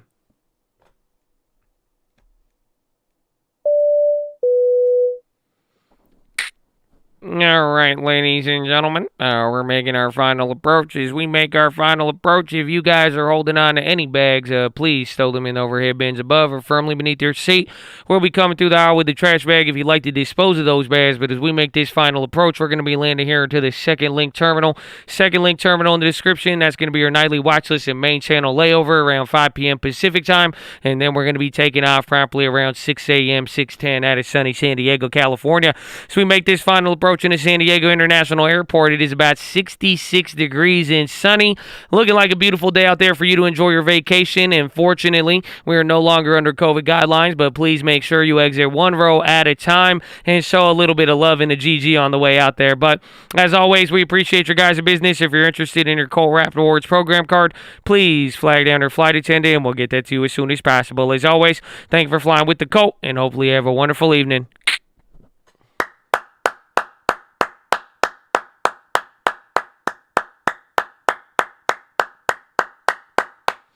Locked and loaded, baby. You still got earnings. Microsoft after the bell. What you gonna do? What you gonna do? What you gonna do when we come for you? Bad pal, bad pal. What you gonna do? What you gonna do when we come for you? Yeah, the earnings the more way. At the police now. Don't wait. No. I'm just saying it's gonna be crazy, man.